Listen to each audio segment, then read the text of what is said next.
Chapter 1. Starting over. In the dead of night. At Green Bamboo Upper-Class Area, Jinhai City. Shi Feng held a folder of documents as he sat silently on the leather sofa. Gazing at the pool outside through the French window, Shi Feng was filled with both frustration and unwillingness. He was the captain of Shadow, one of Jinhai City's top 4 gaming workshops. He had commanded a guild of tens of thousands of people. Even more, he was Jinhai City's famous expert. He was the sword magician. However, now the only thing he could do was drink away his sorrows inside his home. 10 years he had spent in gaming. 10 years he had fought in blood-soaked battles. He experienced countless trials and suffering.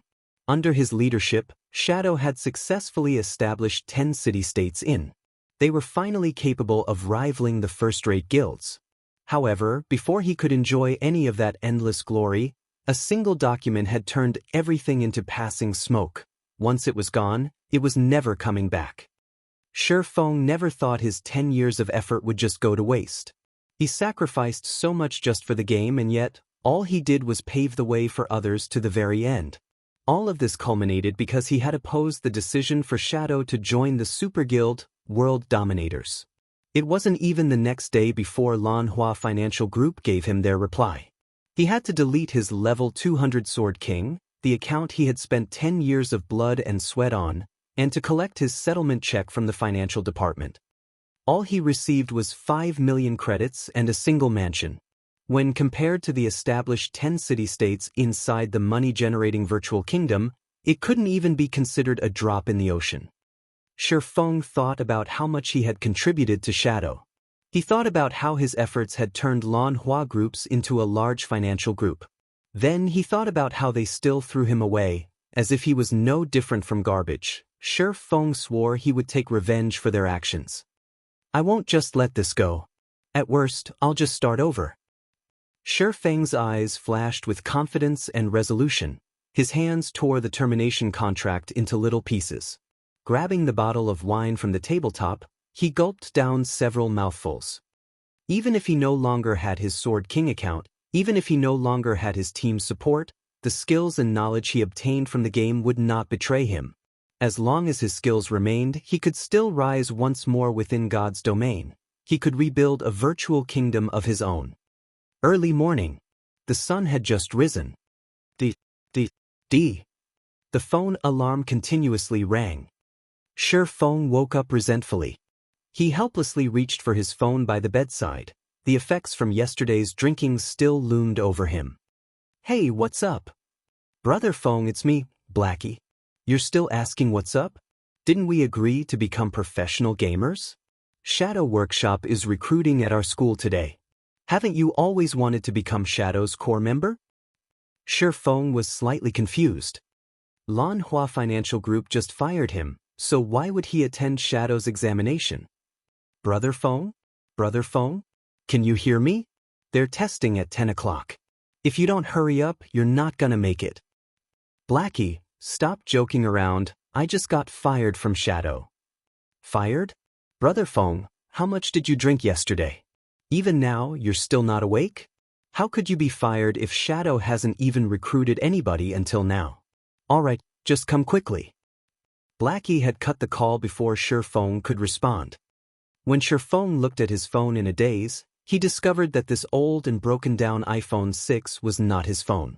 His phone was the latest iPhone 12. Immediately, Shi Feng inspected his surroundings. What met his eyes was a messy room, no larger than 15 square meters.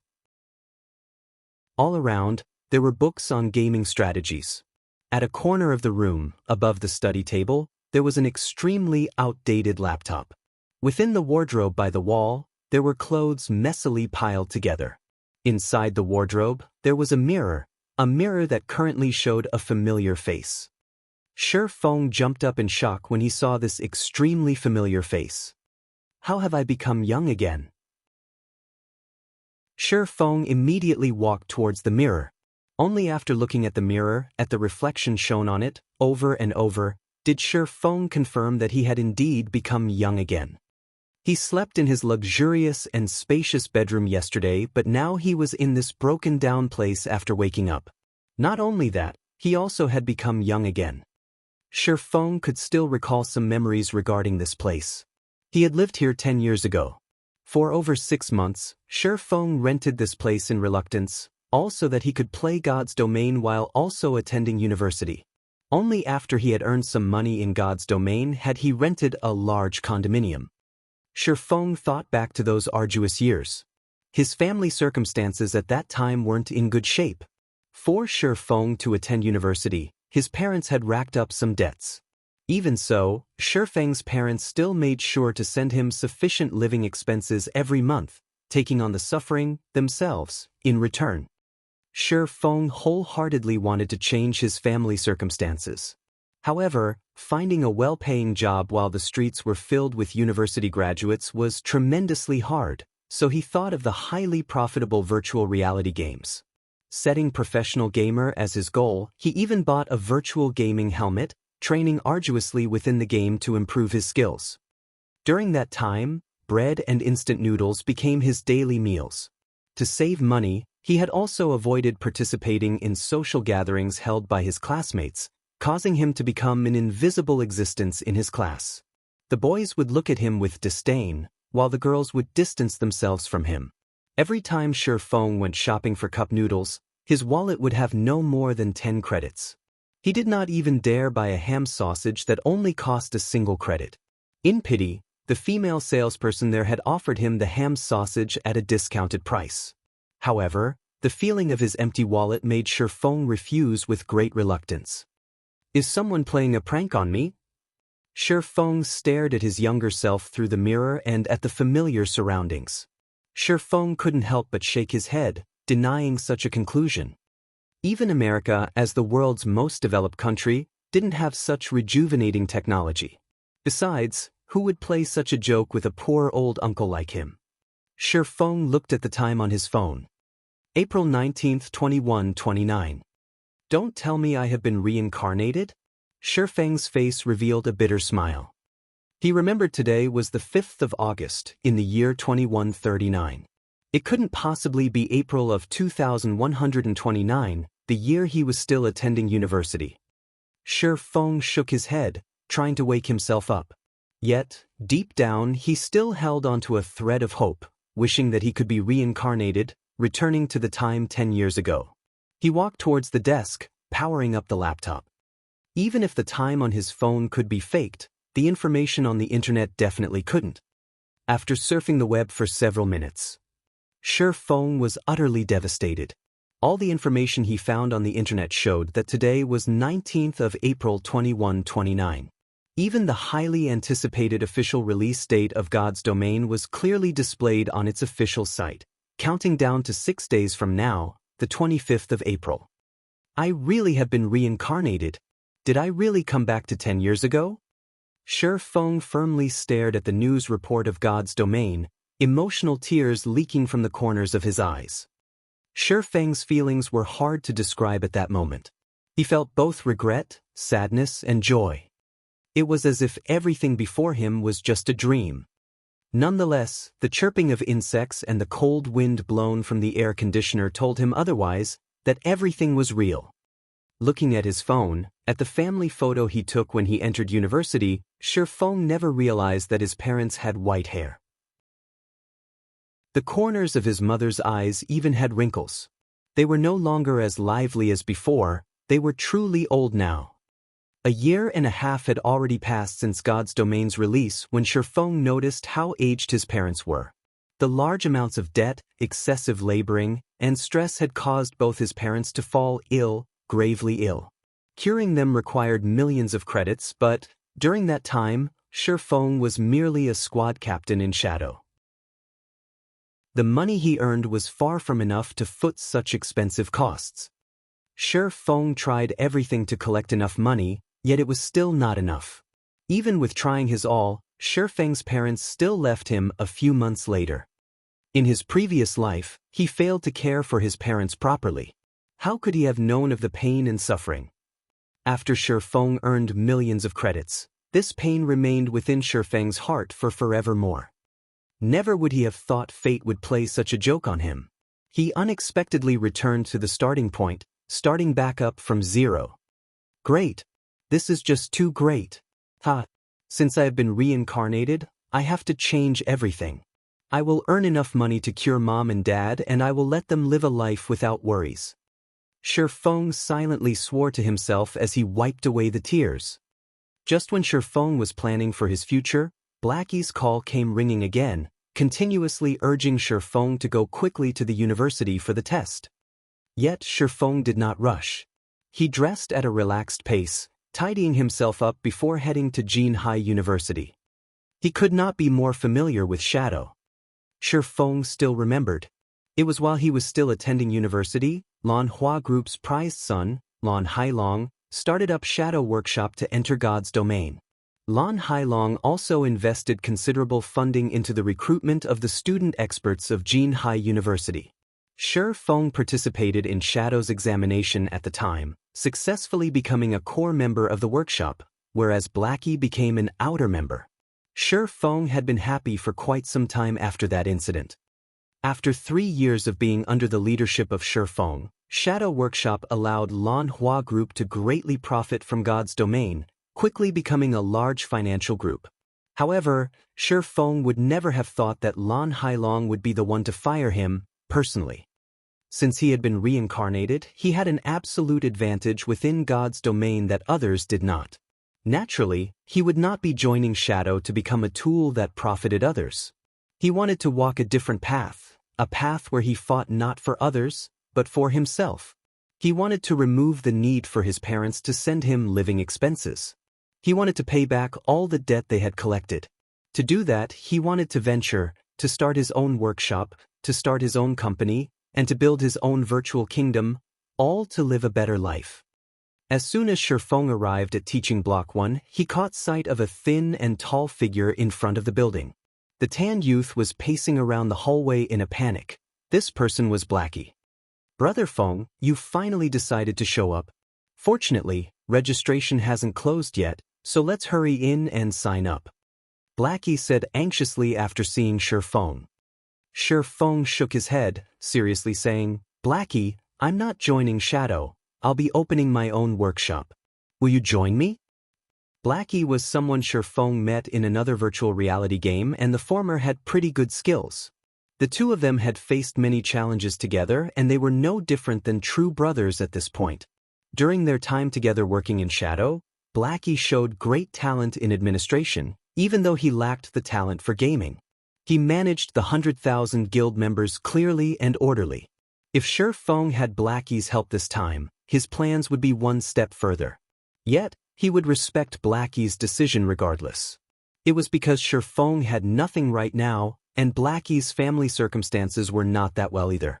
Blackie had only chosen to become a professional gamer and join Shadow to earn some credits for living expenses. Blackie blanked at Shi Feng's words, lowering his head in silence. It was just too sudden. Not only that, the Shi Feng that he saw today felt different. Unlike his usual impatient attitude, Shi Feng currently gave off an unshakable and confident aura. After a full minute, Blackie raised his head to look at Shi Feng. "Brother Feng, stop speaking nonsense. Do you know how much a virtual gaming helmet costs? That's 8,000 credits. You also need at least 6 people to start up a workshop. What about the workplace, salary, and everything else? Just the initial startup funds would require 70 to 80,000. There are also the follow-up investments.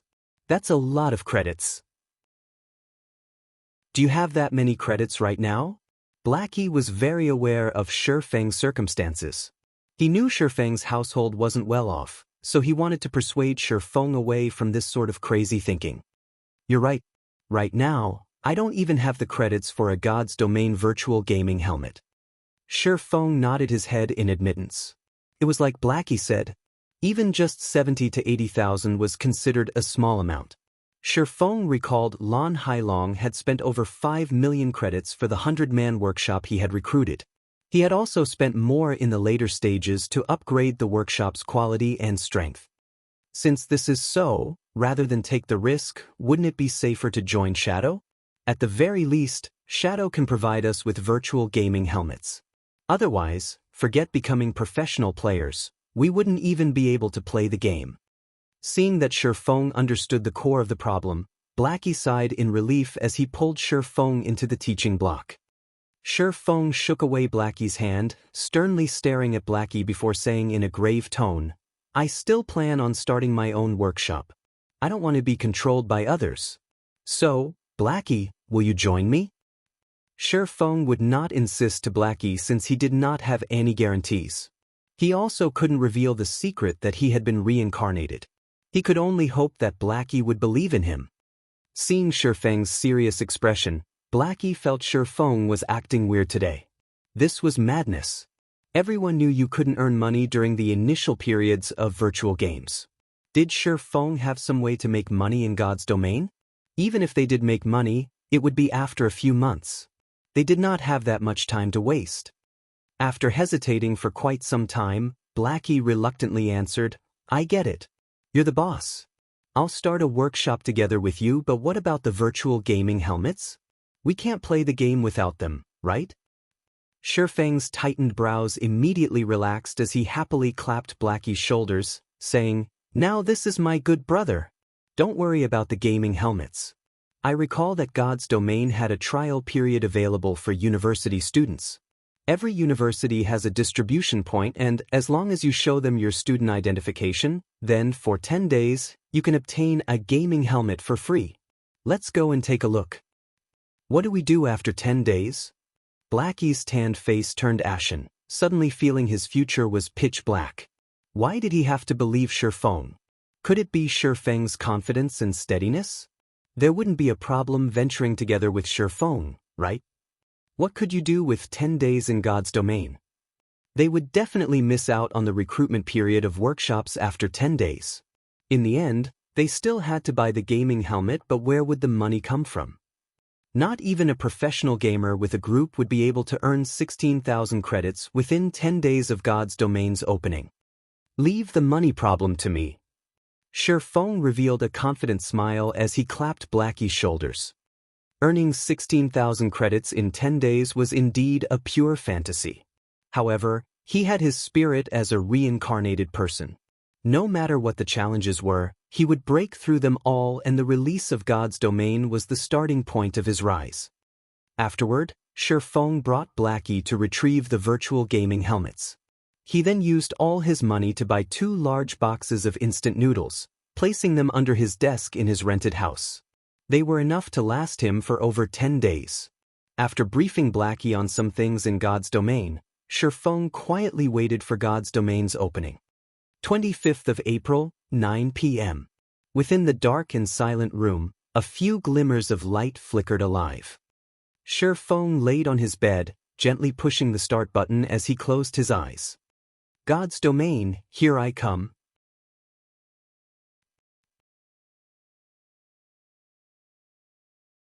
Chapter 2, Sherlock's Request. To accommodate the majority of players, God's domain could be played while sleeping. Also, the time within the game was different than in reality, where 2 hours within the game was equal to 1 hour in reality. Each day within the game was made up of 48 hours, consisting of 30 hours daytime and 18 hours of night. Not only that, to allow the bulk of working-class people to enjoy the game, nighttime, in reality, was daytime in the game. Shifeng passed through a multicolored tunnel as soon as he arrived in God's domain, arriving at a solemn, golden temple. A female angel with 4 pairs of wings flew towards Shifeng. She was only about palm-sized. "Hello, adventurer, welcome to God's domain. I am the navigation angel, Gabriel. I will be introducing to you the 4 main categories and 12 main jobs. Please choose the job that you like most." With a wave of Gabriel's small hand, an illustration introducing the 12 main jobs appeared in front of Shifeng. These 12 jobs were categorized into 4 main classes: Warrior, Shield Warrior, Guardian Knight, Berserker. Weapons Specialist, Swordsman, Assassin, Ranger. Healer, Cleric, Druid, Oracle. Mage, Elementalist, Summoner, Cursemancer. Warriors specialized in defending against monsters, Weapon specialists focused on physical damage output, healers focused on healing, mages focused on magical damage output. Every job had their own style of battle, which was one of the main selling points of God's domain. In his previous life, Shi Feng picked the swordsman under weapon specialists, and he was even known as the sword magician. Shi Feng had already invested too much in the swordsman job, so naturally, he would not choose any other job. He chose the swordsman class he was familiar with without hesitation. Job selection complete. Please designate a name for your character. Yi Feng. Shi Feng chose the same name he had in his previous life. Naming successful. Do you wish to adjust your appearance? Adjustment rate limited to 15%. Thinking about it for a while, Shi Feng chose to adjust his character's appearance by 15% as to not stand out. With this, nobody could recognize Shi Feng if they saw his character, though it wasn't as handsome as the original. Please select a birthplace in the Star Moon Kingdom. A map that displayed tens of cities belonging to the Star Moon Kingdom appeared in front of Shi Feng. The opening of God's domain was globally synchronized. To accommodate for the hundreds of millions of players, the lands of God's domain were incredibly vast, measuring up to 2 or 3 times of Earth, and the kingdoms within were even more plentiful. However, a player's living area and city, in reality, determined the country they would start in, so players could only choose the cities within the country. White River City. Shi Feng did not plan to choose any other cities, so he chose the White River City that he was most familiar with. White River City was Star Moon Kingdom's 5th-ranked city. It was an important city in the north of Star Moon Kingdom. There were quite a few workshops that chose to develop there to avoid the struggles between large guilds. City confirmed. Player will arrive in Red Leaf Town of White River City in 3 seconds. We wish you happy gaming. The sight before Shi Feng immediately blurred as he was sent away. Red Leaf Town, the buildings that were chaotically arranged there had a similar style to the medieval ages. NPCs filled the bustling streets, making them feel as if it was another world. Shi Feng arrived at the front of a church, his new appearance resembling a penniless swordsman. He currently wore a gray novice leather armor and on his waist hung a novice sword. I still ended up in Red Leaf Town in the end. Shi Feng smiled faintly as he looked at the familiar sight of the small town, confidence welling up within him. At that moment, many players had started wandering around the town, speaking to NPCs in hopes of obtaining a trail for a quest. There were also quite a few players that went out of the village, going out to the wilderness to kill monsters. Every one of them was carrying out their tasks as if their lives depended on it, and they couldn't help but wish they could split their time in two. Shi Feng didn't pay attention to the other players. With a slight wave and touch of his finger, a player's attribute panel appeared before him. Character, Yi Feng. Affiliated Kingdom, Star Moon. Title, None. Job, Swordsman. Level, 0. HP, 100/100. Physical attack power, 13. Defense, 4. Attack speed, 3. Movement speed, 4. Attributes, Strength 5, Agility 3, Endurance 4, Intelligence 2, Vitality 2. Free attribute points, 4. Weapon Mastery. One-handed sword mastery plus 5. Apprentice rank. Increases one-handed sword damage by 5%. Two-handed sword mastery plus 5. Apprentice rank. Increases two-handed sword damage by 5%. Free mastery points, 0. Job talent. Swordsman talent 1. Sword-related mastery plus 5. Swordsman talent 2. Obtain 8 free mastery points every 5 levels. Swordsman talent 3. Sword-related skills proficiency increased by 50%. Skills. Active skill. Requirement, sword. Additional 8 points of damage. Cooldown, 5 seconds. Skill level, 1, proficiency 0/300. Equipment. Swordsman's leather shirt, gray trash. Level 0. Defense plus 2. Durability 10/10. Novice sword, gray trash, one-handed sword. Level 0. Equipment requirement, strength 3. Attack power plus 3. Durability 15/15. Inside his bag, there were 10 pieces of bread and 10 pouches of water. Eating the bread would recover 10 HP per second while drinking water will recover 10 MP per second, and both effects lasted 10 seconds. Every swordsman started with the same attributes, the only difference being the allocation of the free attribute points. Each player could obtain 4 free attribute points with each increase in level. With each rise in level, the different ways players used these points would result in their own unique style. Strength increases physical attack power and the weight behind each attack. Agility increases attack speed and movement speed. Endurance increases maximum HP and stamina. Intelligence increases magical attack power and maximum MP, and vitality increases the recovery rate of MP and HP. Every job places emphasis on different attributes.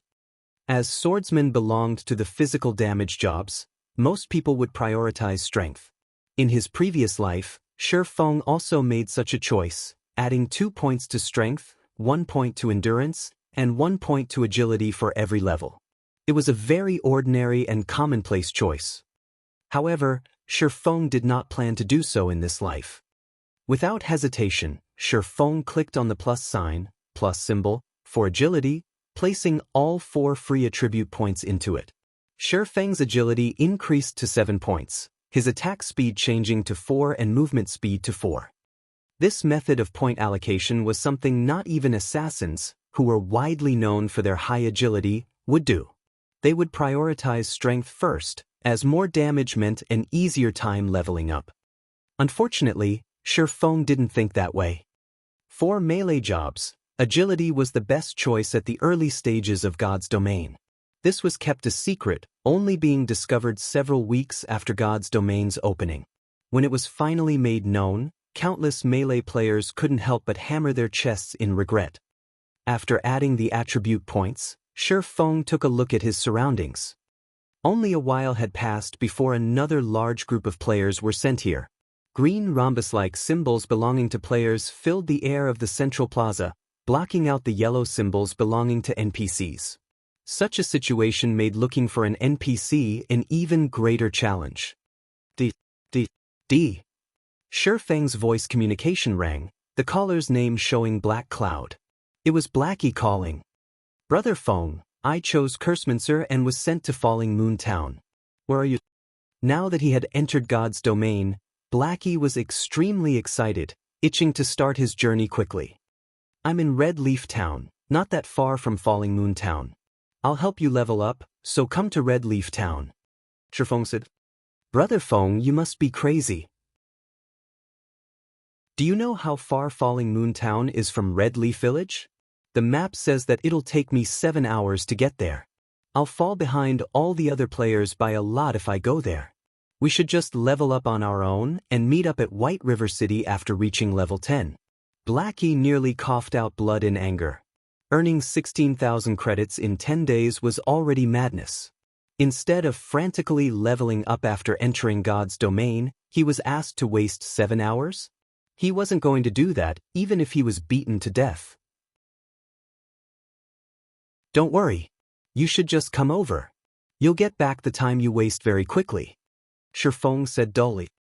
When Blackie heard Shi Feng's confident tone, he asked excitedly, Brother Feng, could it be that you have a beta tester's information?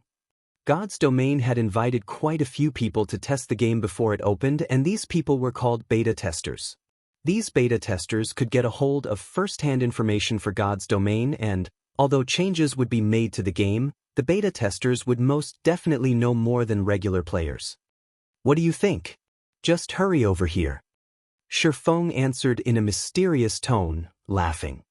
Hearing Shi Feng's words, Blackie knew Shi Feng had reliable information, and he couldn't help but get excited, saying, Okay, wait for me Brother Feng, I'll go there right this instant. Ending Blackie's call, Shi Feng walked towards a small dark alley of the town. There were hundreds of NPCs in Red Leaf Town. However, NPCs that gave quests only numbered in the tens, while hidden quests numbered 5, and unique quests numbered only 1. A unique quest would no longer be available once completed by a player. The unique quest in Red Leaf Town was only discovered 2 months after God's Domain's opening, and it had caused a sensation throughout the entire White River City the last time. As the quest was unique, the lucky player revealed the method to obtain it, earning the envy of many players. Unfortunately for them, the quest was no longer available even if they wanted to do it. Of course, Shifeng wouldn't let this unique quest go in this life. Shifeng arrived at the dark alley filled with beggars in tattered clothing. The beggars were like wolves discovering fresh meat when they saw Shifeng walking over, quickly surrounding him as they begged for food. There was once a player who had given these beggars a lot of food. These beggars would ask for items after having their fill, and they would ask for more expensive items after each time. The player had agreed to all their requests, consecutively fulfilling more than 10 of their wishes. Unfortunately, the beggars gave absolutely nothing in return, causing the player to nearly pop a vein, becoming a joke for others. "Get lost!" Shifeng yelled as he pulled out his novice sword, causing the powerless beggars to quickly hide away. Shifeng walked to a corner after the beggars dispersed. A vagrant middle-aged man was lying there. There wasn't much of a difference between the man and the other beggars, but if there were one, it would be the man's unyielding integrity, as he was the only one not begging for food. "Do you need any help, sir?" Shifeng formally asked the man. "Can you give me some food? It's been 5 days since I've last eaten," the male beggar responded. Shifeng smiled faintly, seriously saying, "Unfortunately, sir, I cannot agree to your wish." A normal person would probably spew blood out in anger if they heard such a reply. However, this beggar merely let out a sigh, no longer saying a word. "However, if you are willing to pay an appropriate price, I can give you the food you need," Shifeng said. The beggar lifted his head and looked at Shifeng, his eyes carrying a hint of anticipation as he said, "If I had the money, I would definitely be willing to pay this cost, but right now I have nothing. Although, if you are willing to help me, I will pay you a sufficient price. Are you willing to help me?" "May I ask what you want me to do?" Shifeng questioned. The beggar said seriously, "Please help me kill the mayor of Red Leaf Town Cross." Even though Red Leaf Town was just a small town, the town mayor was still a level 15 elite. There were also level 25 guards by his side. Aside from that, killing an NPC would result in being arrested.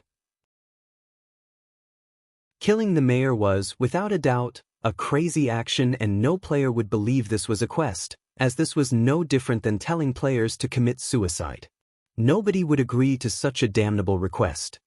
"All right, I promise you." Shifeng unhesitatingly agreed with a smile. System: Unique quest, Sherlock's request, accepted.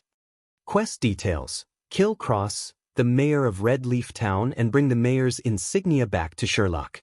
Players must not exceed level 10. Shifeng turned around and headed towards the town hall, the place where the mayor was staying at after receiving the quest.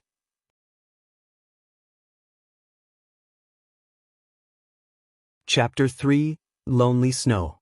Shifeng walked on the path towards the town hall, crowded with people. The less than spacious road was filled with players. They were conversing with the NPCs, taking the chance to obtain a quest. Such a scene gave one a feeling of arriving at a market. Unfortunately, it was not an easy task obtaining a quest in God's domain.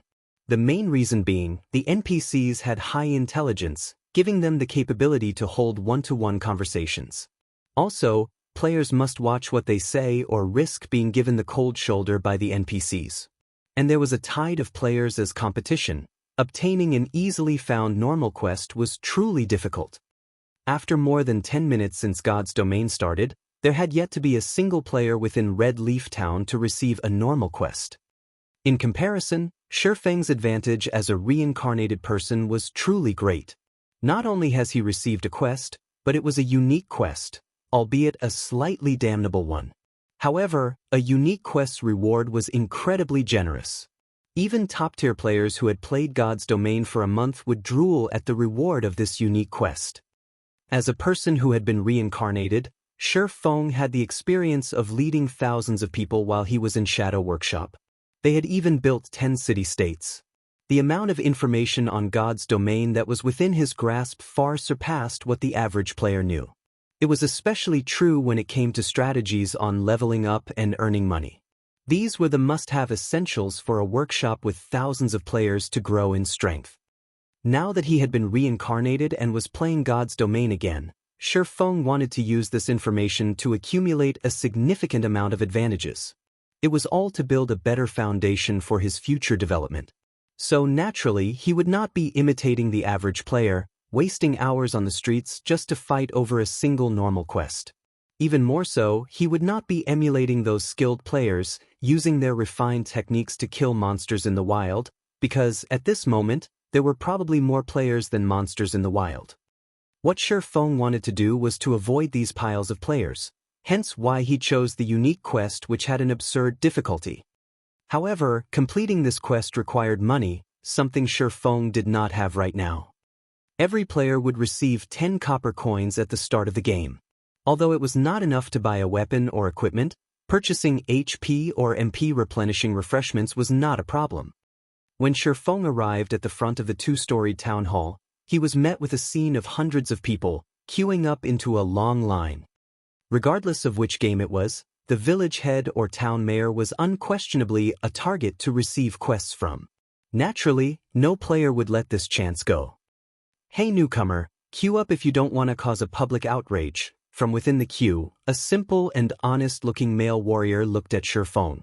The warrior held up his hand, pointing towards the back of the line of people.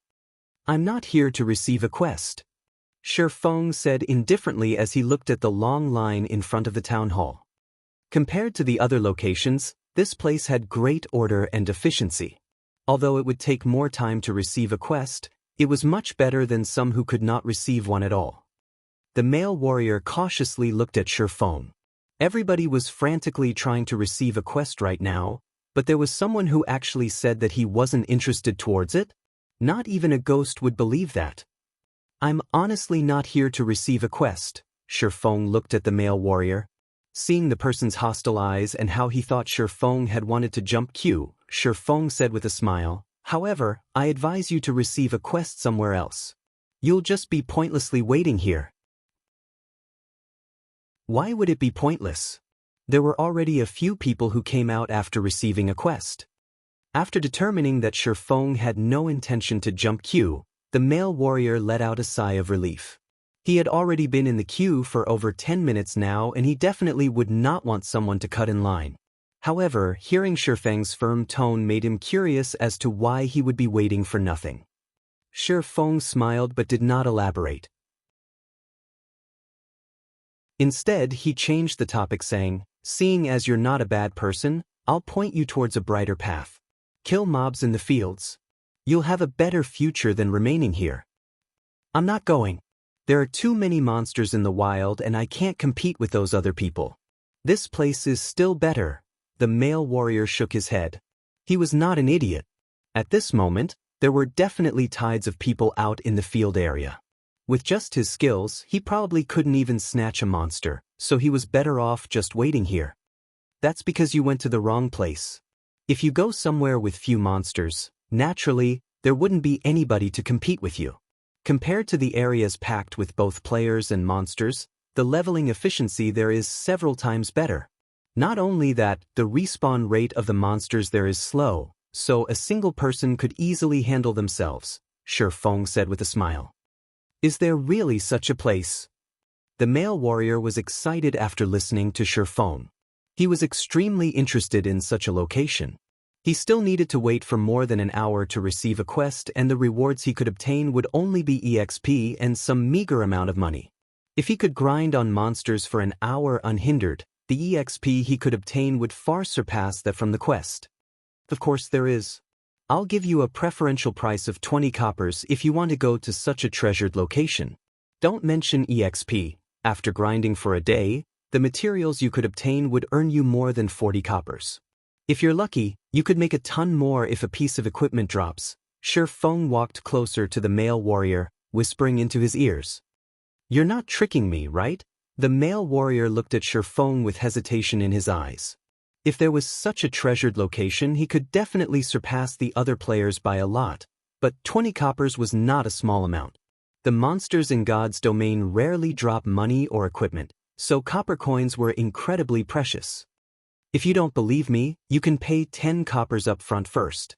You'll know just from trying after you arrive at the spot. If it's true, you can then pay me the other 10 coppers. I'm only telling you this because I see that you're a good person. Just forget it, if you don't believe me. Shi Feng turned and left after saying his piece. Shi Feng wouldn't be doing this if he didn't lack money.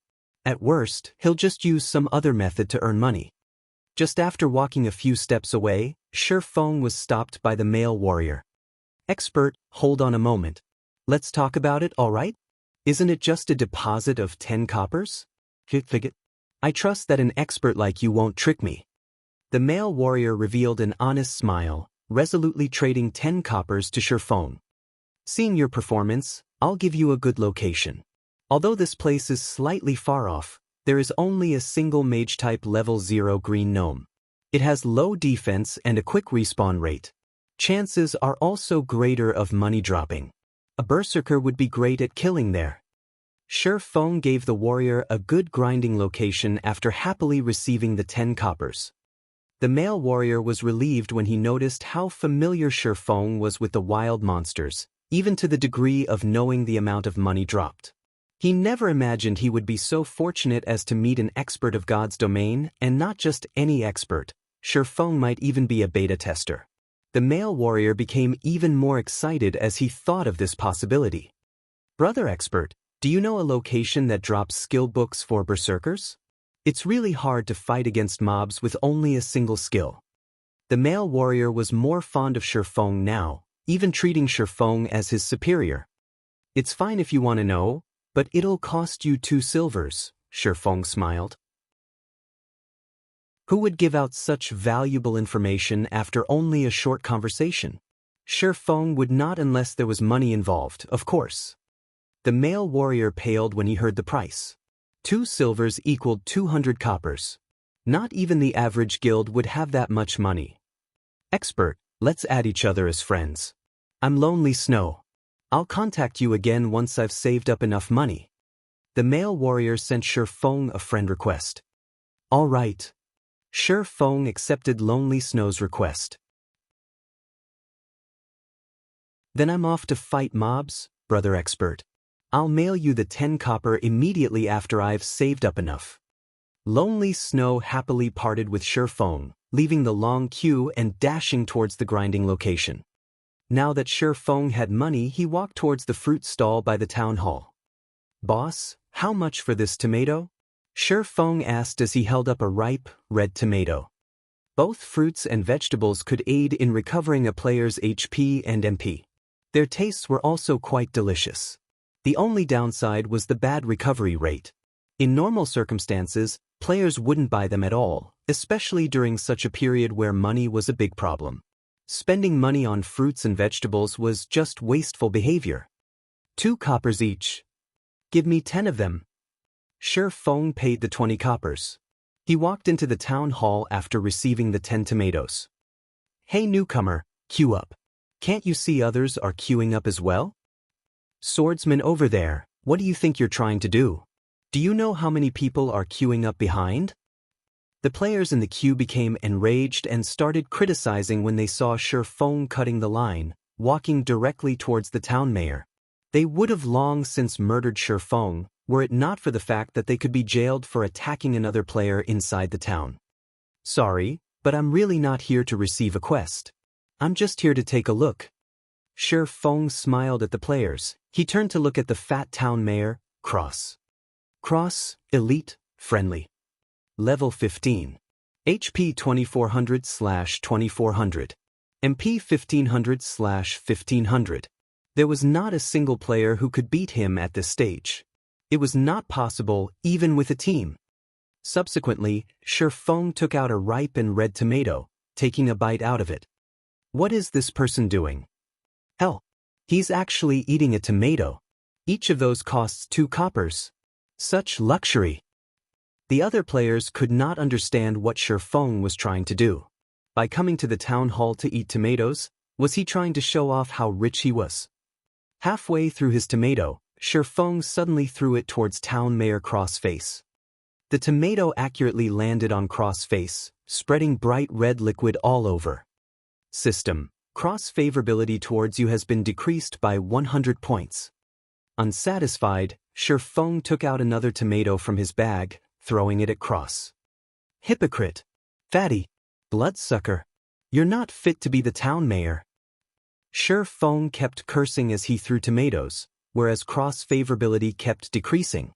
Cross' body turned bright red as tomato juice kept flowing down his body. Adding to his enraged expression, it created an incomparably funny sight. However, nobody within the town hall was laughing. It was exceptionally quiet. All of the players became slack-jawed and dumbfounded at Feng's actions. Just after 20 minutes since God's Domain's opening, there was a player that dared to actually attack an NPC, and not just any NPC. He was attacking the leader of a town, the boss of the beginner's area. This person was insane. Wasn't he afraid of being jailed until his death? Did he no longer want to stay in Red Leaf Town? Even taking your revenge on society shouldn't be done in such a way. Just when the other players were expecting the guards to detain Feng or for the town mayor to kill off Feng in a rage, none of these things actually occurred. None of the players knew that insulting an NPC was not considered an attack. Hence why neither the guards nor Cross attacked Feng. Feng's actions would only lead to the NPC hating him to the bones, and he could forget receiving quests from the NPC in this lifetime. As Feng's last tomato landed on Cross' face, Cross favorability fell towards hostile. Cross level became question marks, and the yellow marker above him quickly turned a crimson red. Damnable insect! I'll send you down to hell! The bright red cross roared loudly as he rushed at Feng.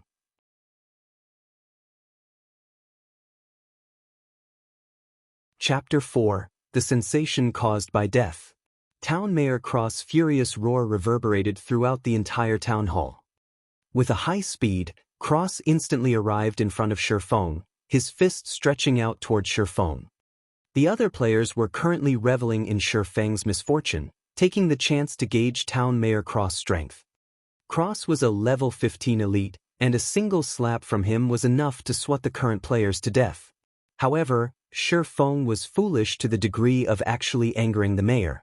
Not a single person in the entire Red Leaf Town could save him now. He would be jailed until he was on his deathbed, or he would be chased out of Red Leaf Town. However, Feng's surprisingly calm attitude puzzled the other players. Was he already prepared for death?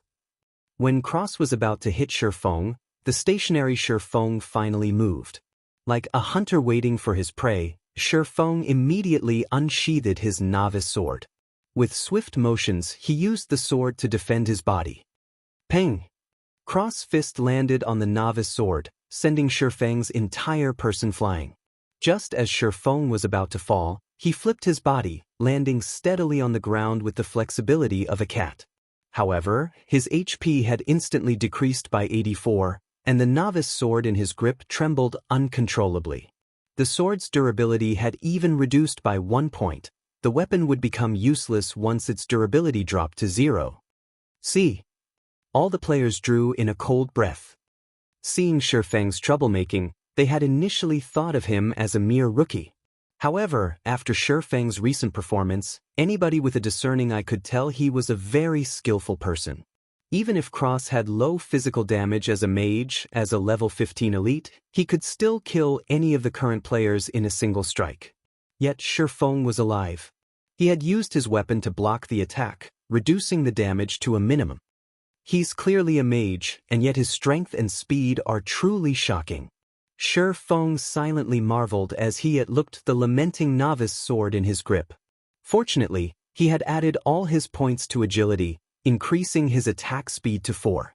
Otherwise, he would surely be dead by now, having to start his quest all over again. Die, insect! After failing his strike, Cross was further enraged. Suddenly, his clothes were ripped apart, revealing a body covered in pitch-black fur. Cross had turned into a werewolf with sharp fangs. Every player was shocked at this moment. Never would they have thought the mayor was an evil werewolf. Cross arrived at Feng's back in an instant, raising his bright snowy claws and slashing them at Feng's heart. However, Shifeng revealed a cold grin, even though he only had 16 HP remaining. Cross claws suddenly stopped. They were only a few centimeters away from dealing with Shifeng. Unfortunately, Cross was hit by a level 25 guard's charge, entering a fainted state for 1 second. Shifeng took this chance to quickly move away. Just when Cross was about to rush Shifeng after awakening, he was interrupted once more by another guard. Both of the guards were level 25 warriors. Although neither of them was elites, the damage they dished out was relatively high. A charge, coupled with a normal attack, had quickly taken 300 HP away from Cross. 2 guards had taken away a total of 600 HP, causing Cross HP to fall to 1700 in an instant. As expected of the guards, their attack power sure is high. Shifeng chuckled as he looked at Cross' sorry state. Guards were the protectors of the town. They were specialized in protecting the town's civilians and resisting against the invasion of evil beings. At this moment, the mayor had transformed into a werewolf, proof that he was not a human, but a spy for the powers of evil. The guards would naturally not let him go, killing him as if he were no different than the monsters in the wild. On the surface, the conditions of Sherlock's request seemed harsh. In reality, however, players only needed to actively attack the mayor, subsequently surviving the mayor's first strike. Afterward was just smooth sailing. The guards would handle the rest after the mayor revealed his true self. In Shifeng's previous life, the reason this unique quest could shock the entire White River City was because the town mayor was a spy for the forces of evil. This quest had allowed players to have a new perspective towards God's domain.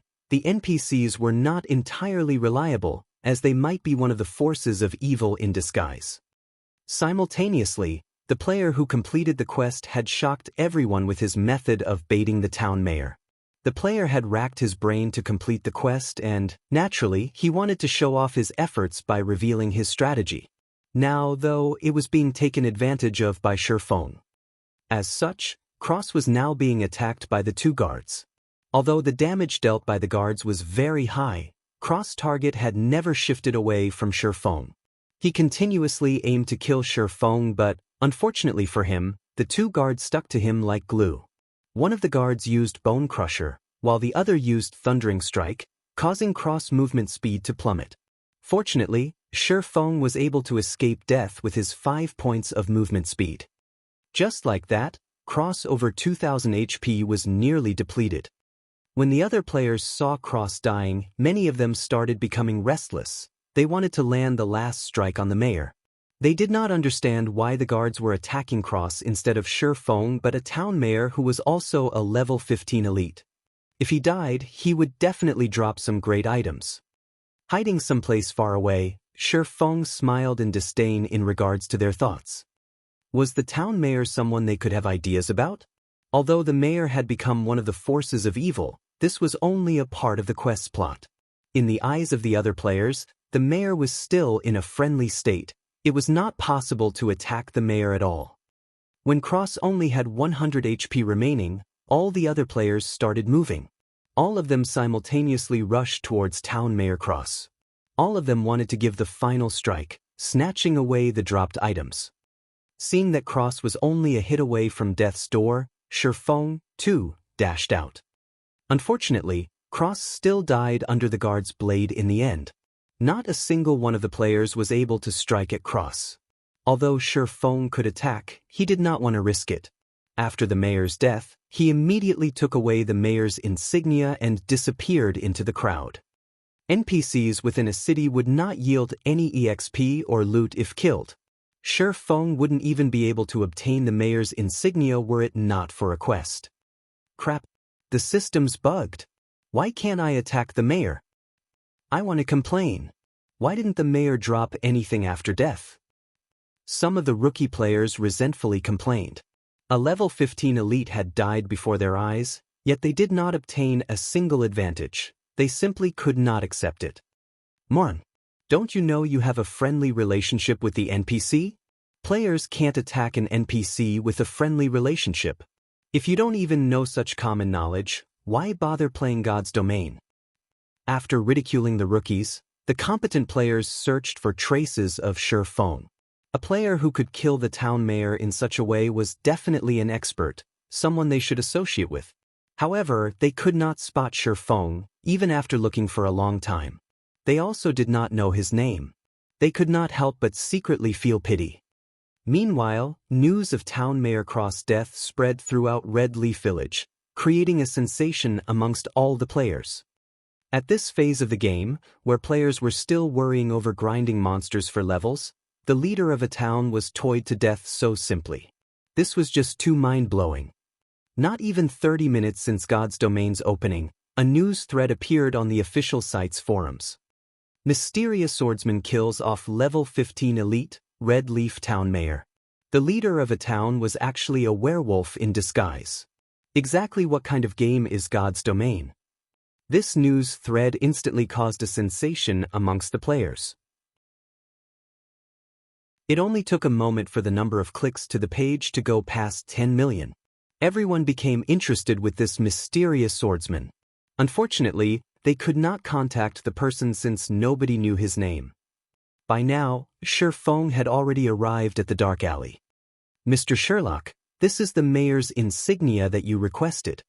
Shi Feng passed silver-colored mayor's insignia to the beggar, Sherlock. With the quest's completion, bad news came to both the players who had already received a quest and for those who were currently trying to receive one from the mayor. This was because Cross would not respawn. They would have no place to submit their quest even if it was completed. Red Leaf Town would also no longer have a mayor, though Shi Feng could care less about that. Thank you. Thank you so much. I have finally attained revenge for my friend. These things should be of help to you. Sherlock passed Shi Feng a delicate little box. Subsequently, Sherlock took the mayor's insignia and left the dark alley. System: Unique quest, Sherlock's request, completed. Rewarding 2,000 EXP, 20 free mastery points, 1 luxurious ornament box. With a hua sound, Shi Feng became level 1, and he was only 1,000 EXP away from level 2. Shi Feng's level became Red Leaf Town's top 1, only 30 minutes after the start of God's Domain. In normal circumstances, the average player required 1,000 EXP to rise to level 1. Such an amount required at least 6 or 7 hours of grinding monsters, as each level 0 monster only gave 3 EXP. Time was also needed to look for monsters, to recover, and so on. Factoring in the massive amount of players at the start of the game that was fighting over monsters, taking over 10 hours to arrive at level 1 could be considered average. Why is the unique quest's reward so generous? Was it because I completed it at level 0? Shi Feng became slightly uncertain, but he was still delighted with such rewards. In his previous life, the rewards posted were not as luxurious. Although the amount of EXP was the same, the number of free mastery points was not. The other person only received 10 points for it, as well as a delicate ornament box, while Shi Feng received 20 points and a luxurious ornament box. Free mastery points were extremely precious in God's Domain. Rarely would a quest award 3 to 5 points. This unique quest had awarded 20 points. Hopefully it won't let me down. Although it isn't a delicate ornament box, it is still the better luxurious ornament box. It should come out. Shi Feng carefully held the ornament box, a nervous gulp coming from his throat. Slowly he opened the box.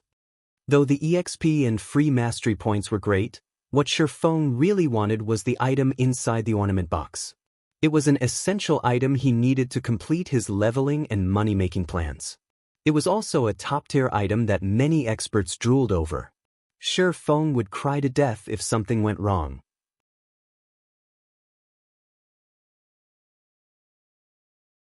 Chapter 5: Black Market Challenge. As the luxurious ornament box slowly opened, a dazzling array of multicolored light burst out from within. Fortunately, Shi Feng was currently standing inside a dark alley. There were no players who would wander over here. Otherwise, such a spectacle would have incited the greed in their hearts and Shi Feng would be killed and robbed. When the glowing brilliance faded, a simple silver necklace and a purple gold ring could be seen lying inside the luxurious ornament box. Carved on the ring's exterior were words resembling the ancient language of elves, and within them stored a tremendous magical power. Fortunately, it is still the Ring of Gravity. Shi Feng let loose his breath when he saw the appearance of the ring. Carefully, he took the ring out of the box and inspected it. Ring of Gravity, Mysterious Iron Rank. Equipment level, 0, Strength +2, Agility +1, Endurance +1. Additional skill, Gravity Liberation. Greatly reduces the gravity acting upon the user. Duration 30 seconds. Cooldown 5 minutes. Great! It's not just bronze rank. After reading the item's introduction, Shi Feng became extremely excited. The situation was far better than he had expected. The equipment in God's domain was categorized into trash, common, bronze, mysterious iron, secret silver, fine gold, dark gold, and epic. At the start of the game, players only received trash equipment from the system. This equipment was utterly worthless. At this stage of the game, however, there were no players who possessed common equipment. While you could buy common equipment in large cities, the prices were costly. As for bronze ranked, those were extremely rare, and they also came with additional attributes. Mysterious iron equipment, however, only dropped from bosses, and needless to say, they were even more precious. In Shi Feng's previous life, the Ring of Gravity obtained by the player was only bronze ranked. It gave only an additional 1 point to strength. The skill, Gravity Liberation, as well, only lasted for 15 seconds. It was a surprise to Shi Feng that completing the quest at level 0 would earn him a mysterious iron ring of gravity. As for the necklace, it was just a gray item. NPC merchants coveted these items, and they were willing to buy them at high prices. After wearing the Ring of Gravity, Shi Feng added the 4 free ability points that came from leveling up all into agility. Shi Feng's agility rose to 12 points, his attack speed to 5 points, and his movement speed to 6 points. He could almost rival a pure agility assassin of the same level now. My agility will reach 20 points after rising to level 3. At that time, I can unlock the hidden basic skill of the agility system. Shi Feng looked at his attribute panel in anticipation. Shi Feng moved his body, feeling it become a lot livelier than before. He wouldn't be in his previous sorry state if he were to face off with Town Mayor Cross right now. If his agility reached 20 points, the condition of his body would become even greater after activating the basic skill Fast and Nimble. He could even rival against those Wulin experts depicted in Wuxia novels. Afterward, Shi Feng added 15 of the free mastery points towards his one-handed sword mastery, keeping the remaining 5 points for future use. With his one-handed sword mastery now at a total of 20 points, Shi Feng advanced from apprentice to basic swordsman, and the additional damage dealt by using a one-handed sword increased to 10%. He was still 30 mastery points away from advancing to an intermediate swordsman. Regular attacks were only the basics for a swordsman. If one wanted to become an expert with the sword, skills were a must-have. The more, the better, as this would create more flexibility when in battle, thereby allowing the swordsman to dish out greater damage. Shi Feng was both an expert of the sword and a person who had been reincarnated. Now that he had a special tool such as the Ring of Gravity, he needed a large amount of swordsman skills to display the true potential of a swordsman. He could then level up at a fast pace. Otherwise, it was impossible to increase the efficiency of killing monsters by relying on normal attacks. I recall there being a black market challenge in Red Leaf Town's trade area. Players who cleared the challenge for the first time would be able to obtain a skill book for swordsmen. Most skill books dropped from monsters around levels 3 to 5, and their drop rates were pitifully low. At this stage of the game, there were still no players capable of grinding those monsters. It would be a big waste of time if Shi Feng wanted to obtain the other skill books for swordsmen. He also did not have the time for it. So, the Black Market Challenge was the only way for Shi Feng to quickly obtain a skill book in Red Leaf Town. Trade area of Red Leaf Town. Shops filled both sides of the street. There were pharmacies, smithies, bars, and more. It was extremely flourishing, just like a small market. However, The current trade area wasn't as lively as it should be. It hasn't been long since God's domain started its operation, so most players were busy leveling up instead of enjoying what God's domain had to offer. As a result, there was only the minority of lifestyle players staying here. They were here to learn auxiliary jobs such as enchanter, forger, pharmacist, chef, engineer, alchemist, etc. Buying herbs at a high price. Contact me directly if you have any. Buying ores, rip-offs can stay away. Sincerely buying high-ranking equipment. Price is negotiable. Willing to pay with credits. Many logistics staffers of workshops and guilds had set up a small stall by the roadside of the trade area. They were mainly here to buy items and equipment. Shi Feng quickly headed towards a two-storied building without halting. High-ranking gnomes guarded the building, and above the building read, Black Market. This place was the dark side of Red Leaf Town, and it was a place of entertainment built by the greedy gnomes. The gnomes' auction house could be seen just after entering the black market. Going down along the basement staircase led to two empty fields. One was the battle arena, while the other was the field for the challenge race. At the moment, several players were standing in front of the field. They were receiving the gnomes' challenge. Good luck. You have to succeed this time. Good luck. Stomp those gnomes. A few players were currently cheering with all their might for an assassin player that stood on the field. Their reddened eyes made them look no different than crazed gamblers. The challenge race could be considered a testing grounds for a player's capabilities. Once a player entered the trial grounds, all their attributes would be fixed at 10 points, their skills disabled, and their equipment rendered useless. Within the 30 yards long and 10 yards wide field, players were only allowed to block or dodge the incoming shots from the gnomes' muskets. A victory would ensue once players arrived at the finishing point. The gnomes gave out 3 ranks of challenges: copper prize, silver prize, and gold prize. After a challenge was completed, there would be a 3-day cooldown. There was a fee of 5 coppers for the copper prize, 5 silvers for the silver prize, and 5 gold for the gold prize. Naturally, the higher ranked the challenge, the greater the prize. There was even the chance of obtaining a dark gold equipment. However, if a player obtained the first clear for the challenge in Red Leaf Town, the reward of copper prize may be comparable even to the silver prize. In Shi Feng's previous life, this first clear was obtained by a swordsman named Fierce Gale, and the person had received a rare skill book for swordsmen. After a short while, the assassin on the field was struck. His body lay at the 20 yards mark, still 10 yards away from the final point. Despicable. Just a little bit more. Do you guys still have money? I'll definitely clear it the next time. The male assassin said after reviving from the field. A male cleric shook his head saying, "Boss Stabbing Heart, the 5 of us have already given you all our money. We don't have any more." By the side, Shi Feng shifted his sight towards the assassin. He was shocked after hearing the 2 words, stabbing heart.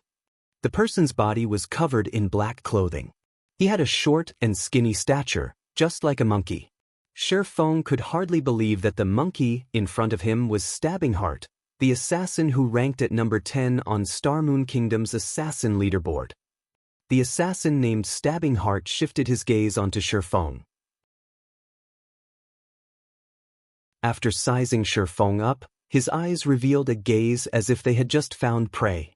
With a smile, he walked up to Shi Feng and said, "Nice to meet you, friend. I'm Stabbing Heart, assassin squad leader of the Assassins Alliance. Lend 5 coppers to me and I'll return 20 coppers to you tomorrow. How about it?" Stabbing Heart was just 10 yards away from the final point this time, so he was unwilling to accept defeat.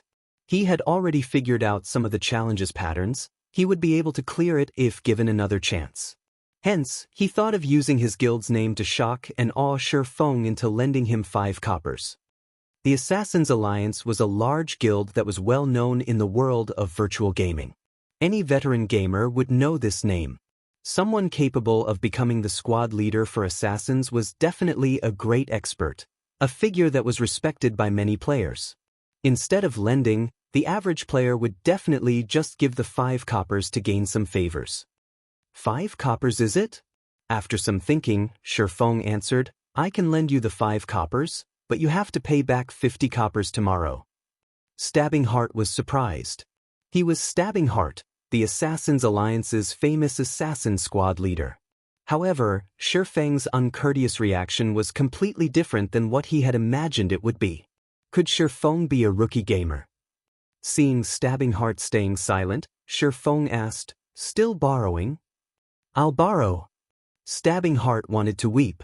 Other players would be going expert when they met him, yet Shifeng showed no such reaction.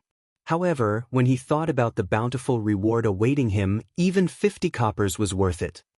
"Here's 5 coppers. Let's add each other as friends. Don't forget to return 50 coppers to me tomorrow."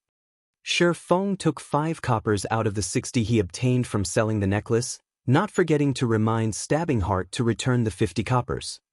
With tears flowing down his face, Stabbing Heart received the 5 coppers and said, "Fine.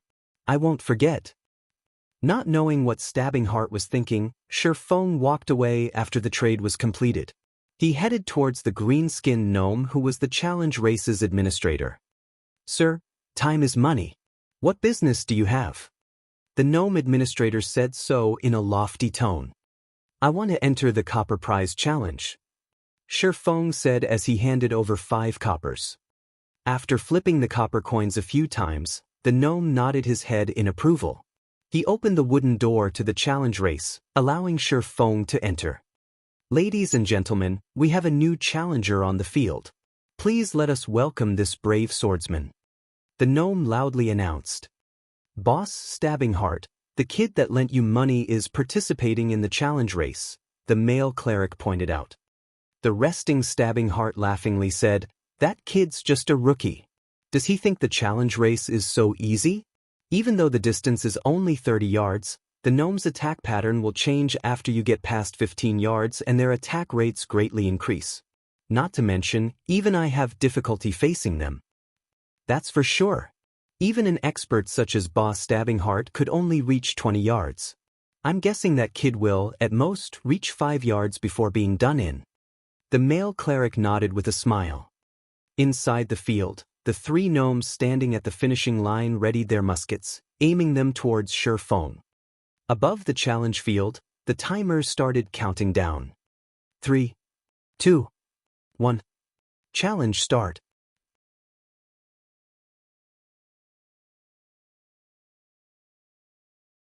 Chapter 6: Stunning Skills. The instant the countdown ended, Shifeng's body leaned forward and his legs bent. Just like a leopard, he dashed away from the starting line with explosive force. Shio! By the time the muskets had started ringing and shooting towards the starting line, Shifeng was already 3 yards away. Subsequently, another volley of musket shots rang out. A total of 6 bullets shot towards Shifeng's path. Several green lines indicating the trajectory of the bullets covered Shifeng's body. Shifeng would become a sieve if his reactions were not keen.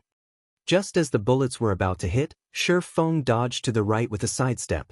He rushed forward once more, after avoiding the second volley of shots. Bullet casings fell to the ground consistently as the 3 gnomes continued to aim and shoot. However, Shifeng avoided them with the vigor of a leopard every single time. The way he stayed a step ahead of the bullets made it seem as if he had control over them. It can't be. He's already at the 10-yard mark. Seeing Shifeng taking less than 5 seconds to reach the 10-yard mark, the male cleric couldn't help but be shocked. It was only a half of Stabbing Heart's time. Stabbing Heart became speechless by the side. He silently watched Shifeng's advance. He had originally thought of Shifeng as a fresh noob, someone that he didn't know of and someone that came to the challenge race for fun. Yet, the speed and accuracy Shifeng just displayed were like a veteran who had tempered himself for countless years on the challenge race. Every move of his was straightforward and efficient, something a rookie definitely couldn't pull off. Even Stabbing Heart himself, after going through the challenge several times, felt he couldn't do any better. Stabbing Heart had the pride of an expert. He did not think that Shifeng could be stronger than he was. He explained, with such nimbleness, maybe this rookie is an athlete or someone who trained in martial arts. However, the gnomes will change their attack patterns after he goes past 15 yards. He won't be able to hold it by that time. You're right, boss. If it's someone that isn't known to our Assassin's Alliance, he definitely isn't an expert. He'll surely be shocked once he reaches 15 yards. Then he'll turn into a beehive. But after 15 yards, the number of bullets fired will be 12.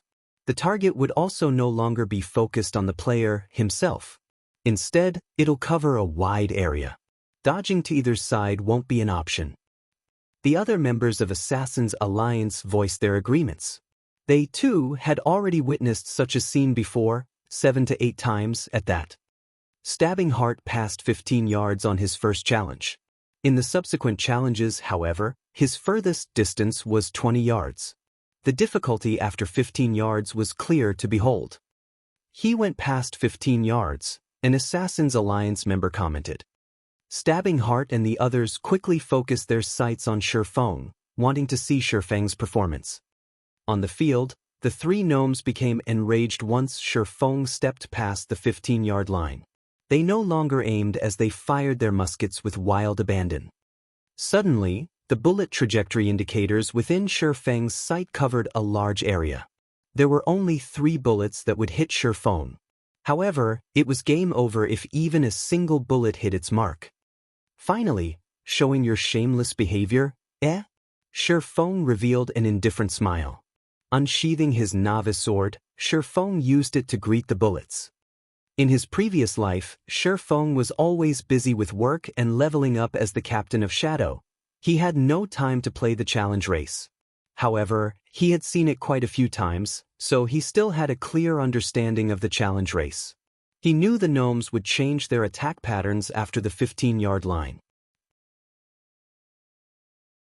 The 15-yard distance of the Black Market's challenge race was a bar that tested a player's operating skills. Only those who passed it could be considered to have entry-level operating skills. However, a majority of the players required 2 or 3 months before being able to reach this level. A minority took a month. There were only a scant few experts capable of passing it in one try. Stabbing Heart was one of those few experts. 3 bullets were about to hit Shifeng's head, chest, and arm, 3 locations. As expected, this kid's no good. The bullets are too numerous and too spread out. He's already forgotten to dodge them. He's even dashing ahead like an idiot. Stabbing Heart knew it was foolishness when he saw Shifeng rushing towards the bullets. Did he think the challenge would continue if he were just shot by 1 or 2 bullets? Right this moment, Shifeng's head shifted. He waved his novice sword, creating a white streak of light. Peng! A spark was created. Shifeng had waved the novice sword just at the right spot, effortlessly hitting the bullet that aimed at his chest. The threat of the 3 bullets was simply resolved by Shifeng. He had, once more, advanced another section of the distance. Yet, the 3 gnomes did not stop firing. The muskets in their hands were like machine guns, firing volley after volley of bullets. Within an instant, Shifeng faced off with another 5 bullets. There were also bullets all around that prevented him from dodging. Ding, ding, dang! Shifeng swiftly moved his body while waving his sword to deflect the unavoidable bullets. As the bullets passed by his body, his ears could even hear the air being split. Only 3 seconds went by and Shifeng had passed through the 20-yard mark. He was only 10 yards away from the finishing point. Crap. Boss, who is this kid? He actually used his sword to block the bullets. The male cleric widened his eyes in surprise. Shifeng had given him an indescribable sense of shock. Although the bullet trajectories were indicated, accurately blocking them was easier said than done. Such an action required extreme precision and skill to carry out. Not to mention, the margin of error allowed was a damnable one. Stabbing Heart suddenly became speechless. Deflecting bullets with a weapon was like walking on a thread of wire high up in the sky. A single misstep would send you plunging into the abyss. As if he was enjoying it, Shifeng blocked the oncoming bullets over and over. Whereas, the bullets seemed to have a life of their own, intentionally avoiding Shifeng's body as they flew past. Boss, that swordsman has run past 25 yards. He'll definitely pass the finish line at this rate. The male cleric's heart became a chaotic mess as he watched Shi Feng danced forward, sparks occasionally flashing in front of his body. I have eyes. I don't need you to remind me. Stabbing Heart said in annoyance. He was deeply drawn in by Shi Feng's actions. The moment Shi Feng went past 25 yards. Die, challenger. One of the gnomes at the finish line laughed. The gnome took out an automatic musket, sending a wave of bullets towards Shi Feng. Suddenly, the number of bullets increased to 24.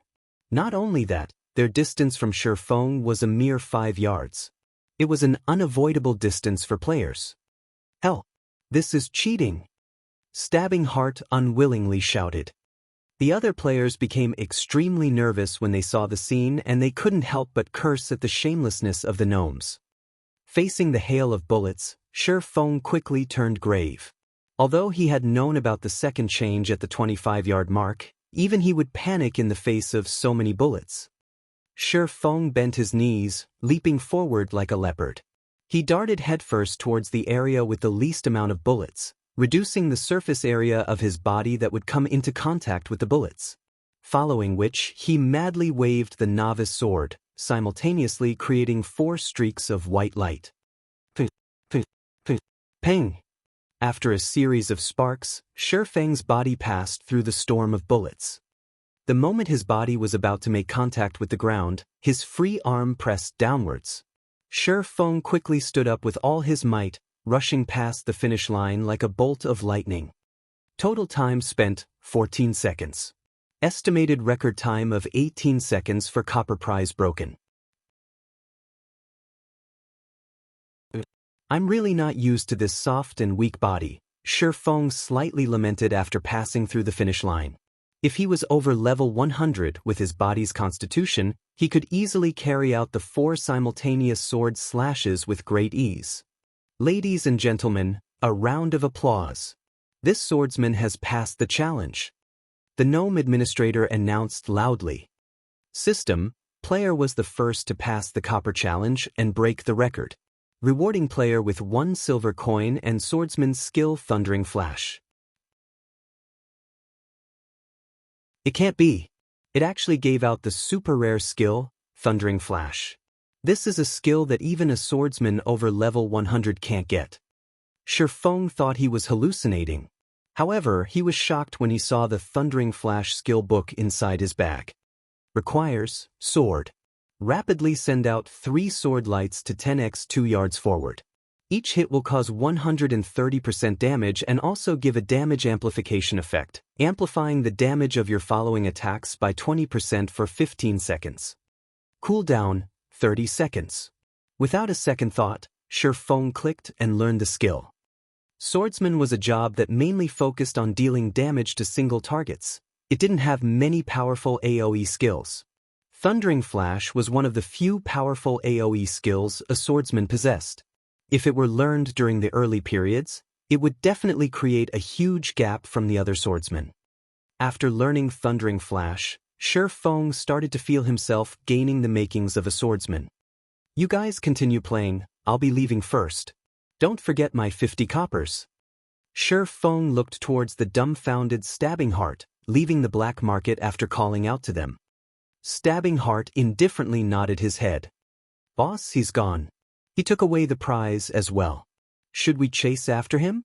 The male cleric asked. Stabbing Heart's shock gradually faded after Shi Feng left. He stared at the male cleric, scolding, "Are you an idiot? We'll be lucky if we have time to even curry up to such an expert swordsman. Making enemies of him? Are you courting death? Not good. I have to tell this to guild leader. Luckily, I added him as a friend. Is he called Yifeng? I can't believe I've never heard of such an expert. Could he be some sword expert in disguise?" Stabbing Heart acknowledged that he could not pass the challenge in such a magnificent way. Especially the last bout after the 25-yard mark, that was just cheating. It was impossible for players to block or dodge. Yet Shi Feng had done it. At the trade area, Shi Feng met with Potion Master Kevin. He spent 120 coppers purchasing 20, instantly shrinking his wealth down to 30 coppers. However, he still spent it all to level at the speed of a rocket. Shi Feng took the exploding berries and left Red Leaf Town, running westward. At that moment, all players were at level 0, and all of them were killing level 0 monsters around Red Leaf Town. There were also a few with good techniques killing level 1 baby wolves in a party. A warrior tanking at the front and a damage dealer and healer behind, fighting together in an orderly manner. Although the EXP was shared between several people, the efficiency was a lot higher and there were fewer competitors. However, Shi Feng did not plan to compete with these people. Passing through the level 1 monster area, followed by the level 3 monster area, Shi Feng headed straight towards Red Leaf Forest, a level 5 monster area. There were no players who would go there. There were still no players who dared to challenge level 5 monsters at this stage of the game. Not only was there the suppression due to the difference in levels, but there was also the significant disparity in HP and attack power. A level 5 monster could easily steamroll over a level 1 player. Even a 6-man party was no match for a level 5 monster. There was a heavy penalty whenever a player died. Not only would they lose an entire level's worth of EXP, but their skill proficiency would also be decreased. There were simply no players who would take the risk. Otherwise, hours of their hard-earned EXP and proficiency would become pointless.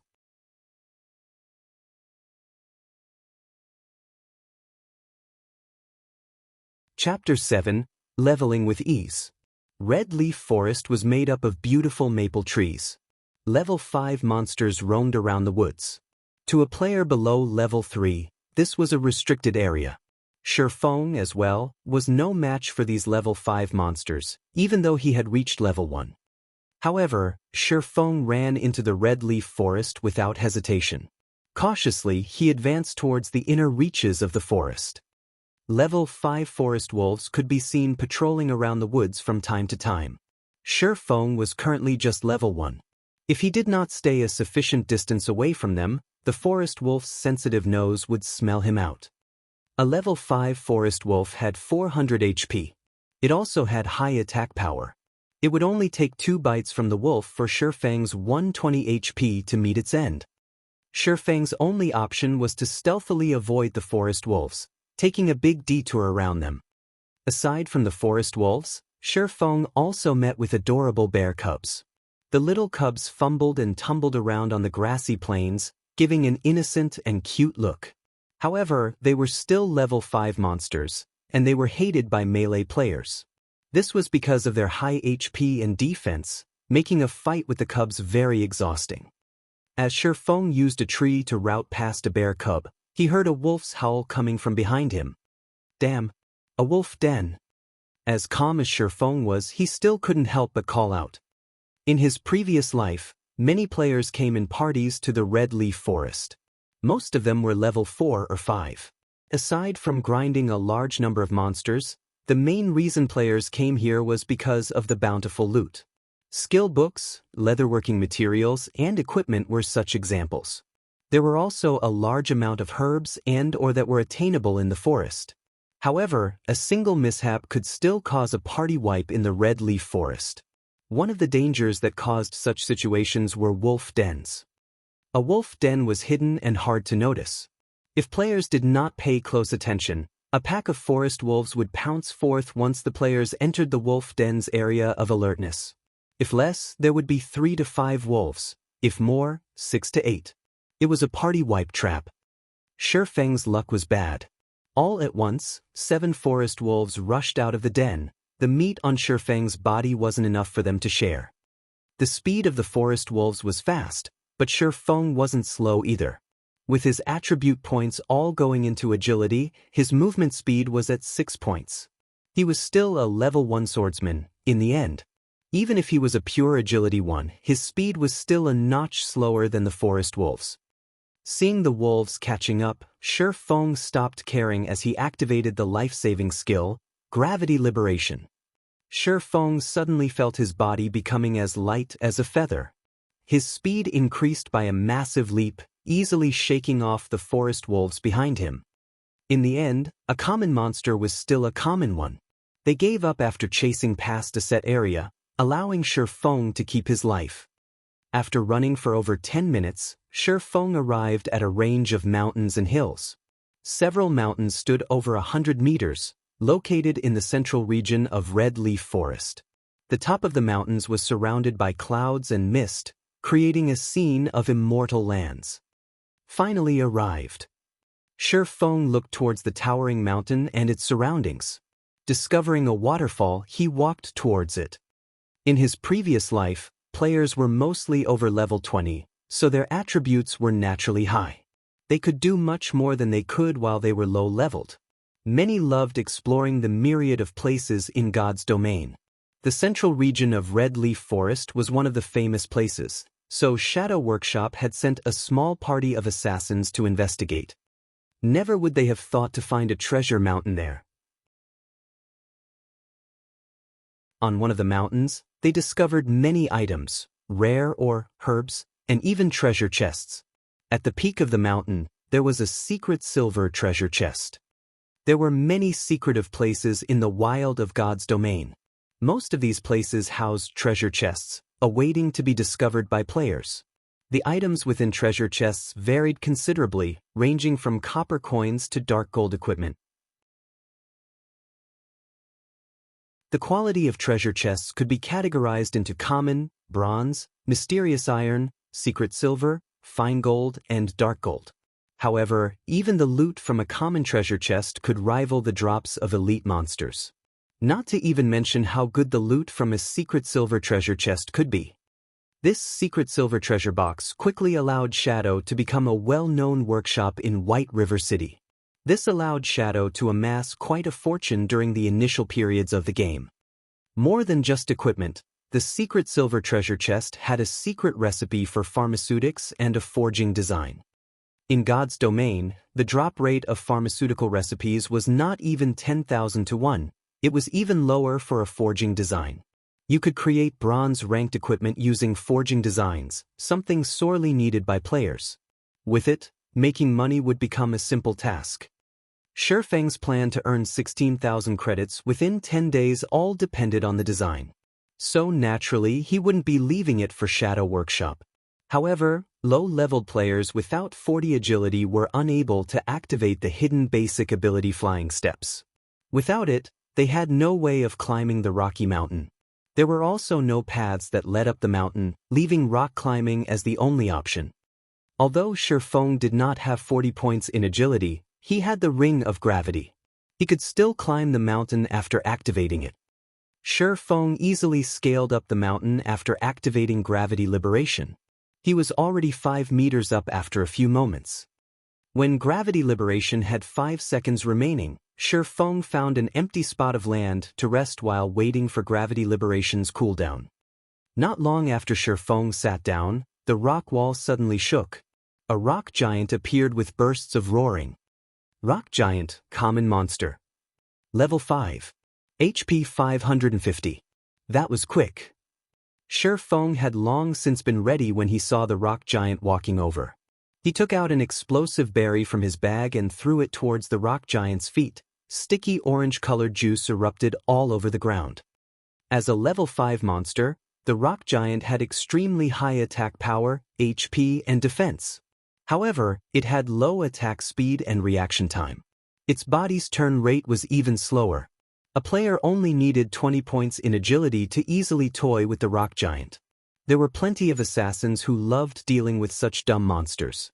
They could easily be killed without wasting a single HP. Although Shi Feng did not have 20 agility, he had the explosive berries. Each had an effective area of 3x3 yards, reducing movement speed by 30% and turn rate by 70% for 1 minute. It was a godly tool used to counter dumb monsters. 2 months after God's domain started, a lot of players would use such a method to kill high-leveled monsters that were slow-moving. However, such slow-moving monsters existed in limited numbers in God's domain, so grinding on them for quick levels was not possible. The rock giant's speed sharply reduced after being hit by the explosive berry. Shi Feng pulled out his novice sword and rushed towards the rock giant's back, chopping down at it. Above the rock giant's head, 3 points of damage appeared. It was a hardly mentionable damage when compared to its 550 HP. The rock giant also regenerated 1% of its HP every 5 seconds. That was 5 HP every 5 seconds. It was very challenging to kill it within a minute. The rock giant tried to turn around when Shi Feng attacked it. However, its body's turn rate was slow, to begin with. Now that there was an extra 70% speed reduction, it was just abominably slow. Shi Feng attacked it twice more, following up with another chop, causing a series of -3, -3, -6 to appear. The effect of chop was not that great due to the level suppression. However, because the rock giant was 4 levels higher, there was an additional bonus towards skill proficiency. Coupled with one of the swordsman's natural talents, a single usage had increased Chop's SP by 3 points. This was an absolute location for raising skill proficiency. After much trouble, the rock giant turned around to face off against Shi Feng. However, Shi Feng did not give it any chance, quickly circling to its back where he continued attacking. Thundering flash. Suddenly, a single sword light caused 4 damage, followed by another that dealt 5 damage, and the last one that dealt 7 damage. After all 3 streaks of thunder hit its mark, Thundering Flash's SP increased by 3 points.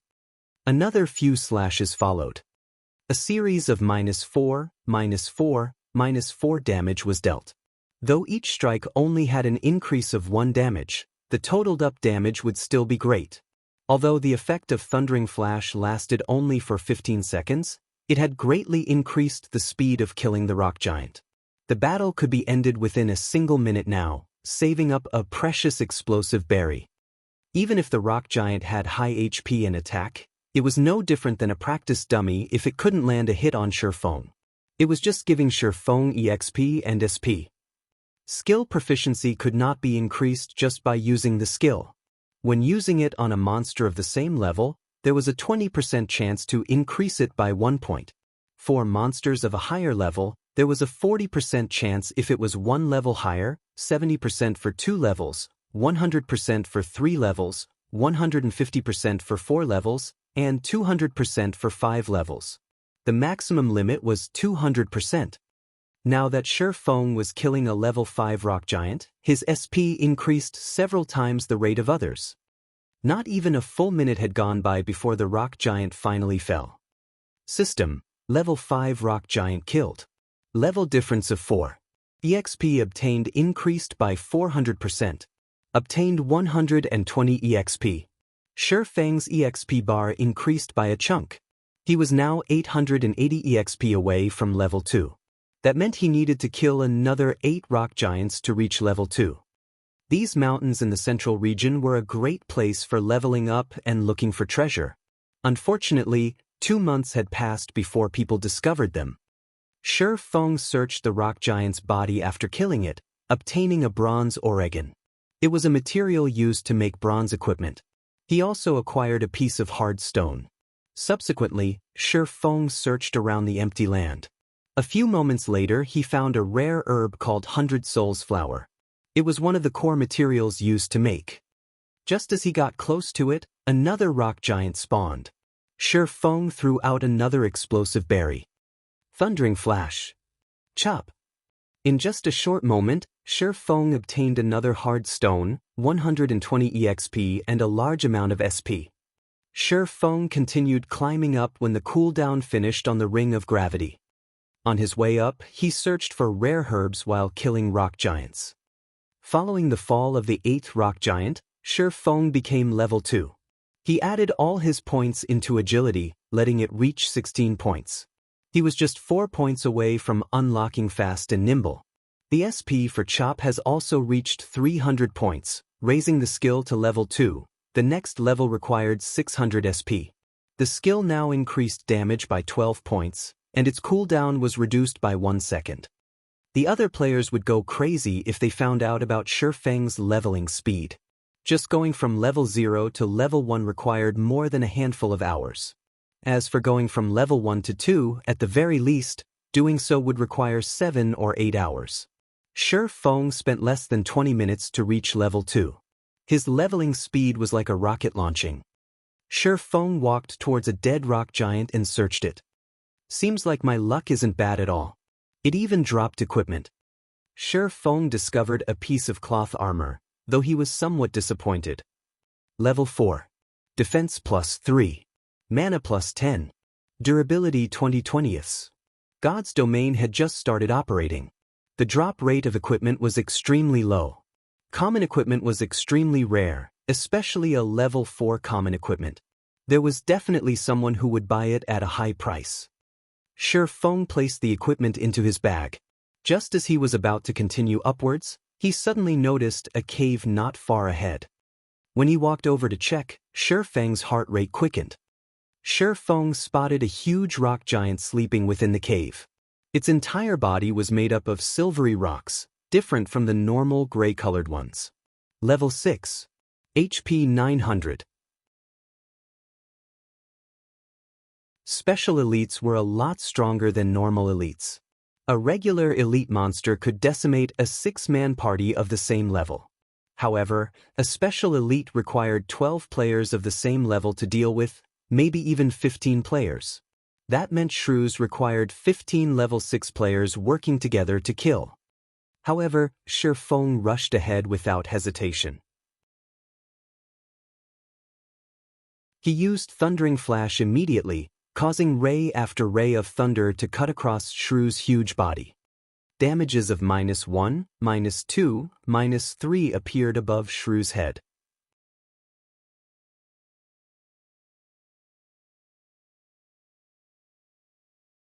Chapter 8: Killing Shrews. Even though the damage dealt by Shi Feng was negligible, Shrews still woke up from his deep slumber. Anybody would be enraged when they were abruptly awoken. "I'll flatten you, puny human!" Shrews bellowed. The entire cave shook as Shrews stood. With giant strides, Shrews walked toward Shi Feng. Not giving Shrews any chance, Shi Feng took out an explosive berry and tossed it in front of Shrew's path. Speed was always a rock giant's weakness. There was no exception even for a special elite. Shrews only had a larger size, a stronger attack, and more attack methods. Though his movement speed and attack speed were slightly faster, under the slowing effects of the explosive berry, he was still as slow as a turtle. On the other hand, Shi Feng's movement speed and attack speed were very fast due to his 16 agility. Shi Feng immediately circled to Shrew's back and began his fierce assault. A series of damages appeared above Shrew's head. -2, -2, -2, -2. They were followed by another chop that dealt 6 damage. It had to be said, Shrews had a frightening defense. Even with the amplified damage from Thundering Flash, a level 2 chop had only dealt 6 damage. A level 1 chop would probably only deal 4 damage. Shrews only turned around after receiving a series of attacks.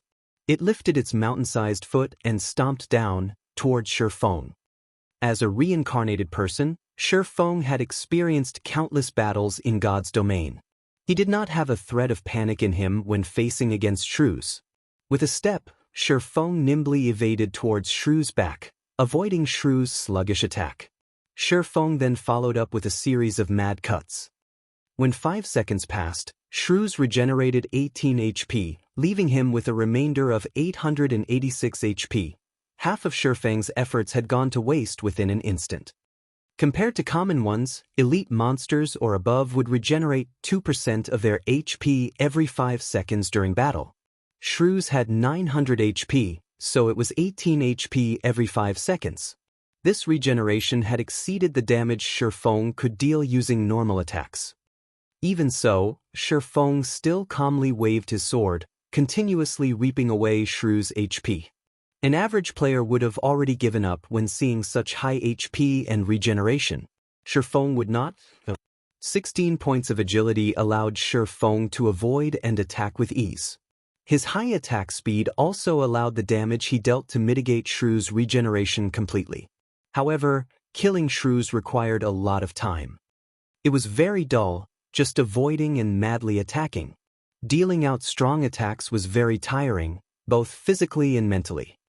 With each passing second, Shrew's HP continually fell. 15 seconds later. Once Thundering Flash's amplifying effect disappeared, the damage Shi Feng caused sharply reduced. Each strike of his sword only dealt 1 damage, and chop only took away 4 HP from Shrews. Shi Feng immediately fell into a bitter battle. Another 5 seconds passed, and Shrews once more regenerated 18 HP. However, Shi Feng only dealt 17 damage within that 5 seconds. It wasn't even enough to even make up for Shrews' regeneration. Shi Feng wrinkled his brows. As expected, it was hard to kill off Shrews. It was just a pointless endeavor without sufficient damage. Do I give up? Just as Shi Feng was thinking so. I want to flatten you. Shrews roared as he stomped his foot. Suddenly the entire cave shook. Sharp stalactites fell from the cave ceiling one after another, covering the entire cave. It even has a party wipe skill. Seeing the bad situation, Shi Feng moved quickly away from Shrew's side, dodging the falling stalactites. The stalactites continuously fell in great numbers. Their speed was quick as well. If a party came into this cramped space, there wouldn't be any place to dodge. They would definitely be party wiped. If it weren't for his nimble body and the somewhat spacious area, Shi Feng would be hard-pressed to avoid these falling rocks. Shrews revealed an exhausted expression after finishing his skill. Shi Feng's eyes shone. He quickly rushed ahead. Thundering Flash. Chop. -4, -5, -6, -10. Suddenly, a series of terrifying damages were caused. Fatigue state. It was a period of weakness that appeared after a boss used a powerful skill. In this state, the boss would have both its attack and defense greatly reduced. With this fatigue state, Shi Feng could see the hope of killing Shrews. Shi Feng took the chance to attack even more fervently. -4, -4, -4. Each sword strike took away 4 HP while Shrews was under both states of fatigue and damage amplification. During this weakened period, Shrews' regeneration also fell to 1%. By the time Shrews returned to his normal state, Shi Feng had already taken away 15% of Shrews' HP. The subsequent battle was filled with persistence. Shi Feng would repeatedly attack to make up for Shrews' regeneration. Every 30 seconds, he would deal a burst of damage with Thundering Flash, following which he would await Shrews' use of his big move. This party wipe skill was a nightmare to player parties. To Shi Feng, however, it was a chance. As expected, Shrews would again use his big move after a period of time. Shi Feng took this chance to take away 16% of Shrews' HP. Time passed bit by bit. After using 5 explosive berries, Shrews had 32% HP remaining. When Shrews activated his big move once more, Shi Feng took away another 16% of his HP. Shrews was quickly left with 16% HP remaining. Just as Shrews' HP fell to 15%, a sudden change occurred. Shrews' body continuously shrunk, his attack and defense reducing as well. However, his movement speed and attack speed kept increasing. This change was very disadvantageous to Shi Feng. Although the explosive berry was still in effect, Shrews' attacks were becoming faster. He had nearly landed a hit on Shi Feng. Shi Feng was just level 2. Even if Shrews' attack power had reduced, a single hit was enough to end Shi Feng. If Shi Feng died, he would lose a level and a lot of skill proficiency. It was not something he wished to see happen. Fight! A cold glint flashed through Shi Feng's eyes as he activated gravity liberation. Suddenly, dodging became relaxing. It was impossible to easily give up on a special elite with only 15% HP remaining. Shi Feng continued to circle and madly hack his sword at Shrews. Every hit dealt 3 damage, slowly reducing Shrews' HP. 14%, 10%, 9%, 8%, 5%. Gravity liberation's duration became shorter and shorter. When there were only 7 seconds left, Shrews still had 5% of his HP. Shi Feng would definitely be one-shot as soon as gravity liberation ended. Quick, quick, quick! Shi Feng's eyes turned blood red as his sword strikes became faster and faster. Just as Shrews had only 10 HP remaining, gravity liberation ended. Shifeng's speed dropped sharply. A cold, human-like grin appeared on Shu's face as he smashed his boulder-like fist down on Shifeng. Die! The cooldown of Thundering Flash finally finished. Thundering Flash. In an instant, 3 streaks of light passed through Shu's body. -4, -5, -6. Shu's final 10 HP was taken away. Boom. Shu's turned into a pile of rubble. System, Special Elite Shu's killed. Level difference of 4. EXP obtained increased by 400%. Obtained 940 EXP. Shifeng's experience bar abruptly rose by 27%, pushing him a big step closer towards level 3. After killing off Shu's, Shifeng searched around in the pile of rubble. The drops of a special elite were far better than a normal elite. Shifeng obtained an equipment, a skill book, and 16 coppers. The rewards for challenging higher levels sure are good. Even a bronze shield dropped. I can definitely sell it for a high price.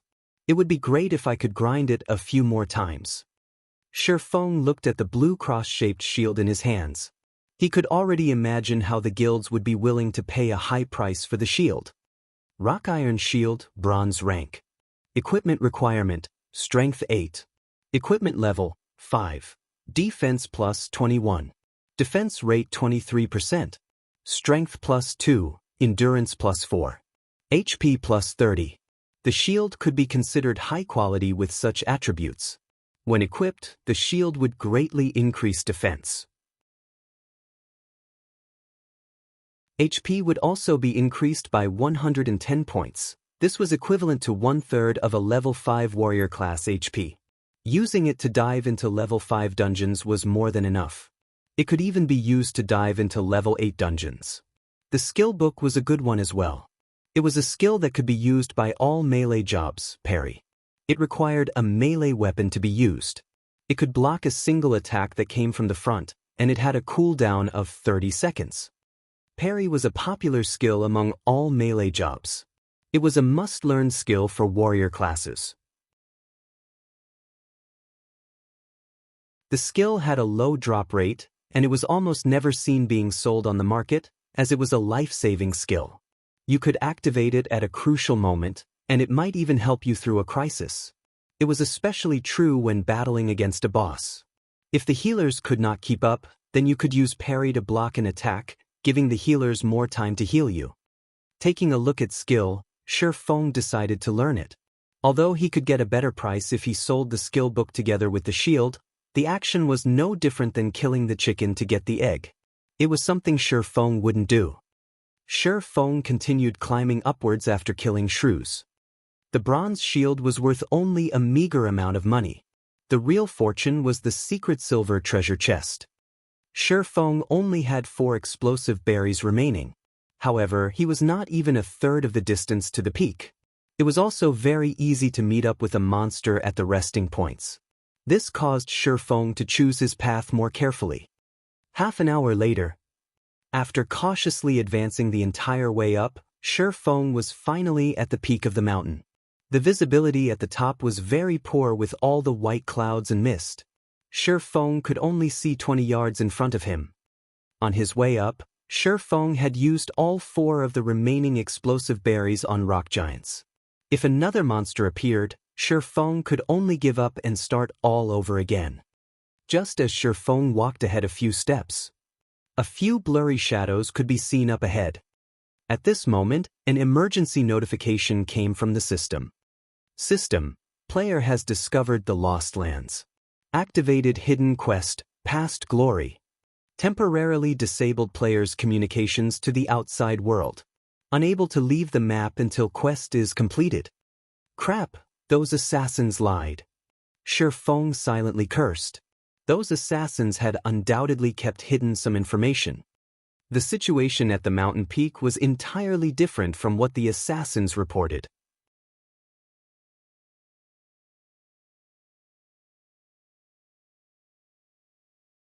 Chapter 9, Might of 8,000. Although the lies of those assassins angered Shifeng, he had to remain calm in facing this unknown situation. Even members of a workshop would have their own selfish motives. They would definitely hide some of their important discoveries, silently empowering themselves and making a fortune. There were plenty of such people in a workshop. Be they outer members or core members, after some time, there were always some exceptionally strong people who suddenly appeared, their social statuses abruptly rising. Shi Feng was one such example. Otherwise, he wouldn't be able to turn from a core member into the workshop's captain. They only told others about seeing a secret silver treasure chest after coming to the Lost Lands and nothing else. There is definitely something more important than that secret silver treasure chest. Is it this hidden quest? Shi Feng called out the system's quest panel. Hidden Quest of the Lost Lands, Past Glory. Aside from the name, there was no other information about the quest. Shi Feng did not even know what he had to do. Is it a region-activated quest? With his 10 years of experience in God's domain, Shi Feng quickly discovered the essence of hidden quests. There were some quests with special characteristics in God's domain. They were only triggered in certain areas. Not only that, these quests did not provide any information. Players were required to search for it themselves. After the quest was completed, it would no longer be triggered again, even if another player came to this place. It could be called as a special kind of unique quest. At the same time, it was a quest filled with extreme danger. Searching for the method to complete the quest in an unknown region also meant dealing with the unknown monsters of the region. For such special quests, the region's monsters were usually several levels higher compared to the surrounding areas. An average player had no chance in completing the quest. There were 6 assassins over level 20 that came to this place last time. The quest was also triggered in this region with level 5 monsters, so the assassins could complete the quest. There's no point in bothering. Since I can't get out, I might as well look around. At worst I'll just die and be sent back to the town. Shi Feng advanced in large strides after thinking it through. A few moments after walking through the mists, Shi Feng spotted a few blurry figures up ahead. It was a city which had been abandoned ages ago. All around, there were ruined houses. Judging from the size of the city and the magnificence of the buildings, it seemed this city once flourished. It was even more prosperous and brilliant than White River City. However, this flourishing city did not have even a shadow of a person now. Shi Feng silently entered the city. He observed the surroundings while looking for clues about his quest. Looking through a city that could fit millions was like looking for a needle in a haystack. Hours quickly went by. After searching through tens of streets and hundreds of houses, Shi Feng had yet to find a single clue for his quest. God's domain had just started. It was the best time to widen the gap with others, yet Shi Feng had wasted hours exploring this place. There were plenty of players who had already reached level 1, but Shi Feng was still paused at 34% of level 2. Shi Feng hesitated. Should he continue looking for clues to the quest, or should he just end himself here and revive back at the town? I'll look for another hour. If it's still no good, then I'll return to the town. Shi Feng laid down a time frame for himself. Although quests like these were precious, he did not have that much time to waste. He still had a ton of quests he could do. There was no need to waste away in this place. Time slowly passed by, bit by bit. Shi Feng arrived at the central tower of the city. This place was once a sacred ground for mages. It was the best place to learn magic. Now, however, it was irreparably ruined. Even the magic crystal at the tower's peak had shattered. Shi Feng went up the tower. He stood in the tower's observatory, filling his eyes with the city's scenery. Shi Feng would have slowly savored the sight were he not in a rush. After taking a look around, he still did not find any special locations. Just as Shi Feng was about to leave. Young adventurer, welcome to the city in the sky. A white-bearded, old man suddenly appeared. The old man's voice was filled with vicissitudes and wisdom. The sudden appearance of the old man shocked Shi Feng into a jump. He had even thought the old man was some monster that had appeared. However, he let loose a breath after noticing the yellow indicator above the old man. City in the sky. Shi Feng became shocked when he thought of this well-known city of God's domain. City in the Sky, the name of this city had once shaken the entire continent of God's domain. There were countless legendary jobs in this city. There was even the famous demigod-ranked sword saint, Altar. It was a city which was even feared by gods themselves. Unfortunately, the city had fallen during the Third God's War, becoming a regret of God's domain. Respectful elder, is there anything I can help you with? Shi Feng smiled and asked in a formal tone. Help. The white-bearded elder shook his head, smiling as he said, No, I don't need any help. I imagine you wish to become stronger. I can help you with that, but are you willing to accept a test of mine? Of course, I'm willing to receive your test. Shi Feng felt relieved. The trail to the quest, past glory, was here. He didn't have to die back to town, losing both levels and SP. The elder nodded his head in satisfaction, gravely saying, I'll give you 3 choices. The first one is the normal difficulty. After you pass it, you'll get a mysterious iron treasure chest. The second one is the hard difficulty, where you'll get a secret silver treasure chest. In addition, you can get additional rewards depending on your rate of completion. The third option is the hell difficulty, where you'll be rewarded a fine gold treasure chest. You'll also receive additional rewards depending on your rate of completion. Young adventurer, which do you choose? 3 choices. Each harder than the other, and each more attractive than the other. The 6 assassins who were over level 20 had chosen the hard difficulty. They returned with the secret silver treasure chest but chose to hide the additional reward. This meant that the additional reward was even better than the secret silver treasure chest. After some thought about it, Shi Feng decided to bravely challenge it. A person who had been reincarnated should have courage. Respected elder, I choose the hell difficulty. Shi Feng was confident he could manage this difficulty. If he could complete it, then it would have a great effect on his future developments.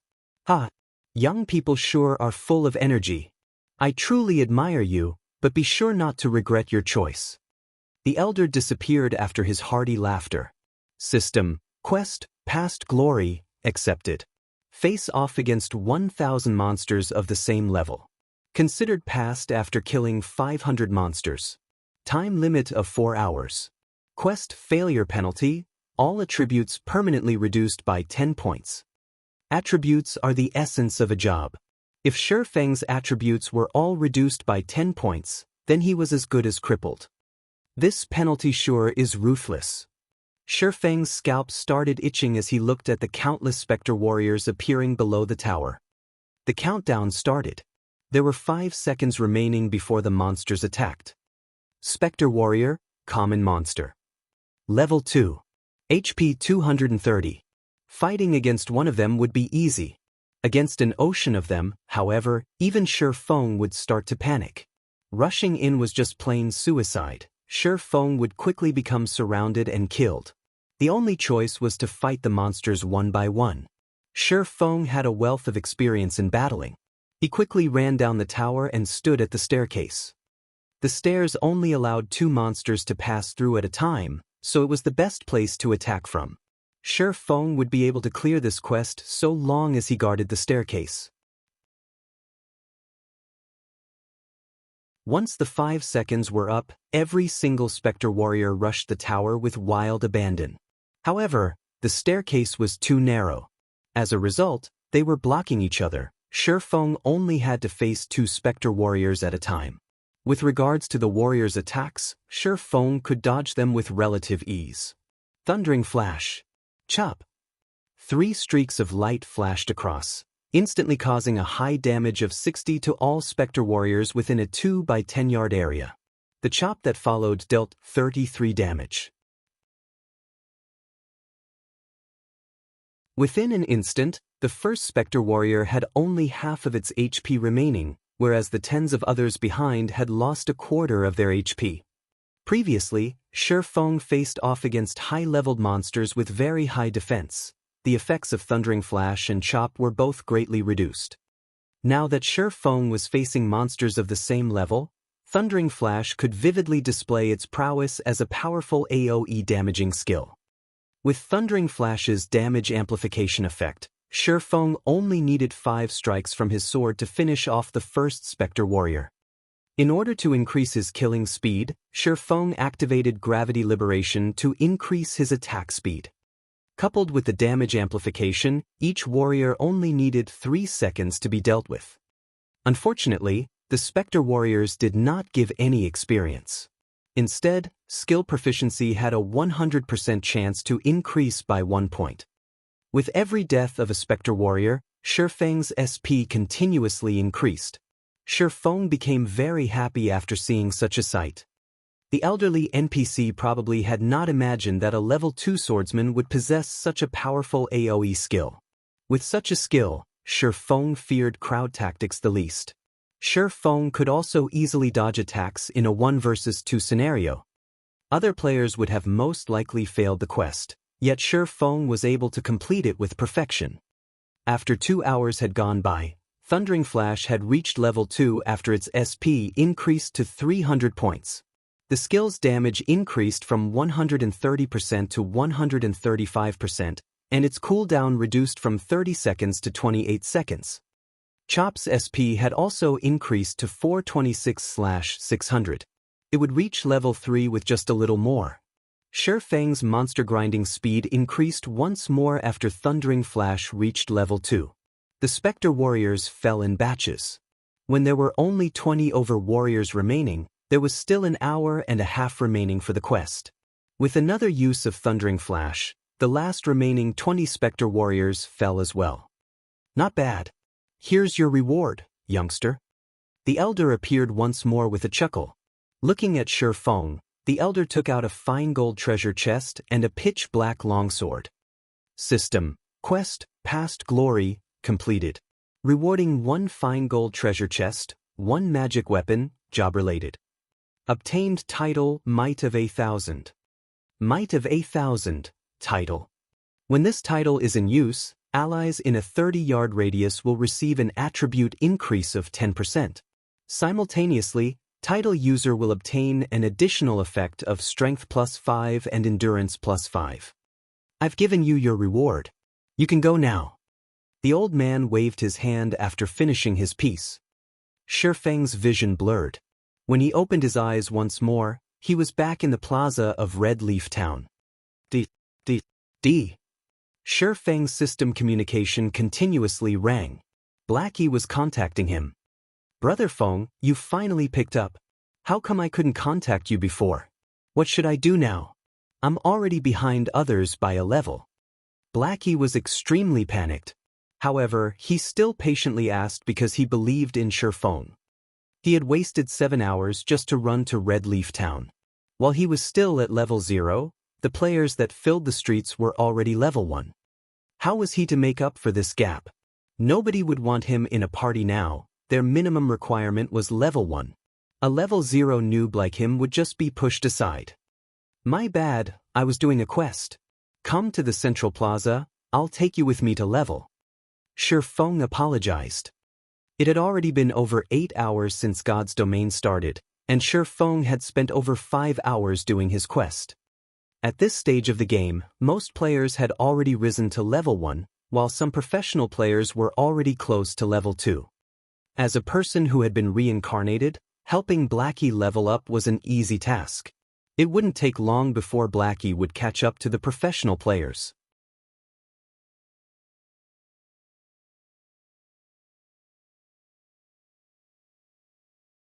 Chapter 10, The Abyssal Blade. Shi Feng observed his surroundings after hanging up on Blackie. Seeing that nobody paid attention to his sudden arrival, he quickly entered an empty alley. Opening a fine gold treasure chest would definitely cause a commotion. Opening and showing off a fine gold treasure chest at the crowded plaza was a bold action. It was something only noobs would do. Compared to the real world, there were no constraints within the game world. It went without saying, the great powers in the game hungered for great treasures. If a player did not have the capability, one of the best-case scenarios was one being killed back to level 0 for the treasure. However, if the treasure did not drop out, then congratulations, you can only live in the city for the rest of your life. While other players were out in the wild leveling up, The only thing you could do was to hang around in the city. After a few months, you could proudly be promoted to city guide. Shi Feng was not an assassin who was capable of stealth, hiding, and assassination. Currently, he did not have the sufficient strength to protect himself, so keeping a low profile was necessary. Shi Feng quietly observed the empty alley for some time. After he made sure nobody followed him, he took out the black longsword. Shi Feng's brows wrinkled when he looked at the black longsword. Abyssal blade, magic weapon. Job requirement, swordsman. Do you wish to bind the equipment? Should I equip it or not? Shi Feng became frustrated when he looked at the abyssal blade. Shi Feng was very familiar with magic weapons. Magic weapons were different from normal equipment. They did not have any rankings to differentiate them, and they were even rarer than legendary equipment. Its power was without question. However, a magic weapon was a double-edged sword. This was because the weapon had a side effect called backlash. If the player using the magic weapon was not cautious, a single mistake could cripple their account. In his previous life, there were a few experts in Star Moon Kingdom that became top-tier experts because of magic weapons. Even during his peak, Shi Feng could only look up to them. However, after a period of time, 2 of those experts crippled their accounts because they did not deal with the backlash properly. Their only choice was to start a new account. Forget it, let's just set it aside for now. I can't take the risk right now.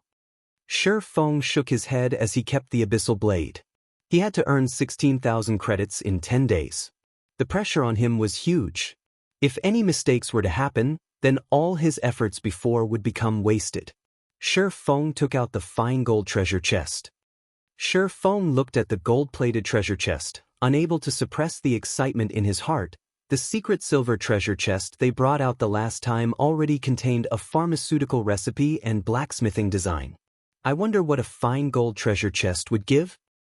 Shi Feng had been playing God's Domain for 10 years now, and the number of fine gold treasure chests he had seen did not exceed 20. Wars were fought over for every fine gold treasure chest. Shi Feng would not even dare to dream that he could be in possession of one. Shi Feng slowly opened the treasure chest. Suddenly, golden rays of light leaked out from the chest, illuminating the small alley. It would definitely be a dazzling beacon of light if it was nighttime. It would attract everyone's attention. Not daring to take any risks, Shi Feng quickly retrieved all the items from the chest. The dazzling lights slowly faded away after the chest was emptied. Fortunately, it was an empty alley, so nobody would notice the short period of radiance. The settings for treasure chests in God's Domain really are damned. Luckily it's daytime here. Shi Feng glanced at the treasure chest by his side, then shifted his gaze towards the 3 treasures in his hands. There were 2 ancient books and a battle armor. The battle armor was a secret silver equipment. It was much worse than Shi Feng had imagined it to be. Sky armor, secret silver rank. Plate armor. Equipment requirement, strength 20. Equipment level, 5. Defense plus 25, strength plus 6, endurance plus 3, agility plus 3. Durability 30/30. Additional attribute, power weakening. Reduce physical damage received by 15% after equipping.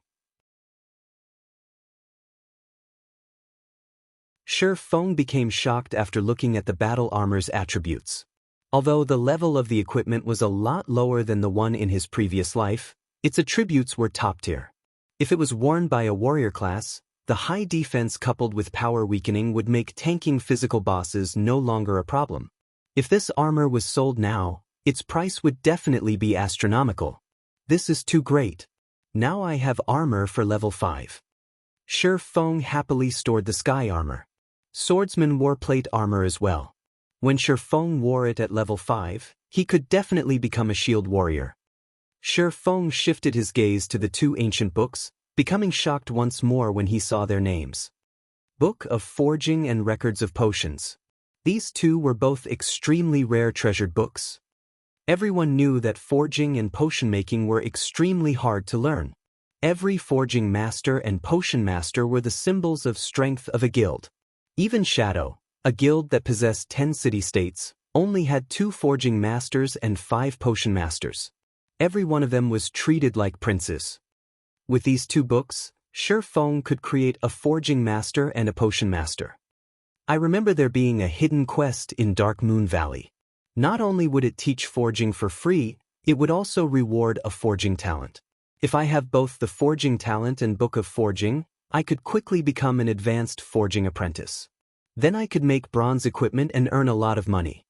Shi Feng recalled a member of Shadow called Hammer Trading. The person had become a forging master because he completed that hidden quest. Dark Moon Valley was a level 4 monster area. The quest as well was a difficult one and would take up a lot of time. It seems I have to buy some items and make proper preparations. Shi Feng stored the 2 books and sent a mail to Blackie, telling him to meet up at the trade area. Shi Feng then headed to the trade area himself. At this time, there were quite a lot of players at the trade area. Players who were tired of killing monsters would come to the trade area to rest, having a drink and chatting. There were also players selling their loot from grinding. Shi Feng searched for an empty spot, covering the ground with a piece of white cloth. He placed down the equipment and herbs he picked, starting his stall. The level 4 common cloth armor was priced at 1 silver 20 coppers, while the bronze shield was priced at 21 silvers. It was a fair and cheap price at this stage of the game. Rare herbs, high-level equipment, those interested come and take a look. Shi Feng shouted. There were quite a number of players in the trade area. However, most of them were selling materials such as herbs, ore, etc. Until now, there had not been a single player selling equipment. Shi Feng's shout immediately became everyone's focus. It can't be. There really is equipment. A bronze shield even. What unbelievable luck.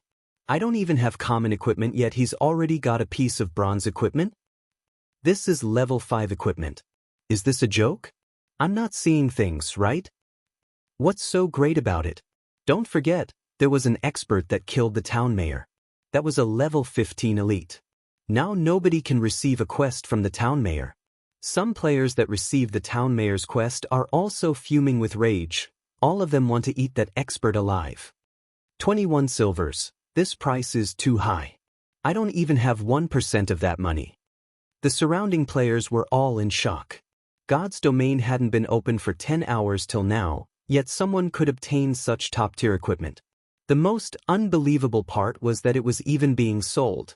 It should be known that most guilds and workshops would wear the equipment they obtained, increasing their advantage as much as possible. They would definitely not sell them.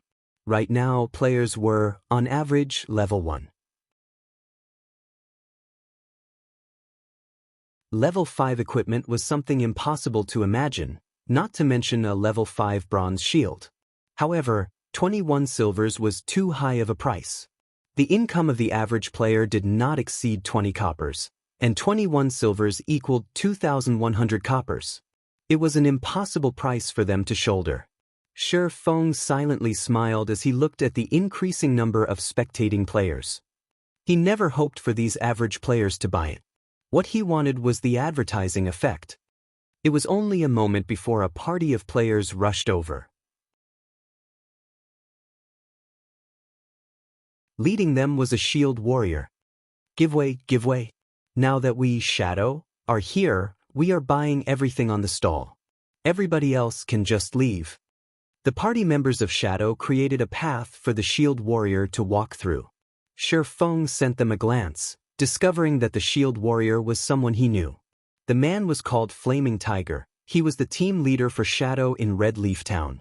In his previous life, Shi Feng was constantly used as cannon fodder, preventing him from rapidly rising. Flaming Tiger was responsible for 3/10 of that effort. Shi Feng never thought he would meet up with this man so quickly. You the stall owner? Flaming Tiger became excited as he looked at the blue cross-shaped shield. He then looked at Shi Feng. He did not have the observing eyes skill, so he could not tell Shi Feng's level. However, Shi Feng was only clad in novice equipment, and he did not have any guild's insignia on him. He was definitely just an average player. Obtaining such equipment should be due to good luck. Shi Feng nodded his head saying, "That's right." "Good, I want everything here for 1 silver. Flaming Tiger proudly stated. He said it as if everything on the stall was just unworthy garbage, and that giving 1 silver for them was looking up to 1. I don't negotiate prices. Please don't hinder my business by acting like a lord. Shifeng did not get angry, choosing to ignore Flaming Tiger. At this moment, Flaming Tiger's face became livid. He glared at Shifeng coldly saying, "Are you sure you want to oppose us, Shadow? I'll give you 1 more chance. Think carefully before you speak." Suddenly, all 5 other members of Shadow surrounded Shifeng. Shifeng rolled his eyes at Flaming Tiger, saying in a straightforward manner, "Fools." He actually dared to threaten Shifeng inside Red Leaf Town. Did he not know it was prohibited to take action inside a town? "You're courting death." Flaming Tiger raged, both his eyes turning blood red. He couldn't help but want to kill Shifeng right this instant. Haha, truly interesting. A level 5 bronze shield. How could us Assassins Alliance be left out? Another group of over 10 players came at this moment. Every player wore the Assassins Alliance's insignia. The person who spoke up was Stabbing Heart. He became shocked when he saw the stall owner. He did not expect to see Shifeng, the expert who had cleared the bronze prize challenge in a single try. Shifeng had even obtained a level 5 bronze shield now, so he had definitely killed a high-leveled elite monster. Stabbing Heart became even more respectful of Shifeng. "Here's 24 silver, I want everything here. Let's become friends. The next time you have any good equipment, you must consider us, Assassins Alliance." Stabbing Heart handed over the 24 silvers without hesitation. Although it was not easy for the guild to collect these 24 silvers, it was definitely worth it if he could become friends with an expert like Shifeng. "Alright, since you're so straightforward, I won't ask for the 50 coppers anymore. I'll contact you in the future." Shifeng understood Stabbing Heart's intention. It wasn't a bad deal if he could cooperate with such a large guild. Meanwhile, the surrounding players were shocked by Assassin Alliance's overwhelming air, handing over 24 silvers without batting an eye. Now, this was a large guild. Such an action had made a lot of players wanting to sign up for the guild. Compared to the Assassins Alliance, there was no future in joining a guild like Shadow. Everybody sent looks of contempt over to them. After being looked down upon by Shifeng, then being given a slap by the Assassins Alliance, Flaming Tiger's face became beet red. His eyes nearly crackled from anger. He called over an assassin coldly saying, "Quiet Wolf, you keep an eye on that kid. I'll let him know what happens when he opposes Shadow." On the other side, Shifeng had long since left the scene. He was currently purchasing items around the trade area. He now held 24 silvers on his person. It was an amount even greater than the total wealth of an average guild. Now that Shifeng was an absolute tycoon, he started buying things without a single care. He bought 20 bottles of black steel beer, each costing 25 coppers. He bought 30 smoke bombs, each costing 20 coppers. He bought 100 apple pies, each costing 5 coppers. Eating it recovered 30 HP every second, lasting 10 seconds. He bought 100 magic water, each costing 5 coppers. Drinking it recovered 30 MP every second, lasting 10 seconds. Shifeng spent a lot of his wealth within an instant, leaving him with only 3 silvers. "Brother Feng, you finally decided to show up. What are we going to do now?" Blackie had been waiting in the trade area for some time now. He wore a dark expression on his face, and his eyes were filled with resentment. God's domain had already been open for over 9 hours now. Aside from obtaining an explorer title, Blackie did not obtain anything else. He was nearing the point of dying from depression. "Let's go grind some monsters then." Shifeng smiled, sending Blackie a party request.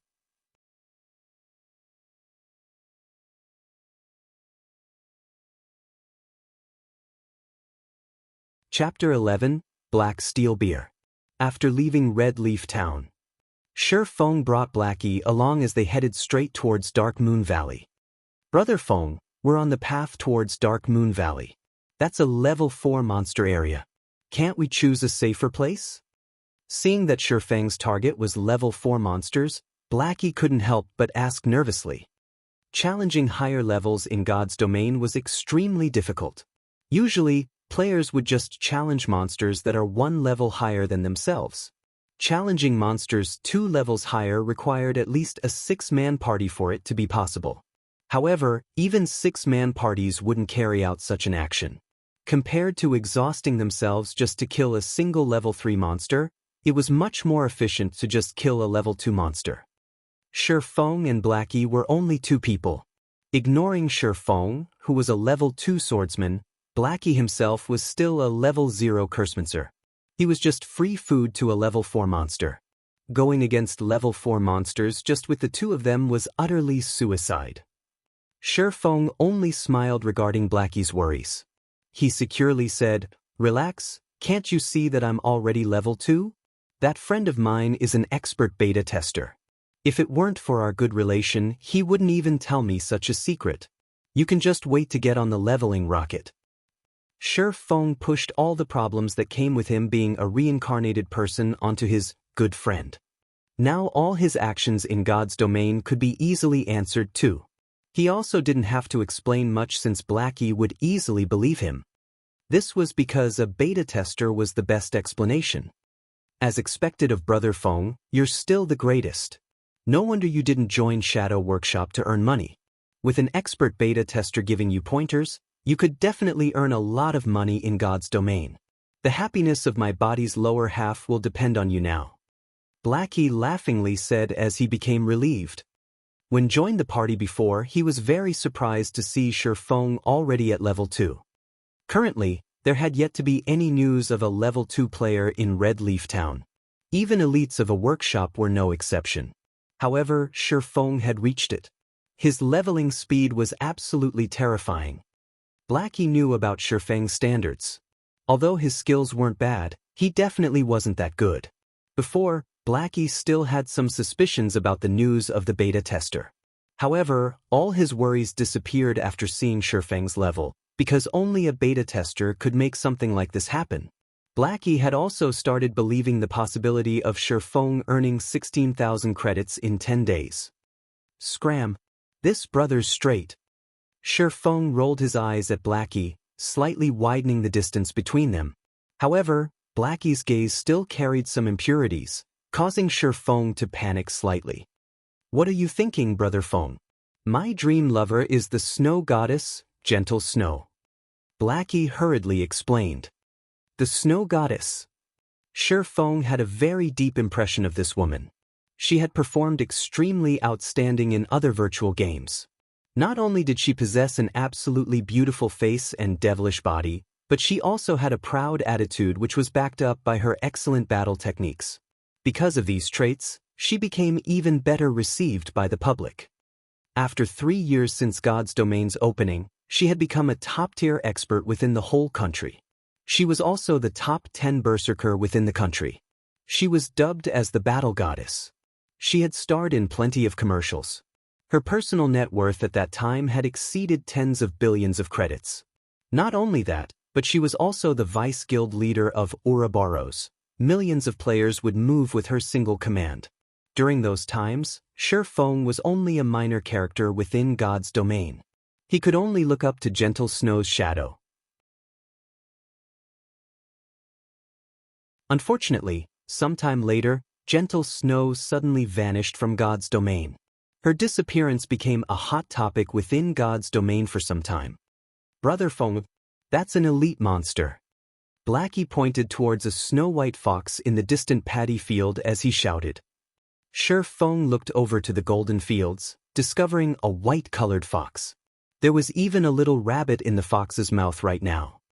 Cunning Snow Fox, Rare Elite. Level 2. HP 450. Blackie, your eyesight and luck are seriously too good. You even spotted a rare elite. We're going to earn a fortune this time. Shifeng stealthily walked closer to the fox as he directed Blackie, you just attack from a distance and leave the rest to me. Rare elites were a special type of elite. They had the same capabilities as a normal elite monster, but the rewards they give out were a lot greater. It would take a long time for it to respawn after being killed. Whether you could meet one depended on your luck. Brother Feng, you must be crazy. That's a level 2 elite. We can't go against it. Blackie wanted to stop Feng. Only a small party of the same level could deal with an elite. Fighting one alone, without any healing, would definitely lead to death. However, Blackie was too late. Feng had quickly circled to the snow fox's back, launching a sudden attack. Chop! A sword strike flew. The snow fox's actions were very nimble. It immediately avoided a vital hit to its abdomen, taking only 32 damage. Such nimble actions. Its defense isn't low either. Feng made a quick judgment after observing how the snow fox dodged and took damage. He had the Might of 1,000 title, so all his attributes were increased by 10%. There was also an additional 5 points to both strength and endurance, increasing his strength to 13 and endurance to 10. His agility was also increased to 17 points. Now his attack power was 29, and he had 260 HP. With great speeds, the enraged snow fox bit towards Feng's neck. It activated the skill Fatal Blow. However, with 17 agility, Feng's speed was not any slower than the snow fox. By the time the snow fox had rushed over, Feng's novice sword had already struck down towards the fox's head. Peng! Feng only had 13 points of strength. It was still not enough to block the snow fox's attack. 49 damage appeared above Feng's head, and his novice sword's durability decreased by 1 point as well. On the other hand, the snow fox only received 5 damage. The gap between the two of them was as clear as day. We're dead. We're dead. We're so dead this time. Sweat started appearing on Blackie's forehead. He had seen damage from common monsters, but he never imagined that there was such a great difference from an elite monster. Feng was lucky he had blocked the attack with his sword, only taking close to 50 damage. If the attack landed on his body, wouldn't it be over 100? Feng had reached level 2 with great difficulty. If he died this time, he would return to level 1. His great advantage over others would be gone. Move, Blackie! Feng shouted. He really must have gone mad. Fine, at worst I'll just die once. I'm still level 0, anyway. Blackie clenched his teeth and started chanting a curse, his hands making gestures. A dark arrow shot out, dealing 5 damage to the snow fox. Blackie sucked in a deep breath when he saw the damage. He had added all his points into intelligence, yet 5 damage was all he could do. An elite monster's defense was just terrifying. Feng, who was facing the snow fox, was under even more pressure. The snow fox had very high agility. It was able to dodge whenever Feng wanted to use chop. In the end, Feng could only use normal slashes, dealing 18 damage each time. However, each successful bite from the snow fox would deal over 100 damage. It was greatly disproportionate. 10 seconds later, Feng's HP fell to 31, while the snow fox still had 244. I guess there's still no way to directly face off against an agility-type elite with such a small amount of skills. Feng looked at the snow fox's half-remaining HP. If he continued to drag on this fight, he would be the one to die. He had to start bursting. Feng took out a bottle of black steel beer from his bag. After taking 2 mouthfuls, he became slightly drunk, and his vision started becoming blurry. He then activated gravity liberation, his speed increasing by a huge leap. He arrived at the snow fox's side with lightning speed. When Feng looked at the snow fox's level again, it displayed level 0, whereas he was level 2. Suddenly, the suppression due to level difference was removed, letting Feng's damage rise. Similarly, however, his body became difficult to control. Die! Feng's eyes were icy cold, his grip around the novice sword tightened. Thundering flash. Hua! Hua! Hua! 3 lightning quick slashes struck past the snow fox's waist, causing it to let out a tragic cry. Damages of -30, -36, -42 appeared on top of its head, instantly taking away a quarter of its HP. Afterward, another chop dealt 43 damage to it. The snow fox desperately resisted, but Shifeng's speed after activating gravity liberation was very fast. Even if he was in a drunken state with his many years of battle experiences, Shifeng could still easily maneuver his body. This had placed the snow fox at an absolute disadvantage. "Damn, what did you drink, Brother Feng? You're suddenly so fierce."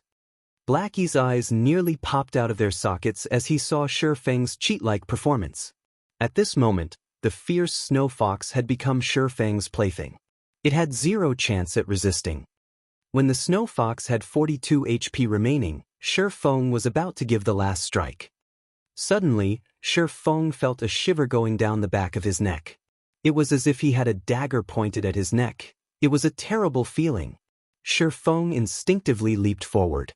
In the next moment, a bright snowy dagger had slashed across his original position. Shifeng had surprisingly avoided that strike. Behind Shifeng, a figure with an extremely surprised expression revealed himself. He had already kept his presence hidden incredibly well. He did not even let out a single sound. Not only that, after he had raised to level 1, his agility had reached 10 points. However, his sneak attack had actually been dodged. What sort of intuition did Shifeng have? "Friend, we have no hatred or enmity between us. It isn't good doing something like this." Shifeng focused his gaze on the newly appeared assassin as he coldly said so. "If you wish to place blame, then blame yourself for angering us, Shadow. It is too late even if you regret it now." Quiet Wolf said excitedly. He held his dagger in reverse grip, paying attention to Shifeng's every movement. Quiet Wolf had been following Shifeng while also reporting his location. He never imagined that they would meet an elite monster. The snow fox's current target was Shifeng. Although Shifeng had good skills, with the snow fox holding him back, Quiet Wolf could definitely find a chance to kill of Shifeng's remaining strand of life. Then he could kill the snow fox. There were only benefits for him. As for the Cursemancer on the side, he was just garbage that was not even worth mentioning. Naturally, the snow fox wouldn't care about any of this. It just knew that it had to kill Shifeng. The snow fox suddenly bellowed, its snow-white skin turning into a flaming red. Its body also increased in size and its HP rose by 20%. Then, the snow fox activated its final skill, Tearing Bite. The skill amplified its damage by 50%, also causing a bleeding damage of 30, lasting for 5 seconds.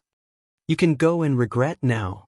I'll take care of this snow fox in your stead." Quiet Wolf rushed at Shifeng. He was prepared to kill off Shifeng the moment he dodged the snow fox.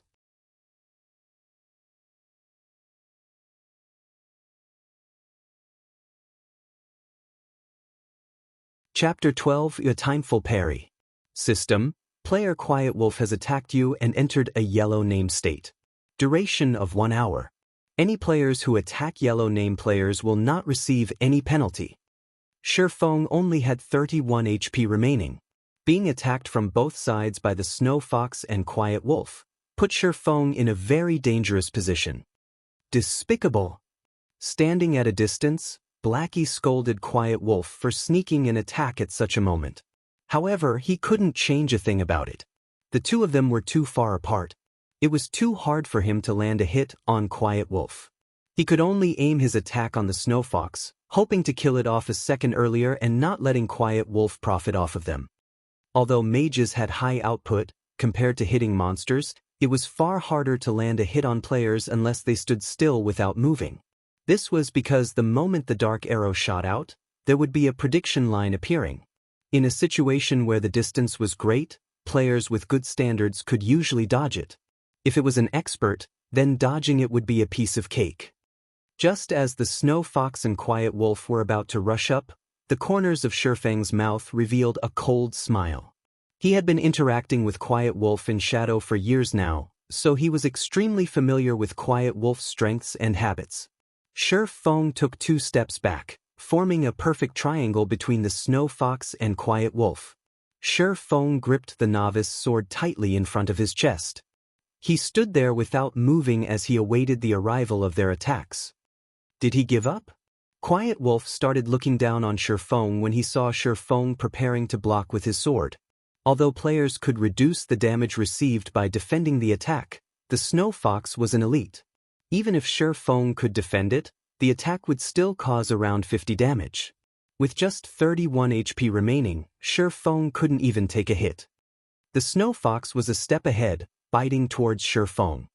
Tearing bite. Just in time. Instead of retreating, Shifeng advanced. He rushed towards the Snow Fox. The novice sword blocked the Snow Fox in its mouth. Using the life-saving skill parry, Shifeng could block a frontal attack once. Shifeng then continued by lifting the Snow Fox. The Snow Fox had low power, so Shifeng had easily tossed it towards Quiet Wolf. Everything happened too quickly. Quiet Wolf, who was rushing towards Shifeng, could not react in time. In an instant, his shoulder was bitten by the Snow Fox. A damage of -164 appeared on Quiet Wolf's head. His HP was instantly cleared down to 0. How? Quiet Wolf was unbelievably shocked. His heart was filled with unwillingness as he stared at Shifeng's ridiculing smile. He never imagined that players could do such a thing. If he had known about it, he definitely wouldn't rush forward just to get himself killed. At this point, regardless of how unwilling Quiet Wolf was, his HP had turned to 0. His body could only fall and turn into starlight. He had even dropped a piece of equipment. In the distance, Blackie became dumbfounded. He had even forgotten to attack the Snow Fox. Blackie, stop daydreaming. Hurry up and attack the Snow Fox. Shifeng yelled and rushed at the Snow Fox again. After Blackie started reacting again, he chanted a curse, madly attacking the Snow Fox. Without Quiet Wolf's disturbance, the near-death Snow Fox was just a decoration. Within 10 seconds, the Snow Fox released a wail before falling down. System: Rare Elite Cunning Snow Fox killed. Obtained 130 EXP. Shifeng was level 2 now, so this amount of EXP was nothing to him. What Shifeng was concerned about was the loot. Rare elites were the love of all God's domain players because of their shocking drop rates. Furthermore, this was the first kill of the Snow Fox, so the loot must be even better. It can't be. It actually dropped a weapon. Shifeng obtained a staff and arm guard. Blackwood Staff, Bronze Rank. Level 1. Equipment requirements: Strength 5. Attack Power +8. Intelligence +3, Vitality +1, Mana +30. Durability 2020. This equipment would greatly strengthen a mage. Not only was its attack power high, it even gave an additional 3 intelligence. If a mage equipped it, then their damage might increase up to 2 levels. Fox Skin Gloves, Common Rank, Leather Armor. Level 1. Equipment requirements: Strength 3. Defense +4. Durability 2020. On the other hand, Quiet Wolf had contributed a pair of level 0 common leathered shoes with +3 defense. And here I thought it was some grey trash equipment. It seems Quiet Wolf's luck isn't that bad, being able to obtain a piece of common equipment. Shifeng had a different view of Quiet Wolf now. Obtaining a piece of common equipment at the starting period of the game definitely depended on luck. However, Quiet Wolf's luck now benefited Shifeng instead. Swordsmen could wear both plate armor and cloth armor. Now that Shifeng had 2 of these new items, his defense had increased by a lot. Blackie, your equipment. Shifeng passed the Blackwood Staff to Blackie. However, Blackie did not receive the equipment. He had a hesitant look on his face. Killing the Snow Fox depended entirely on Shifeng. Blackie wasn't of much help, yet he had received the best equipment. A piece of bronze equipment no less. At this stage of the game, there weren't many players capable of owning such an item. It was extremely valuable. What's happened to you? Aren't we good brothers? Why are you being courteous with me? Besides, you're a cursemancer. Once you've reached level 1, you can fully exert the staff's greatest capabilities. With that, we can level even faster. Shifeng said in a serious tone as if he knew what Blackie was thinking. After some thought, Blackie was able to make sense of it. He no longer refused it, saying, "Thanks. I'll definitely use it properly." "Oh, that's much better." Shifeng laughed. "Let's go. We're going to Dark Moon Valley." Red Leaf Town. Quiet Wolf, what were you even doing? Not only did you die, you've even dropped a piece of expensive equipment. Do you know how precious that equipment is? Flaming Tiger snapped as he cursed. Quiet Wolf's expression was as gloomy as dark water. That pair of shoes was something he had obtained after grinding for 7 hours, and now he had actually lost it. Even his heart was bleeding right now. Although he had wanted to explain, he did not know how to. Should he say how he was toyed with by Shifeng? That wasn't something he was willing to admit. However, even if he wanted to snatch the equipment back, he wasn't an opponent for Shifeng. "Brother Tiger, I discovered a rare elite in the wild. I didn't think I would be discovered by that kid when I was about to kill off the elite. That kid had even brought along another person. In a 1 versus 3 situation, I wasn't their opponent at all." Quiet Wolf pretended to be enraged as he turned black into white. He continuously tempted Flaming Tiger. That brat should have killed the rare elite by now. He must have obtained some good equipment. They were on the path towards Dark Moon Valley. We could still catch up to them if we chase after them. We might even be able to get back the equipment. Rare elite? Flaming Tiger's eyes started to shine. He no longer questioned Quiet Wolf. Instead, he was extremely interested in the loot of the rare elite. He said excitedly, "Let's go. We'll immediately chase after them. They actually dare to steal my equipment. I will make them regret even playing God's domain." Within a short moment, Flaming Tiger gathered all the members of Shadow Workshop present in Red Leaf Town. He brought along 11 workshop members and rushed towards Dark Moon Valley. No matter what, he wanted to kill off Shifeng and obtain his equipment. At this moment, Shifeng and Blackie had already arrived at Dark Moon Valley. There was a smithy beside the flowing creek.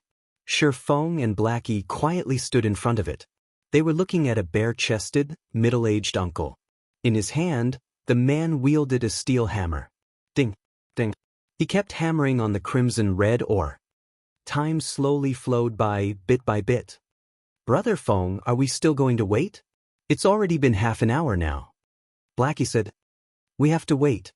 Without patience, he won't give us the quest." Shifeng affirmed. In his previous life, hammer trading had passed by this place on accident. He had discovered a smithy here. However, the blacksmith here didn't pay any attention to him regardless of how hammer trading talked to him. This had enraged hammer trading, so he decided to drag it on with the blacksmith. He kept standing to the side, sending death glares to the blacksmith. He had never imagined that after some time, the blacksmith would actively speak up. Not only that, the blacksmith even gave out a hidden quest.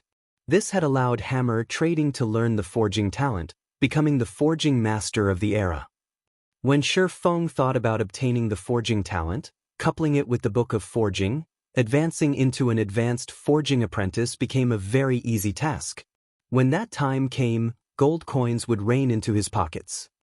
After waiting for more than 10 minutes, "Do you two have an interest in forging?"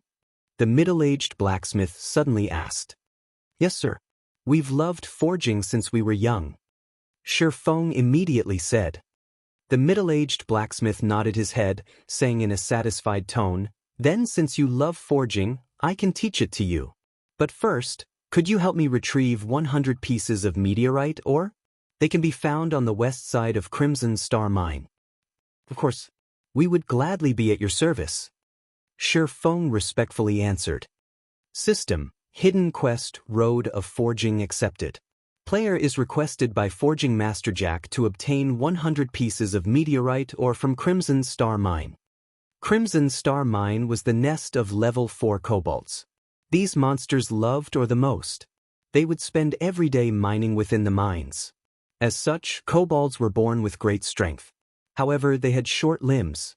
Because they stayed underground for long periods of time, their range of vision was short. They could only detect enemies within a 35-yard distance. This distance was also the maximum range of attack for a mage. At the mine's entrance, there were many kobolds walking around. An entire group of them would be attracted even if only one of them was attacked. Kobold. Level 4. HP 420. First, some food and drink to fill ourselves. We'll start work after that. Shi Feng brought out a black steel beer and an apple pie. Blackie didn't understand what Shi Feng was trying to do, but since it was Shi Feng's request, he must have his own reasons. Blackie sat down and started eating. 10 seconds after eating the apple pie, all of Blackie's attributes were suddenly increased by +1 points, the effect lasting 30 minutes. After drinking the black steel beer, Blackie's vision started becoming hazy. When he looked at the distant level 4 kobolds, their levels were suddenly reduced by 2, becoming level 2. Alright, let's start then. A bottle of black steel beer's drunken effect only lasts 30 minutes. Shi Feng stood up. He took out a smoke bomb and walked closer to the mine's entrance. Then he threw it at the group of level 4 kobolds. There were currently over 10 of them there. Smoke bomb. Able to reduce the visibility in a radius of 10 by 10 yards. Duration of 1 hour. The smoke bomb was able to reduce a monster's vision by 10 yards. It wasn't particularly useful against other monsters. However, it was great when facing kobolds. Their vision was now reduced to 25 yards. As long as a mage attacked from a 30-yard distance, the kobolds would not be able to spot them at all. They could only stand there and wait for their deaths. Attack!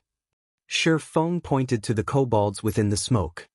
Blackie was half doubting Shi Feng's actions, but he still chose to believe in Shi Feng. His mouth started chanting a curse. A moment later, a dark arrow shot out, landing directly on the foremost kobold.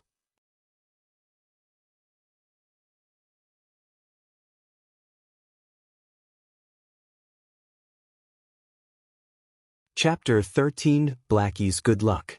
The kobold within the smoke was hit, 21 damage appearing above his head. The kobold became furious after being inexplicably attacked. Like a searchlight, the kobold looked around in all directions with his blood-red eyes. Such an action had also caused the other kobolds to start being on guard. Within the forest, Blackie's heartbeat kept on speeding up. He was extremely panicked. Although the kobolds looked to be level 2, their attributes 100% belonged to a level 4. Drinking the black steel beer allowed a player to become drunk, significantly increasing the player's courage. As a result, all enemies seen by the player would have their levels reduced by 2. However, this would not reduce the kobolds' attributes. If these kobolds came rushing at them, only death awaited Shi Feng and Blackie. Yet, Blackie's worries were for naught. The attacked kobold looked at its surroundings. However, it did not discover any enemies. After whining for a bit, it returned to its original state. The other kobolds also stopped paying attention to their deranged companion as they continued walking about. Relax. They won't attack us as long as you maintain a 30-yard distance. Shi Feng clapped Blackie's shoulders as he confidently commented. He had been planning all this ahead of time. Otherwise, he wouldn't have spent that much money buying all those items. Blackie became even more courageous after Shi Feng's encouragement. He continuously chanted curses and shot out dark arrows. The kobold only had 420 HP, and it couldn't withstand Blackie's bombardment at all. After receiving more than 20 dark arrows, it breathed its final breath. Meanwhile, the other kobolds by its side did not show any reaction at all. Blackie became excited when he saw the first kobold fall. He had killed a monster 4 levels higher. Although the EXP was shared due to being in a 2-man party, the amount of EXP he received was still plenty. His experience had risen by 5% within an instant. This meant that Blackie would level up after killing 20 kobolds. He was even safe and unharmed. If the monsters did not disappear completely, their leveling speed would be terrifying. With such a great way of leveling, they would be able to rise even to level 6 very effectively. Blackie now understood why Shi Feng was so confident. Even if they had wasted several hours from traveling, being able to grind on monsters here was definitely worth it. After a while, the group of 20 or so kobolds in front of the mine's entrance was cleared out completely. Blackie had also raised to level 1. After he equipped the Blackwood staff and added all his free ability points into intelligence, his damage was increased by a large leap. He could now take away 45 HP from the kobolds in a single hit.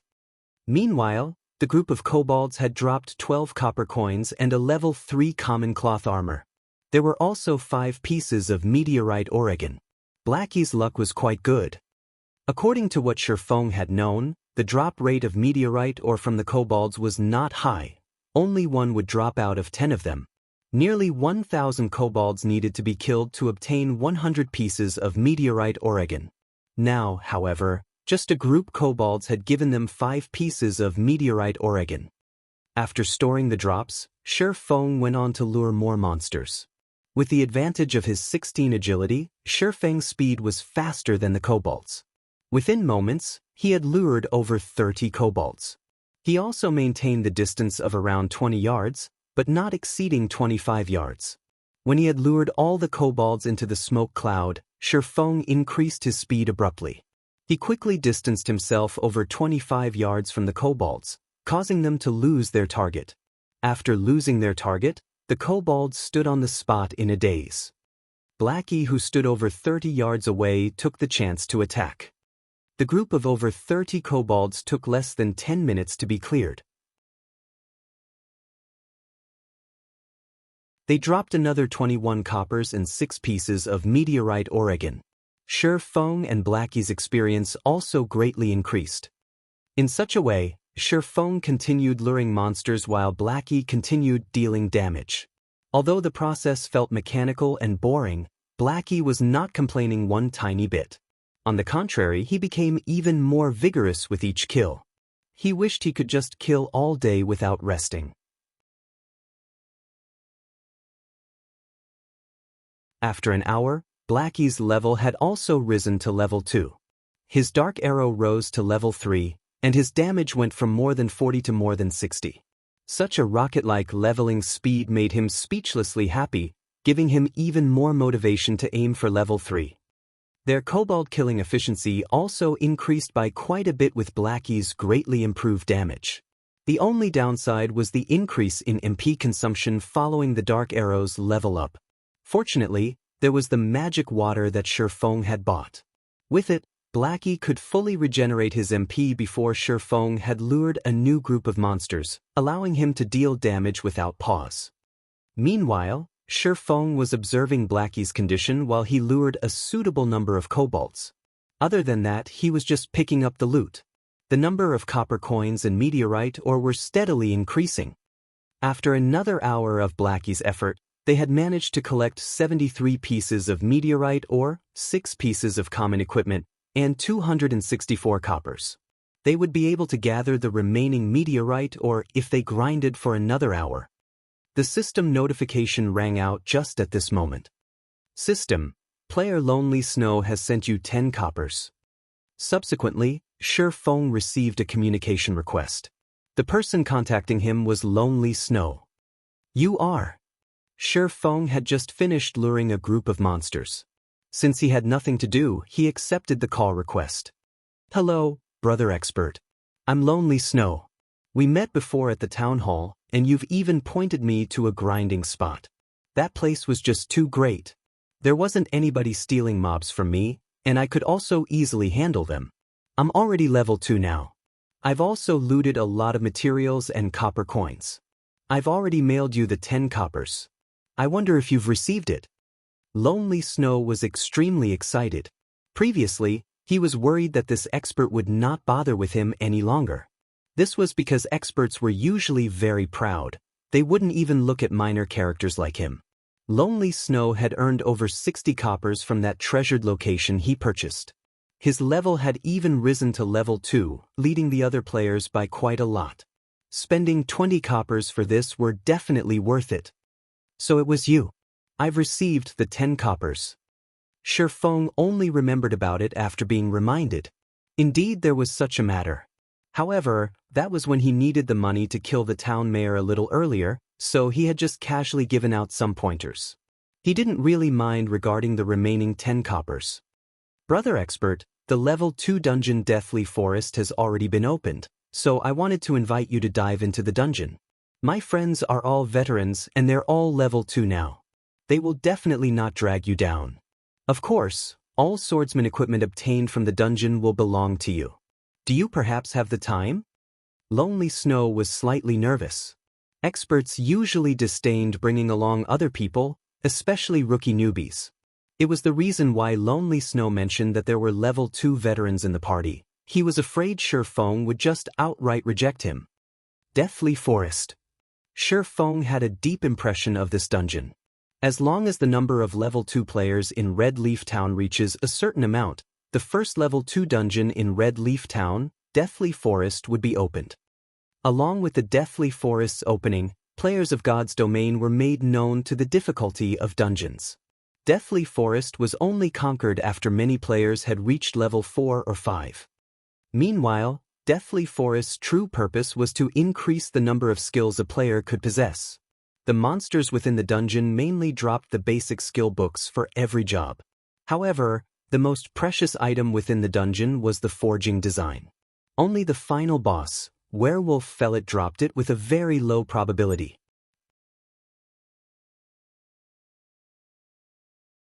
Shi Feng was very interested in this forging design. If he could learn it, then he would be able to further progress in his plans. Fine. However, I have a condition of my own. I will be bringing a Cursemancer, so all Cursemancer and swordsman equipment will belong to me. Also, I want all materials and design papers that the boss drops. If you all are willing to agree to this condition, then I can go with you. Shi Feng had just casually asked for the majority of the profits. However, he did not feel anything wrong with it. Lonely Snow started sweating all over after hearing Shi Feng's condition. As expected, an expert's asking price was definitely high. However, when Lonely Snow considered the strengths of a beta tester, he still reluctantly agreed. All right then, I agree. I'll tell it to the others. Expert, when will you be free to come? We'll meet at the dungeon's entrance in another 2 or so hours. Shi Feng estimated Blackie's killing speed. In over an hour, they would definitely be able to finish gathering the 100 pieces of meteorite Oregon. That's good. Then I'll start preparing over here. I'll see you at the dungeon's entrance, Brother Expert. Lonely Snow ended the call, a heavy weight being freed from him. At this moment, there were 3 other people standing beside Lonely Snow. Every one of them was level 2. What did that expert say? A handsome ranger asked. Lonely Snow explained it to them word for word. What dog's fart expert? He's just here to take advantage and rip off equipment from us. What's the point of inviting him? If we add another 2 damage dealers, we can enter the dungeon all the same. A shield warrior angrily cursed. The male cleric standing at a side curled his lips, saying in a bad mood, then he's saying that all mage class equipment belongs to his friend. Lonely Snow advised, that person is a real expert. He's also a beta tester. He definitely has a deep understanding of the dungeon. He might even be able to guide us through it. Don't you all want to clear the Deathly Forest? So, what if he's a beta tester? He just had an extra month of experience in God's Domain and a rough understanding of it. Besides, the data has long been changed after the game's official release. Even if he knew a lot about the Deathly Forest, how much use could there be? The shield warrior asked in disdain. He felt that those beta testers were only lucky. Their actual skills and strength might not even be comparable to them. We'll see how it goes after they arrive. If it's no good, then by that time there will be a lot more level 2 players. It won't be too late, even if we find someone else by then. The leading ranger said. After hearing this ranger speak, the others nodded their heads in agreement. At this moment, there was a flash of light in Dark Moon Valley. Shi Feng had finally raised to level 3. Unfortunately, the leaderboard for levels had yet to be opened. Otherwise, he would definitely be ranked first on Red Leaf Town's leaderboard for levels. Finally, level 3. Shi Feng hurriedly added 4 attribute points towards agility, letting his agility reach 20 points. System: player's agility has reached 20 points. Activating agility hidden basic skill fast and nimble. Fast and nimble, active. When activated, possess a body exceeding the normal man. Body's degree of freedom is completely released. Shifeng suddenly felt a gush of strength from his entire body. He also felt his body becoming unspeakably agile. His 5 senses also received a great improvement. These improvements allowed Shifeng to better exert his body's potential. Besides Shifeng reaching level 3, the last kobold that Blackie killed had unexpectedly dropped a level 1 bronze equipment, war boots. Shifeng couldn't help but admire Blackie's luck. Common monsters of level 1 to 3 would not drop any bronze equipment. The drop rate of bronze equipment from level 4 wild monsters was 1 out of 10,000. Yet Blackie had actually got it. His luck was just heaven-defying. Brother Feng, what are the attributes? Let me see as well. Blackie said so excitedly. The warboots attributes are quite good. Shifeng displayed the attributes. Recruits warboots, bronze rank, plate armor. Level 1. Equipment requirement, strength 6. Defense +8. Strength +1, endurance +1. Movement speed +1. Durability 20/20ths. This is too great.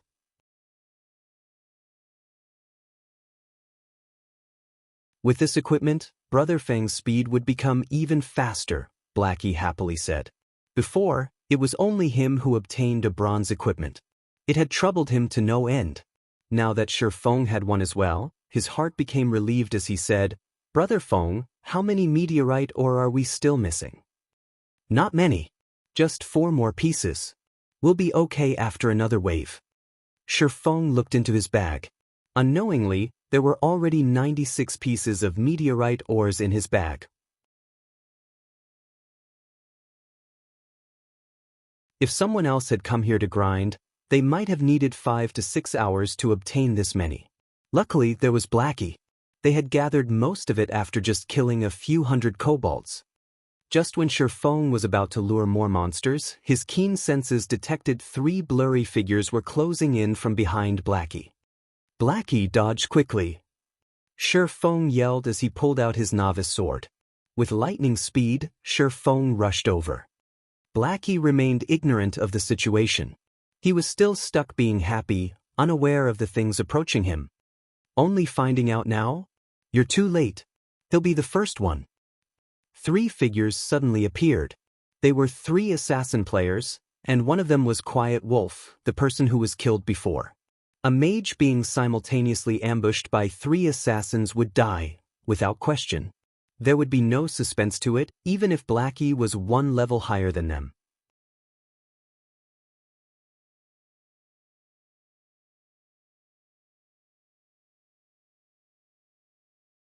Chapter 14, Extraordinary Player's Physique. The simultaneous attacks from the 3 assassins caused a lot of damage to Blackie.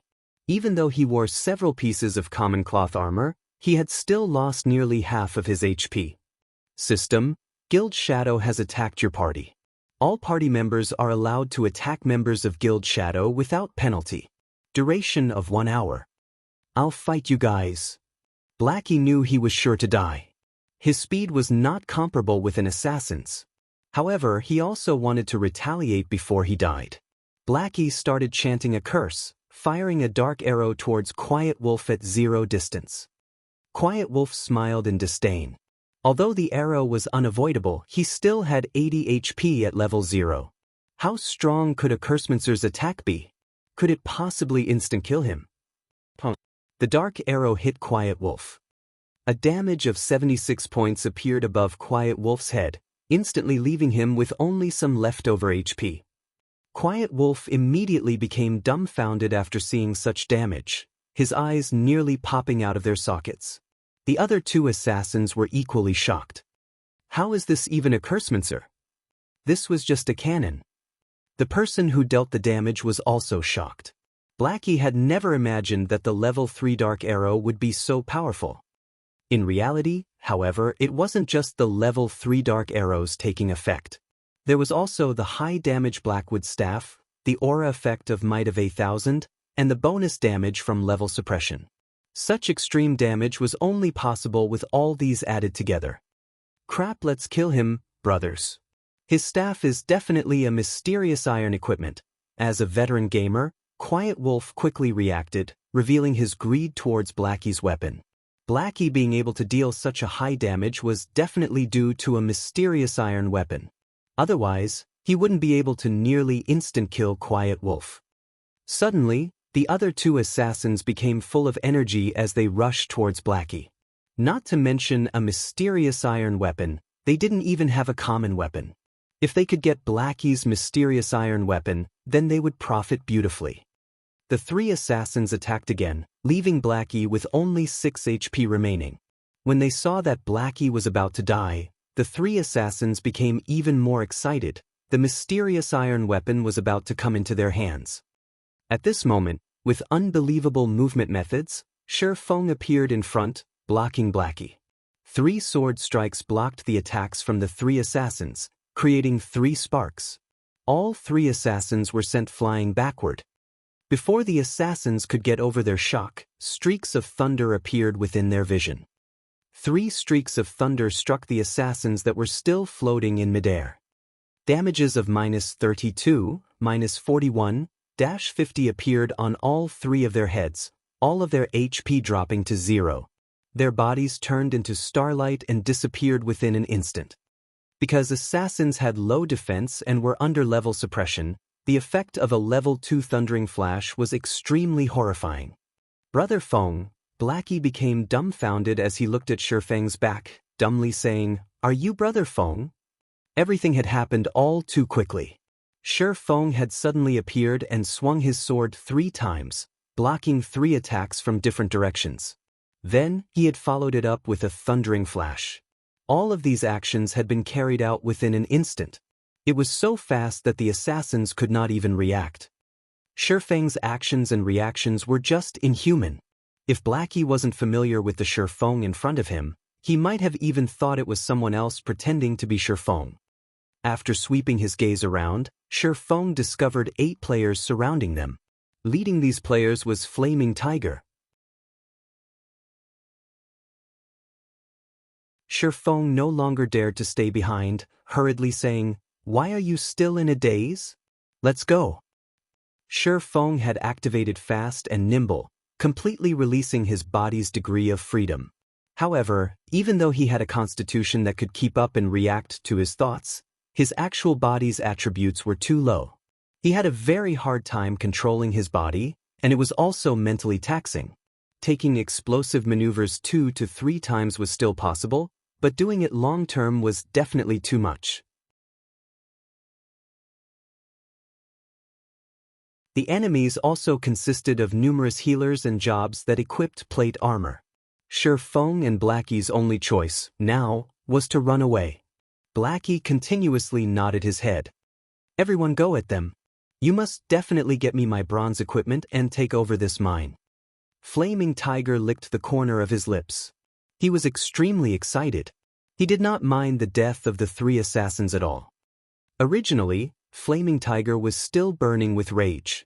They had spent hours at Dark Moon Valley searching for Shi Feng and his partner, causing their leveling speed to fall greatly.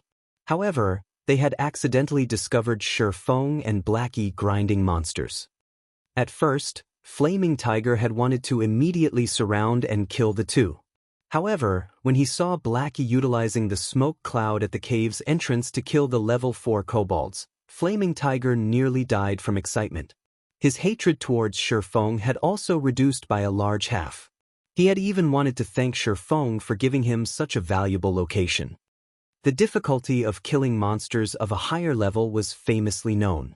If he could kill level 4 monsters without any harm, then his leveling speed would be absolutely horrifying. It won't be more than 10 hours before he would be leading the other players. After he had gained a huge advantage over others, the task of uniting Red Leaf Town would be at his fingertips. When that time came, he might even become Shadow Workshop's captain. Countless virtual game companies had closed shop because of God's Domain's opening.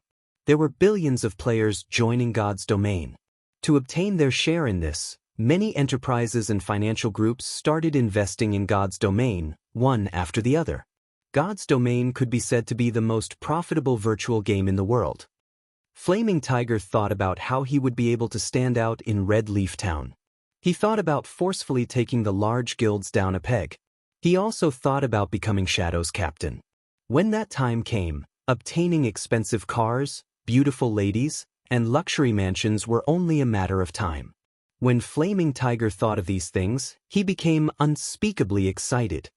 He had to appreciate Shifeng for giving all of these things to him. However, appreciation remained just appreciation. He still couldn't let the bronze equipment on Shifeng and Blackie go. Brother Tiger, those two are too fast. We can't catch up to them. A berserker said. They're lucky that they run fast. However, this precious piece of land is enough. Flaming Tiger's eyes shone when he looked at the mine. He had already fantasized himself leading Red Leaf Town with flair. Brother Tiger, what about Quiet Wolf and the other two? The three of them fell back to level 0. They also lost quite a lot of skill proficiency, an elementalist asked.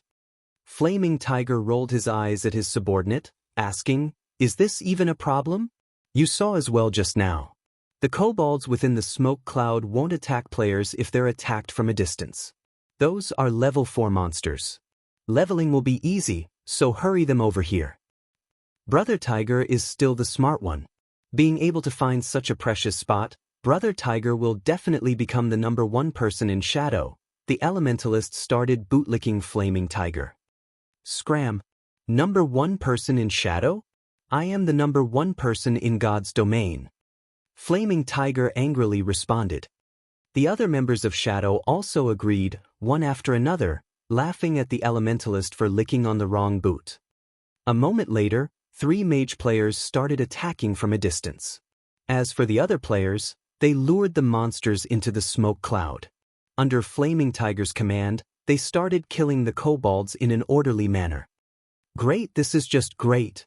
Even after sharing a kobold's EXP with so many people, my experience still increased by 2%.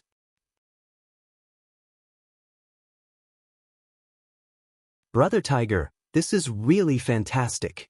These monsters also drop ore and a lot of money. Not only that, but these kobolds also respawn quickly. We can grind here without limits until we reach level 6. By that time, we Shadow will definitely become Red Leaf Town's #1 guild. The members of Shadow started laughing happily. It wouldn't take many hours before every one of them reached level 6. It was already great just imagining how they would suppress the other guilds in Red Leaf Town. Haha. Consider yourselves lucky for following me. The other team leaders are nothing. When the time comes, I'll become Shadow's captain. Flaming Tiger was in a great mood. With such an increase in experience, it wouldn't take an hour before he rose to level 2, compensating for his previous losses. Meanwhile, at the nearby location of Crimson Star Mine, Blackie was grinding his teeth in anger. Brother Feng, are we just going to let this go? That was hard to obtain information that came from a beta tester, but now it's just profiting these people. I get angry just from thinking about it. These people from Shadow are just shameless. Fortunately, I didn't join them. Shifeng shook his head as he looked at the system panel's clock, smiling indifferently. They dare to steal my things. We'll let them enjoy it for now. In a moment, we'll let them know after happiness comes sorrow.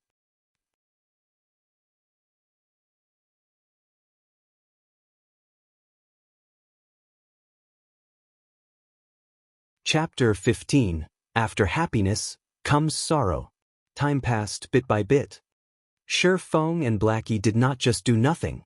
They were killing level 4 roaming gnomes in a place not far from Crimson Star Mine. Roaming gnome, common.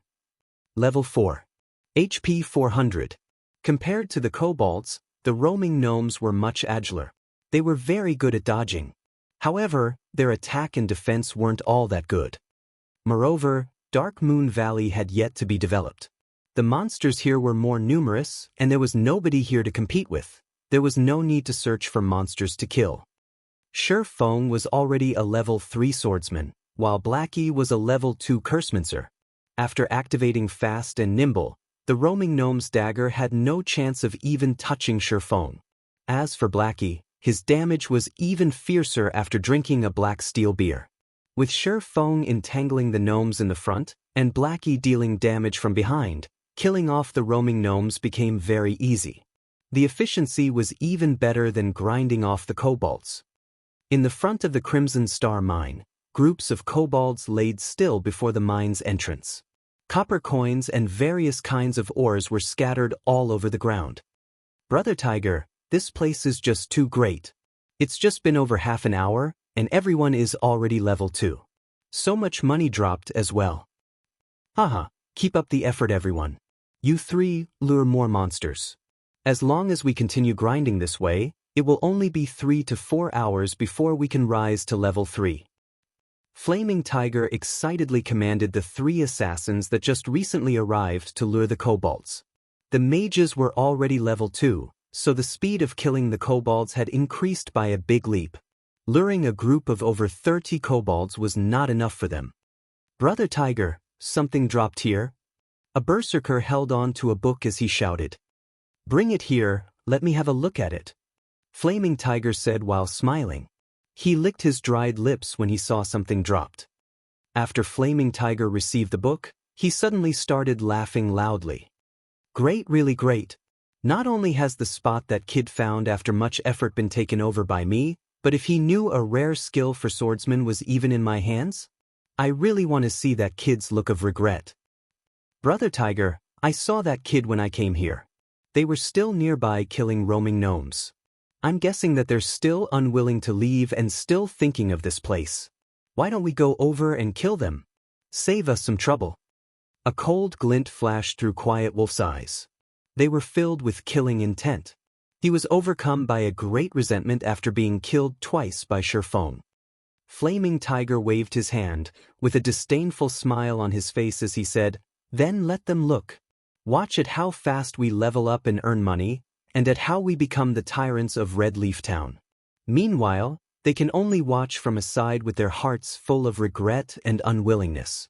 Haha, I feel great just thinking about it." Although Quiet Wolf still held some resentment over it, when he imagined Shifeng's unwilling appearance and how he could only exhaust himself killing roaming gnomes, Quiet Wolf's heart felt a great gust of pleasure. "Just you wait. The moment I reach level 6 will be your death." Quiet Wolf did not actually give up on killing Shifeng. Instead, when he thought about the pleasure he would feel after killing Shifeng when he was level 6, he couldn't help but look forward to it. Meanwhile, in the forest 60 yards south of the Crimson Star mine, Shifeng was using a tree to hide while he observed Flaming Tiger and the others. "Brother Feng, can the two of us handle it?" Blackie asked in a worried tone. These 11 people were not just any average players. They were experts that had passed Shadow Workshop's examination. Moreover, there were 2 healers on their side.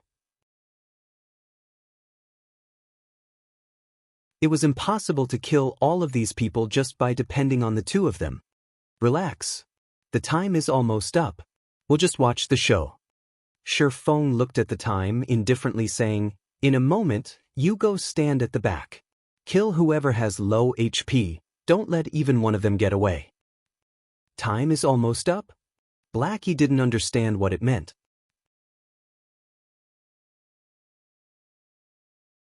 Shifeng pointed towards the smoke cloud in front of the Crimson Star mine's entrance, saying with a smile, "That Flaming Tiger must think that killing monsters of a higher level is easy. The smoke bomb that we placed before we left has a time limit, and only 2 minutes are left before the hour is up. Did they think they could continuously enjoy my domain after stealing it from me? Now, I'll teach them how to be proper human beings." Blackie was struck with a realization. His worship towards Shifeng became even greater now. Brother Feng is still the smartest. Those brats from Shadow are definitely goners this time, Blackie said with a grin. The reason they could cross levels and harmlessly kill kobolds was that of the smoke bombs. They definitely couldn't do without them. If there were no smoke bomb, then the consequences would be horrifying. 2 minutes later, the smoke cloud in front of the Crimson Star mine slowly dispersed. "Brother Tiger, why is that smoke cloud disappearing?" An elementalist asked Flaming Tiger after noticing the disappearing smoke cloud. "The smoke cloud disappeared? It can't be." Flaming Tiger abruptly woke up from his nap. When he looked over at the mine's entrance, the smoke cloud really did disappear. If it's gone, then fine. The smoke cloud might be a periodic thing. Don't bother with it, keep on grinding. Just as Flaming Tiger finished speaking, the usually stupid-looking kobolds that did not retaliate suddenly looked towards the members of Shadow Workshop in unison. There were over 40 kobolds with blood-red eyes. The kobolds let out angry growls after finally discovering the people who had been attacking them. Suddenly, they all came rushing forth. The members of Shadow did not react at all. Within an instant, they were surrounded and given a beating by the kobolds. A level 2 player could hardly take 3 hits from a kobold, not to mention a group of kobolds. 7 players died within a blink of an eye. The backline players became a mess as they ran for their lives. However, the kobolds were very fast. It only took them moments to catch up to the escaping mages. For each mage, they were gifted a hammer to their heads. The mages quickly lie still on the floor, never to rise up again. Crap, what is going on here? Why did these kobolds suddenly become insane? Flaming Tiger cursed. He quickly turned tail and ran the moment he noticed the situation turned bad. They had risen to level 2 after much effort. However, this death sent them all back to level 1. There were even 3 assassins who were level 0. It was an absolute loss. With such an increase and decrease, the dream becoming the tyrants of Red Leaf Town also perished. Instead, the current members of Shadow weren't even up to par with the average player. They were even further away from the other guilds. Flaming Tiger's heart started to bleed in pain. "We meet again, Brother Tycoon," Shifeng said with an indifferent smile. He currently blocked Flaming Tiger's escape path. After seeing Shifeng's sneer, even an idiot would understand that the kobold's rebellion had something to do with him. "You're dead for sure, kid. You dare to actually scheme against me. If I don't kill you back to level 0, then my name will be read backward." All of Flaming Tiger's hair stood up in anger. He raised his shield and swung it at Shifeng. Compared to the other members of Shadow Workshop, Flaming Tiger's skills were clearly a tier higher. With one hand, he used his shield to block Shifeng's vision, while he used the other to stab his short sword towards Shifeng's vital point. It was simple, yet sinister, and it was very hard to stop. However, Flaming Tiger's confident strike struck air. "Where is he?" Flaming Tiger fixed his gaze to the front.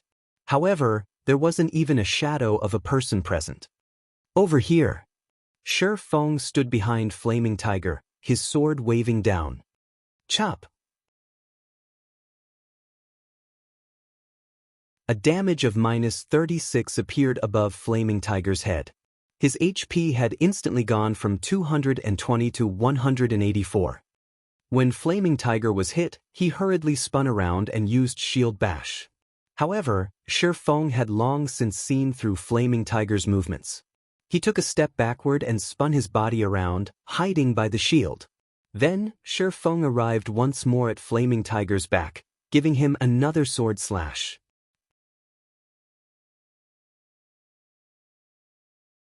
Without the use of any skills, Shifeng could only deal 23 damage to a shield warrior with high defense. "You coward! Don't hide if you have the ability. I can kill you anytime I want." Flaming Tiger could not land any hits on the agile Shifeng. His HP was constantly decreasing, and only 83 points of it remained now. He had no way of dealing with Shifeng's attacks, so he decided to start ridiculing Shifeng in hopes of provoking him, allowing Flaming Tiger the chance to kill Shifeng. "Sure, I'll stand here without dodging. Come attack me then." Shifeng answered without hesitation. Flaming Tiger silently smiled. He never imagined that Shifeng was such a fool, taking the bait with just a small amount of stimulation. "Watch how I'll toy with you to death." Flaming Tiger raised his shield and used charge at Shifeng. If Shifeng didn't dodge, then he could only take the hit forcefully. In terms of strength, Flaming Tiger wouldn't lose to Shifeng. However, only disappointment was waiting for him. Just when Flaming Tiger was 2 yards away from Shi Feng immediately used Thundering Flash. 3 streaks of thunder went past Flaming Tiger's shield, directly landing on his body.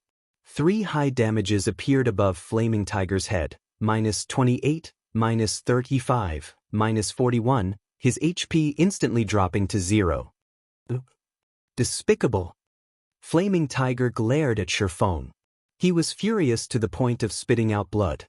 If it weren't for himself rushing towards Shi Feng on his own accord, he wouldn't have been struck by all the attacks of that skill. Are you alright, Brother Tycoon? I said I would stand here without dodging, but I've never said I wouldn't move my hands. How could you be so gullible, even rushing over yourself? Shi Feng spread out his arms, showing that it was all a mistake, saying, "Oh, right. I still have to thank Brother Tycoon for earning me so many ores. You've saved me a lot of time." Flaming Tiger pointed towards Shi Feng, wanting to say something.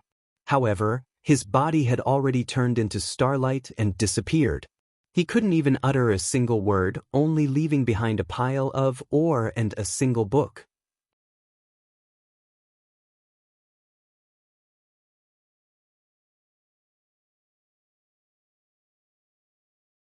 Chapter 16, Everyone's a Liar. In Red Leaf Town's noisy plaza, flashes of white light appeared, following which, figures of players appeared, one by one. These players were the revived members of Shadow. These people had down and extremely depressed expressions on their faces. Nothing could beat the pain and entangled feeling of having recently gained something, then losing it again. Just a moment ago, they were still dreaming of becoming the tyrants of Red Leaf Town. Their levels were increasing. It was like flying. In the next second, however, they died. Not only had their levels and skill proficiency decreased, but the experience they had at level 1 was also lower than before. They were much worse off compared to the average player. Flaming Tiger's expression after reviving was even more livid. His eyes alone could eat a person alive. System: Player Yifeng has killed you. You will be revived in Red Leaf Town after 3 seconds. At the same time, you will lose 1 level, and all your skill proficiencies will be reduced by 100 points. Yifeng, I will not let you off. I will definitely make you wish for death. Flaming Tiger let out an angry bellow after looking at the numbers displayed by the system. His actions had caused the other players to quickly avoid him, not daring to look at this madman. After venting for a while, Flaming Tiger ordered the other members of Shadow to check their bags, checking for the items they dropped. Although this death caused great losses for everyone, there wasn't just the EXP gained from killing kobolds. There was also loot. This was also the only thing they could be happy about. At the very least, they did not busy themselves for nothing. When Flaming Tiger took a look into his bag, a sweet taste suddenly entered his throat. He spat out a mouthful of blood. At once. Immediately. We head for Dark Moon Valley now. I must kill that kid. Flaming Tigers bellowed, his anger reaching up to the skies. The skill book that he planned on using to ridicule Shi Feng was gone. It was an extremely rare skill for swordsmen, and it was also the most valuable item they got from grinding kobolds. Now it was gone. However, the most unforgivable thing was that the skill book had fallen into Shi Feng's hands. In the end, all of Flaming Tiger's efforts had become Shi Feng's gains. This was something that he would not tolerate. His hatred was something that could not be resolved, even if he were to kill Shi Feng back to level 0. The other members of Shadow did not understand what had happened to Flaming Tiger. Going to search for Shi Feng right now was just a futile effort. Nobody would be foolish enough to wait for them to take revenge. Shi Feng would definitely slip away, snickering at them in some other place. At this moment, Flaming Tiger's system communication rang. Who is it? Disturbing me at this time, are you trying to die? Flaming Tiger cursed after the call connected. Flaming Tiger, your temper sure has grown after not meeting for a day. The voice on the other side was ice cold, as if in a furious rage. Flaming Tiger felt the familiarity of that voice. When he found the corresponding identity to the voice, his face suddenly turned extremely ugly. Brother Zhang, it is you. I'm currently educating my subordinates. I never thought Brother Zhang would contact me.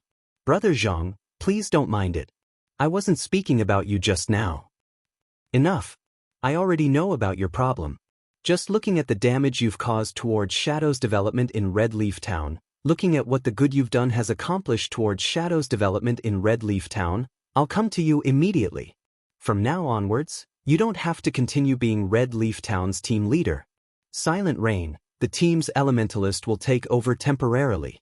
If you're still not level 2 by the time I arrive in Red Leaf Town, then you can just get lost. Shadow doesn't need garbage. Flaming Tiger became spiritless after hearing these words. His hatred for Shi Feng would never be washed away, even by the 5 lakes and 4 seas. Meanwhile, in Dark Moon Valley, Shi Feng and Blackie were picking up the drops from the members of Shadow. Shi Feng was currently holding the skill book dropped by Flaming Tiger. Flaming Tiger really is too generous. He had even left me such an item. Shi Feng chose to learn the skill without hesitation.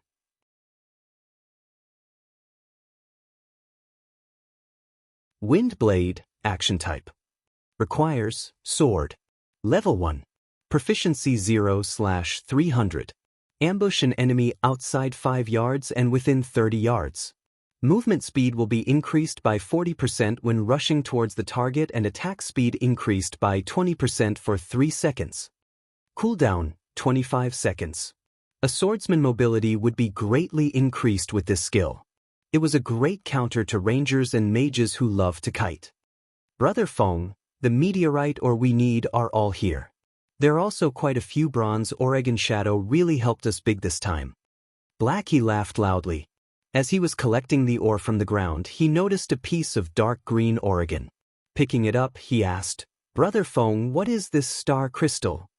When Shi Feng heard about the star crystal, he ignored the meteorite ore below his feet, instantly turning around and running towards Blackie. Damn, it really is a star crystal. Blackie, your luck is really too good. You even picked up such a thing. Shi Feng said excitedly as he carefully looked at the dark green ore after receiving it. Every monster in the world had a chance of dropping a star crystal. The chances were 1,000,000 to 1. Maybe it was trash to other people, but to Shi Feng, it was a priceless treasure. It was also the thing he needed the most. Brother Feng, what is this star crystal for? Blackie curiously asked. Shi Feng was usually calm and indifferent. Such an excited reaction from him displayed the preciousness of the star crystal. It's for eating but not for players. Shi Feng smiled slightly but did not continue explaining as he kept the star crystal. It's for eating? Blackie was slightly confused. Who would eat a rock? However, Shi Feng must have his own reasons for not explaining, so Blackie did not continue asking about it. A moment later, all the drops were collected. They had received a total of 14 pieces of meteorite ore and 32 pieces of bronze Oregon. Not only had they completed Shi Feng's quest, they even had some leftovers. Subsequently, the two of them arrived at the smithy. Master Jack, I have collected the meteorite ore you asked for. Shi Feng handed over all of the meteorite ore, not leaving even one behind. These were all quest items. A stack of them would only sell for 1 copper to an NPC. It was utterly worthless. Not bad, young man. However, if you wish to become an outstanding forger, you still need to have enough strength to obtain precious ore. There is a powerful kobold chieftain. Go kill it to prove your strength. Master Jack said eloquently as he stored away the meteorite Oregon. System: Hidden Quest Road of Forging. Kill the kobold chieftain inside Crimson Star Mine. Time limit of 1 hour. When Shi Feng saw that there was still a second stage to the quest, Shi Feng wished he could curse hammer trading. He had caused Shi Feng big trouble this time. As expected, everybody would have kept something to themselves. Nobody could be trusted. Everyone's a liar. In Shi Feng's previous life, hammer trading had not mentioned a second stage of the quest. Now a second stage, time-limited quest had appeared. It was even against a chieftain monster. That wasn't an elite monster you simply run across. A chieftain was even stronger than a special elite. It was the equivalent of a dungeon's boss. Shi Feng was just level 3, and a leader monster was just too deadly to him. In Shi Feng's previous life, hammer trading was level 16 when he accepted the quest. Completing the quest was extremely easy. Forget it, let's have a look at it first. He could do nothing about being tricked. However, Shi Feng did not plan to give up. The forging talent had too great of a use, and Shi Feng must learn it. Following which, Shi Feng and Blackie cleared the way of kobolds as they headed towards the deeper parts of the Crimson Star Mine. Compared to the kobolds at the entrance, the kobolds inside were no longer level 4, they were level 5. They took more time and energy to kill. Often, another kobold would respawn before one was killed. If there weren't enough black steel beer to reduce the kobold's level by 2, then Shi Feng and Blackie's killing speed would be completely unable to keep up with the respawn rate. Half an hour later, Shi Feng and Blackie arrived at the deepest part of the Crimson Star Mine. It was a large piece of empty land. There were over 10 kobolds mining for or in the surroundings.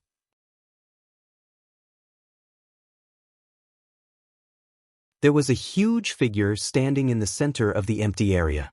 It was a kobold that wore armor, and it was constantly giving out commands to the other kobolds. Kobold Chieftain, Chieftain rank. Level 5. HP 2100/2100. Just its HP alone could cause a person despair, not to mention the heavy armor worn on the Kobold Chieftain. Its defense was definitely high. It was nearly impossible for physical-type attacks to cause a lot of damage. Moreover, Chieftain rank monsters had a recovery speed of 2% HP every 5 seconds when in battle.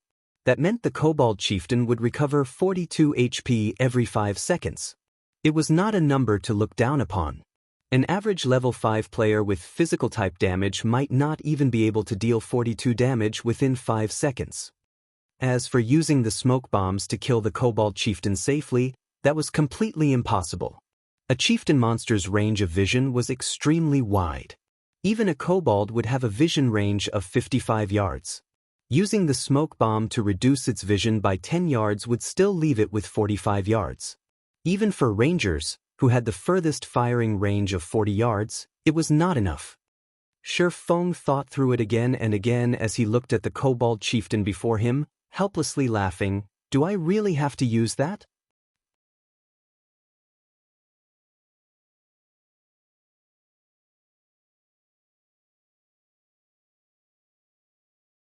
Chapter 17, Magic Weapon Released, Famed Swordsman Born. Brother Feng, can we really beat this Kobold Chieftain? Blackie had not an ounce of confidence in him when he looked at the Kobold Chieftain. Ignoring its horrifying amount of HP, the giant axe on its back was enough to terrify someone. If Blackie were hit with that axe, he would definitely turn into meat paste within an instant. I don't know. Shi Feng shook his head. Plans can never keep up with change. There was not a single terrain within the mine that could be used. They could only fight the Kobold Chieftain head-on if they wanted to kill it. The Kobold Chieftain was the most powerful monster Shi Feng had met up with to this point. If he had enough time, Shi Feng would come here when he was level 5, with a full body of bronze equipment. He would have an 80% chance by then. However, there was little left of the time that Forging Master Jack gave him. If he wanted to finish the battle within the 20 minutes remaining, then he would need to send out a small party of level 5 elites to do so. However, there were only 2 of them. Their equipment was also poor. Trying to kill the Kobold Chieftain within 20 minutes was utterly impossible. However, there would be dire consequences if the quest was not finished. There was only one chance to do this hidden quest. If it failed, Shi Feng would not be able to receive it ever again. Thus, Shi Feng was even more unwilling to give up this quest. I can only try it. Shi Feng unwillingly took out the magic weapon, Abyssal Blade. In his previous life, the number of magic weapons Shi Feng had personally witnessed could be counted on his fingers. Anybody who had seen a magic weapon's power would be brought to submission by it, whereas those who could properly wield a magic weapon was as rare as a phoenix's feather. Crimson War God was one such person. He had grown to fame within a guild war that had involved over 100,000 people. During that war, Crimson War God held a bloodied magic weapon, the Crimson Ghost Axe. He rushed into groups of thousands of warriors with the axe and slaughtered. There was no one who could block his giant axe. In the end, the enemy guild was forced to retreat in embarrassment. Crimson War God had created the scene of one man defending against 10,000. After that war, he built up the glorious War God Empire. There was also the madman, Windchaser. He held the magic weapon, Evil Spirit's Roar. With only the bow in hand, Windchaser had single-handedly defended a city. Of the thousands of enemy players, not one of them could enter within 100 yards of the city. Using a single arrow, Windchaser had even sniped Outstandingly Extraordinary, the guild leader of Imposing Expert. Outstandingly Extraordinary had been standing further than 100 yards from the city at that time. As long as they were a magic weapon user, then they would be famous, top-tier experts in God's domain that were respected by all. System, do you wish to bind the abyssal blade? Shi Feng sucked in a deep breath, choosing to bind. He did not care anymore about the backlash of the magic weapon. Since those people could control the magic weapons, then how could he, as a reincarnated person, lose to those newbies that had yet to grow up? The moment the binding was finished, Shi Feng could clearly feel his entire body's strength being sapped away.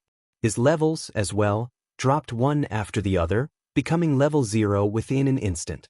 In another moment, however, a force of strength started flowing through his body. His body's current constitution was even stronger than when he was level 3. When he checked the Abyssal Blade attributes, Shi Feng became even more shocked. Abyssal Blade, magic weapon, one-handed sword. Attack power 24. All attributes plus 10. Attack speed plus 3. Ignore monsters level by 5. Attacks have a 15% chance to cause 2x damage, 10% chance to induce Doom Curse, reducing all stats by 30%, lasting 20 seconds. If wielder belongs to any swordsman job, all skill levels plus 2. Increase free ability points received by 2 points for every increase in level. Equipment level 0. Can be leveled up. Devour 10 level 5 bronze equipment and 1 level 5 mysterious iron equipment to level up to level 5. Can be evolved, unknown. Additional skill 1, Phantom Kill. Instantly creates a doppelganger. You can control this doppelganger. Doppelganger will have 50% of original body's attributes and all skills. At the same time, doppelganger and the original body can be swapped. Duration of 30 seconds. Cooldown, 5 minutes. Additional skill 2, Abyssal Bind. Binds enemies and prevents movement, reducing defense by 100%. Duration of 3 seconds. Cooldown, 1 minute. Additional skill 3, 9 Dragon Slash. Instantly create 9 phantoms of the Abyssal Blade for the wielder to use. Each phantom sword is capable of dealing up to 30% damage. Duration of 20 seconds. Cooldown, 5 minutes. The Abyssal Blade was personally created by Master Smith Alice's, using the Black Dragon King's fangs as material. It is one of 36 famed swords, and it is ranked 31st. However, this sword has been cursed by the Black Dragon King. Aside from being able to provide the wielder with immense strength, there would be a backlash after a certain period of time. If the wielder is unable to suppress the backlash, the wielder will receive the curse of the Black Dragon King, permanently reducing all attributes by 50%. Unable to be dropped. Unable to be traded. Seeing such attributes and these many additional skills, the Abyssal Blade was no different than a god's weapon. However, there were still 35 of these famed swords, and the Abyssal Blade was just one of the lower-ranked ones. It was hard to imagine what kind of sword the first-ranked was. Brother Feng, please don't scare me. How did you become level 0? Glancing at Shi Feng from the side, Blackie became shocked. It had already been troublesome just facing the Kobold Chieftain. Now that Shi Feng had fallen back to level 0, how could they fight it? Relax. Use the smoke bombs to clear off the small mobs first. Leave the Kobold Chieftain to me. Shi Feng called up the attribute panel, placing all 6 free attribute points into agility. His agility had reached 20 points exactly, activating fast and nimble. Shi Feng was very eager to test his sword on the Kobold Chieftain. Character: Yi Feng, human. Affiliated Kingdom: Star Moon. Title: Might of 1000. Job: Swordsman. Level: 0. HP: 460/460. Attack Power: 72. Defense: 4. Attack Speed: 10. Movement Speed: 8.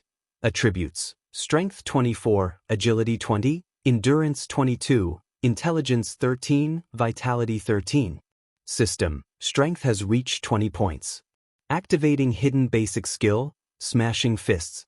Able to destroy trash weapons with bare hands. System: Endurance has reached 20 points. Activating Hidden Basic Skill: Robust Physique. Along with the activation of the hidden basic skills for strength and endurance, Shi Feng could now utilize the full potential of his current body. He was no longer a 3-second hero.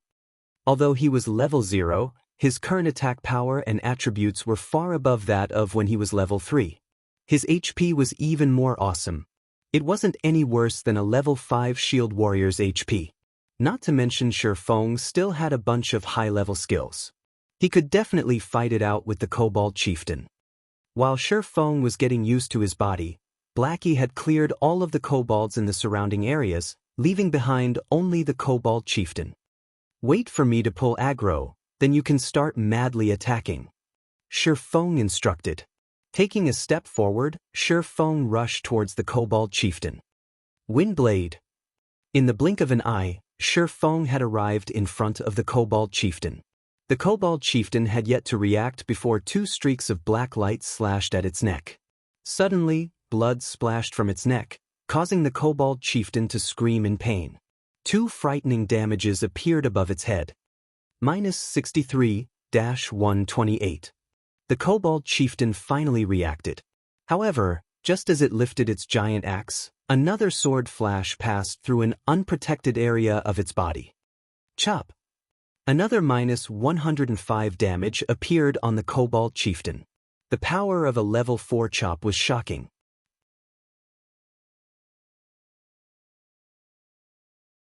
When the giant axe landed on the ground, it created a large crater. However, Shi Feng had long since retreated and followed up by using a level 4 thundering flash. 3 streaks of violent thunder passed through the Kobold Chieftain's gigantic body, creating damages of -84, -101, -123. Shi Feng had taken over 600 HP away from the Kobold Chieftain after just a single exchange. The might of the famed sword, the Abyssal Blade, even shocked Shi Feng himself.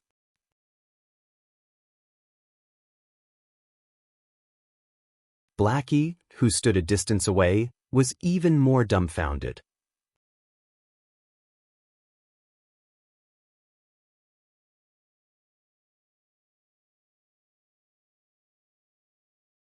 Chapter 18: Nine Dragon Slash.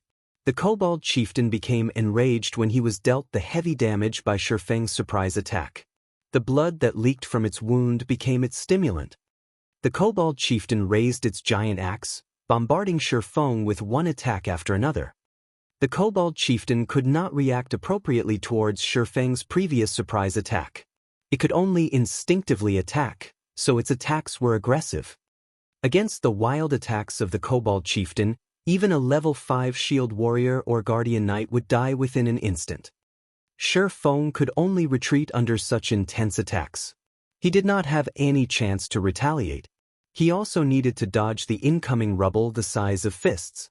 If they hit him, it would cause quite an amount of damage. A man and a beast exchanged moves at high speeds. If it were an average man, he most likely would not be able to make a single move. He would be halved by the giant axe, becoming very much dead. Blackie, hurry and attack it. I can't hold on for much longer. Shi Feng had been dodging for a whole 7 or 8 seconds now. When he saw Blackie having yet to attack, he shouted loudly. They were currently facing a chieftain boss, not a little elite. The attack patterns of a chieftain boss were not as monotonous as an elite's.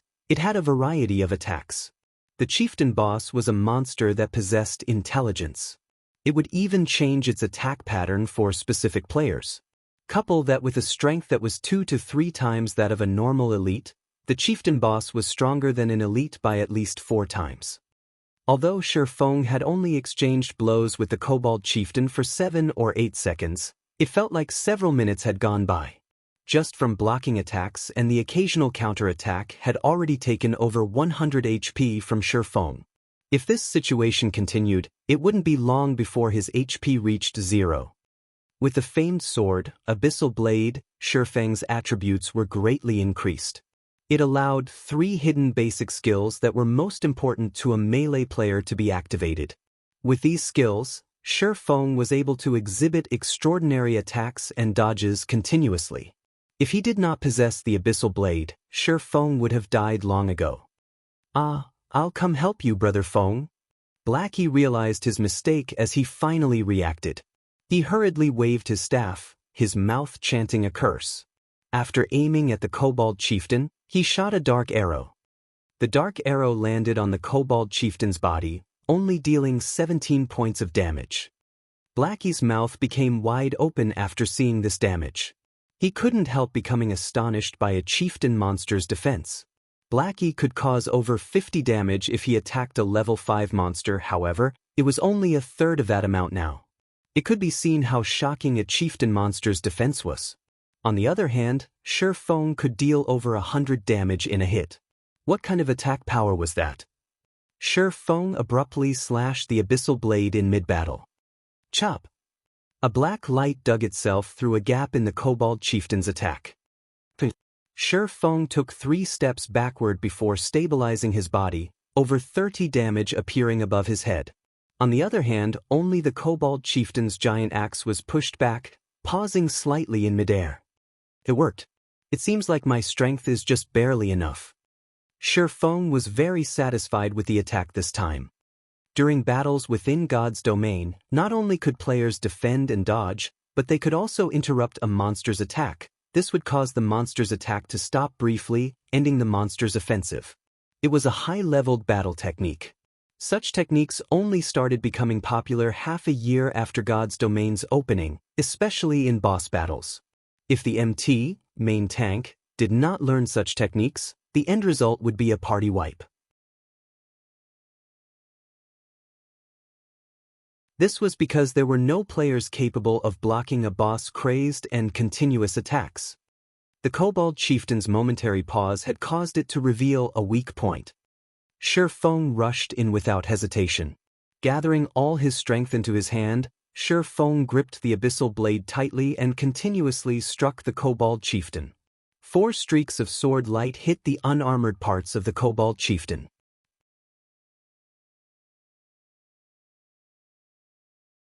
With the damage amplification effect, Shi Feng's attack instantly took to 300 HP away from the kobold chieftain. Adding in Blackie's attack, the kobold chieftain only had little over 900 HP remaining.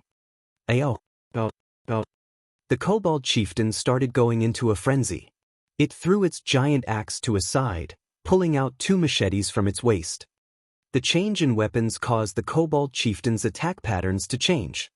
If the kobold chieftain was a berserker when he held the giant axe, then after wielding the pair of blades, the kobold chieftain was a dual-wielding swordsman. The kobold chieftain now combined strength with agility, no longer just using violence to oppress its opponent. The attack pattern of the pair of blades was no longer monotonous. The kobold chieftain's attack speed had a large increase as well. Just after Shi Feng dodged one of the blades, the other came following behind. Shi Feng hurriedly used the Abyssal Blade to block it. Dazzling sparks were created when the blade and sword intersected with each other. Shi Feng's entire person was sent flying away.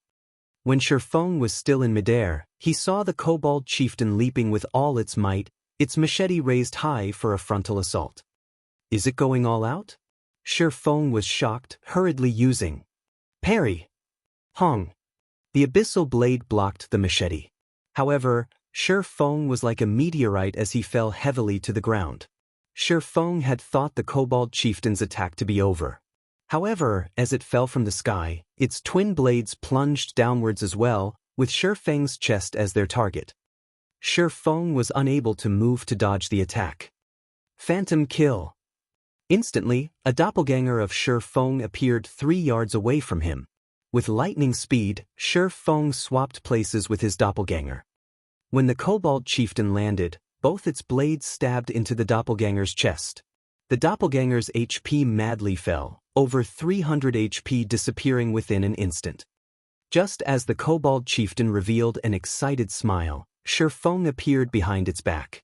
The abyssal blade in his hand was also letting out a faint black glow. 9 dragons slash. 9 phantoms of the abyssal blade appeared, silently floating in midair and circling Shi Feng.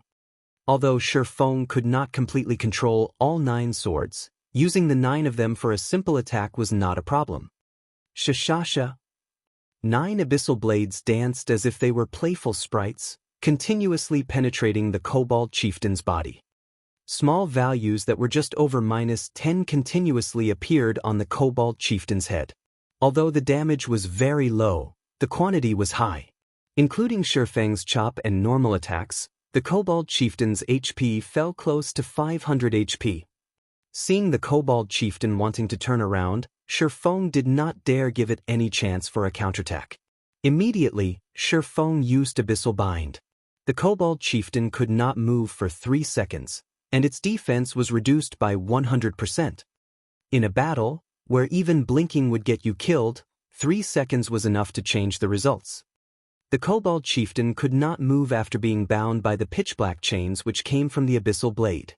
The 9 Abyssal Blades continued attacking without stop, creating damages of over -20 with each hit. The Kobold Chieftain's HP madly fell, leaving it with only around 200 HP within a moment. Awoo! The Kobold Chieftain bellowed as it became thoroughly berserk, its body size becoming 2 folds larger. Shi Feng watched as the 3 seconds passed by. The Kobold Chieftain's strength was no joke after becoming completely berserk. Its strength had increased by at least 30%. However, all of Shi Feng's attacks and life-saving skills were still on cooldown. As if having seen through Shi Feng's distress, the Kobold Chieftain's face revealed a mocking expression. 2 large blades came crashing towards Shi Feng, their speeds like that of flying arrows. At the moment of life and death, Shi Feng noticed a kobold miner respawning from the corner of his eyes. Immediately, Shi Feng activated Gravity Liberation, followed by Wind Blade. With lightning speed, Shi Feng dodged the chop from the twin blades and rushed towards the kobold miner's front. Ayo! When the Kobold Chieftain saw the near-death Shi Feng actually dodging its attack, its strong legs abruptly stomped on the ground, pushing it straight towards Shi Feng.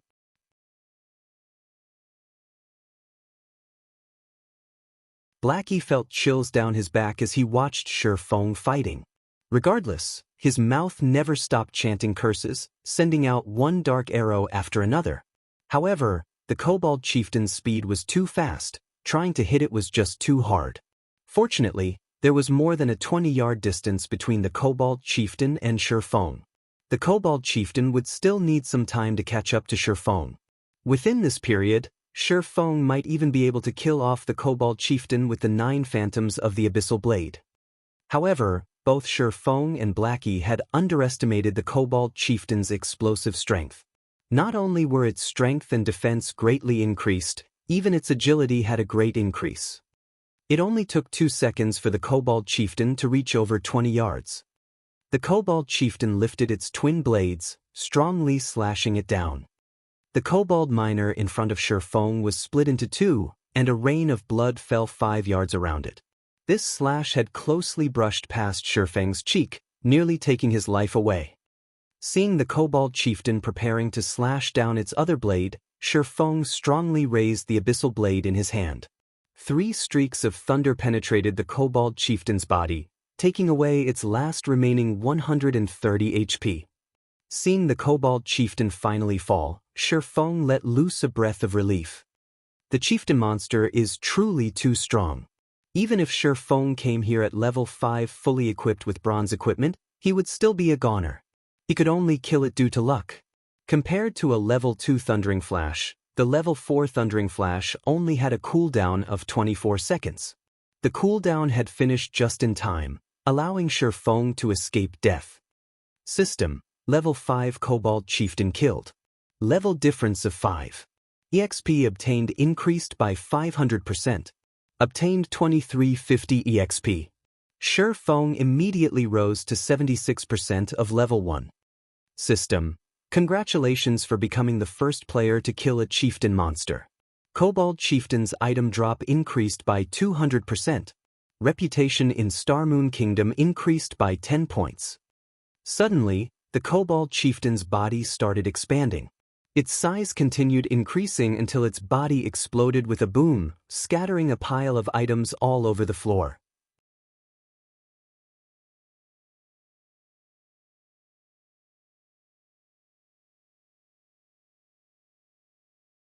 Chapter 19: Evil Whip. When the Kobold Chieftain exploded, items scattered all over the floor. Copper coins paved the floor as well in a copper glow, shining through the entire mine as if celebrating Shifeng's success. At the moment, Blackie sat paralyzed on the ground, cold sweat pervading his entire body. It was as if all of his strength was sapped out from his body. He could not care less about the drops on the ground. This battle was truly difficult. There was no time to even take a breath. Every minute and every second were a soul-shocking moment that stimulated the eyes. Every moment of the battle just toyed with Blackie's heart. He would not be able to take it at all if he did not have a strong heart. As for Shifeng, who could battle against the Kobold Chieftain head-on, what kind of heart did he possess? This is too great. We won, Brother Feng. You really are my idol. Blackie loudly shouted in extreme excitement. Seeing Shifeng's calm face, Blackie was filled with respect for him. Although Shifeng's former strength was quite good, surpassing many average players, he was still just an average professional player. Shifeng's skill had never been out of reach for Blackie. Shifeng had been previously quick to get excited. He would even get into an endless conflict over a piece of common equipment as if he was an unsheathed blade. However, the current Shifeng was hugely different than before. It was as if he became a different person. The present Shifeng was extremely calm and did things without hesitation. He gave off a certain serenity that resembled that of a dormant dragon. He did not do anything outstanding normally, yet when he did, it would shock the world. Blackie, wasn't your idol Gentle Snow? Shifeng slightly smiled as he said so. Of course Gentle Snow is my idol. However, you're awesome as well, Brother Feng. Usually, you keep quiet without revealing anything, but now that you've shown it, even such a powerful Kobold Chieftain was done in by you. Not even a true professional gamer could compare to you, so how could I not admire you? As they said, the shade is better under a large tree. Brother Feng, you should teach me how to play a Cursemancer. Even in my dreams, I've dreamt of becoming a professional gamer. In Blackie's eyes, Shifeng was just like a mountain of gold. He was glad for the choice he had previously made. If he had gone to Shadow Workshop, he would probably still be a nameless gold farming member.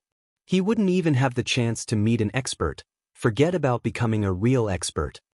All right. Shifeng smiled. Blackie's character was just so straightforward. When Shifeng was fired in his previous life, Blackie had resigned as well, without hesitation. Blackie had given up a job with an annual income of millions just to share the suffering together with him.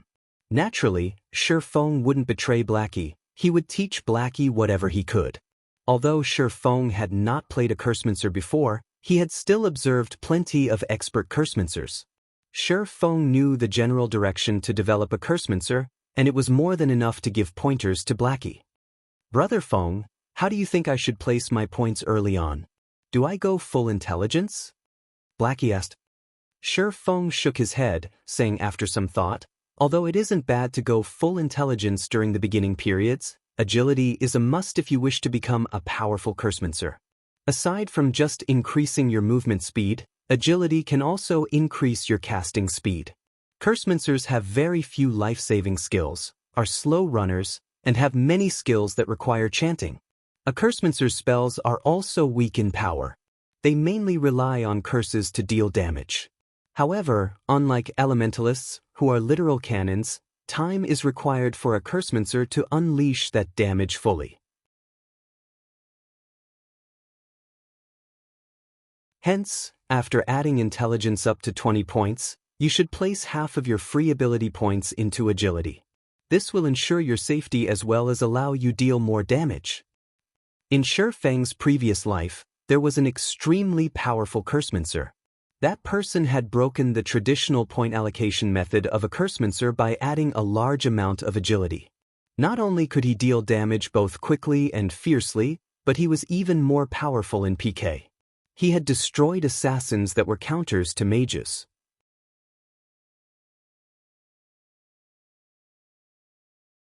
Even in death, those assassins had not landed a single hit on that cursemancer, breaking the law that stated mages would die if they were closed in by a melee player. After that incident, many cursemancers had started adding agility, causing assassins to be endlessly depressed as they became bullied constantly by cursemancers. Blackie nodded his head. He felt that Shi Feng's words made sense, saying with a smile, "All right then. After my intelligence reaches 20 points, I'll go full agility." After finished discussing how to add points for a cursemancer, Shi Feng and Blackie started picking up the drops. The Kobold Chieftain deserved to be a chieftain-ranked monster. Adding on that it was the first kill, its drops were extremely bountiful. It had dropped a total of 8 pieces of bronze equipment, 1 gray giant axe, 2 plate armor, 2 leather armor, 3 cloth armor. Aside from those, there were also 273 coppers and 3 skill books. There was Mock for shield warriors, Silent Steps for assassins, and Evil Whip for cursemancers. Blackie, your luck really is too good. This Evil Whip skill book is rare with an extremely low drop rate. It is also one of the few control and damage skills that a cursemancer has. As long as the skill's level is high, it will become a godly skill for grinding monsters. Shi Feng tossed the Evil Whip skill book to Blackie without hesitation. He also gave 2 of the level 2 cloth armor to Blackie. Evil Whip. Cast time 3 seconds. Use 5 thorns to bind a target in a fixed area. As long as the target exits the area and breaks the thorns, every thorn will cause a base damage of 20 points, with an additional 30% spell damage. Cooldown, 20 seconds. Blackie became ecstatic when he saw the skill, learning it quickly. With this skill, his battle standards would be increased by a big leap. After he switched to the 2 pieces of equipment, it was as if he turned from an air gun into an artillery cannon. Blackie's intelligence increased to 20 points, increasing his spell damage to 48, and also activating the hidden basic skill for intelligence, Rapid Cast. Rapid Cast allows the player to skip the chance of spells that are below 1.5 seconds, requiring only action to cast it. Also, allows the caster to better focus on attacking their target.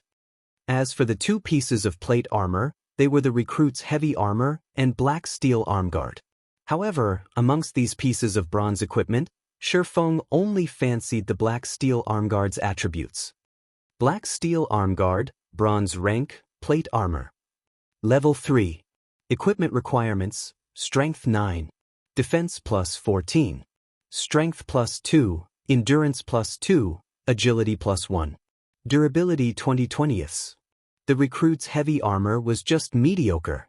The level 5 recruit's heavy armor could not compare to the sky armor at all. However, plate armors were still precious, so it could be sold for a good price. The 2 pieces of level 3 bronze leather armor could be sold as well. Amongst these pieces of equipment, the most valuable one was the gray giant axe. It was definitely the darling of berserkers. Gray Giant Axe, bronze rank.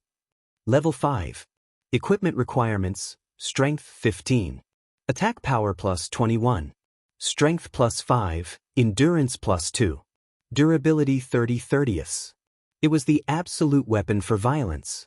If a berserker got a hold of this weapon, their damage would become extremely violent and horrifying. If I could create a hype over this gray giant axe, it would definitely be worth a lot of money. Shi Feng slightly smiled. He had a plan in his heart to make a load of money using the gray giant axe.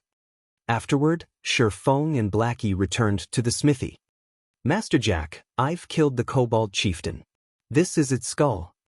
Shi Feng said respectfully as he took out a cobalt skull. Master Jack, who was currently hammering away on steel, glanced at the cobalt skull. After he confirmed that Shi Feng had done it, he satisfyingly said, "Not bad, young man. It seems you do have the right to inherit my forging skills."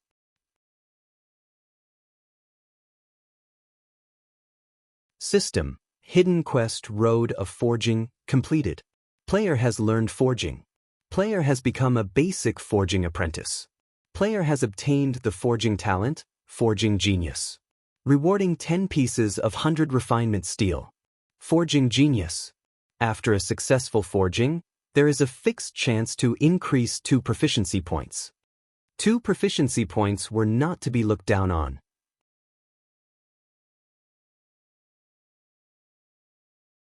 It should be known that a basic forging apprentice making a piece of common equipment only had a 20% success rate.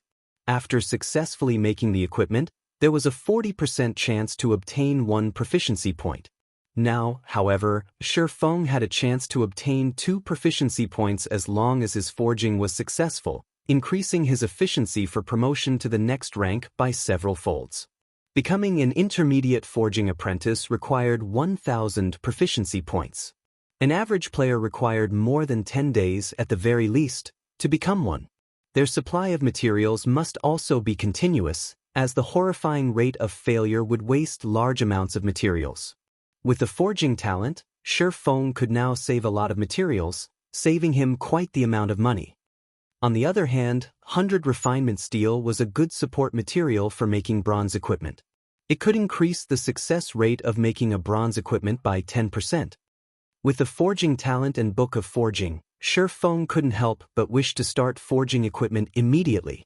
However, he needed materials if he wanted to forge equipment, and in a large amount as well. If he were to collect the materials himself, it would waste too much time. He could only purchase them in bulk. However, that required a lot of money. Not only that, making common equipment would not earn him any money, but instead cause him to lose it. Only bronze equipment could be sold for a good price, but that required forging designs that Shi Feng did not have. Deathly Forest is a must-go. Shi Feng thought about the bronze equipment forging design that could be obtained from within the Deathly Forest. The equipment that could be forged using the forging design was both cheap to make and had very good attributes. In his previous life, there were quite a few forgers who became rich because of that design. Just as Shi Feng turned around to leave, "Young man, you truly make me look differently at you. Even after so many years of forging weapons, it is still my first time seeing a magic weapon." Master Jack called out to Shi Feng. He had sent his gaze towards the pitch-black sword hanging around Shi Feng's waist. Even if the black sword was rusty and looked like a fire poker, it could not escape the eyes of a master forger.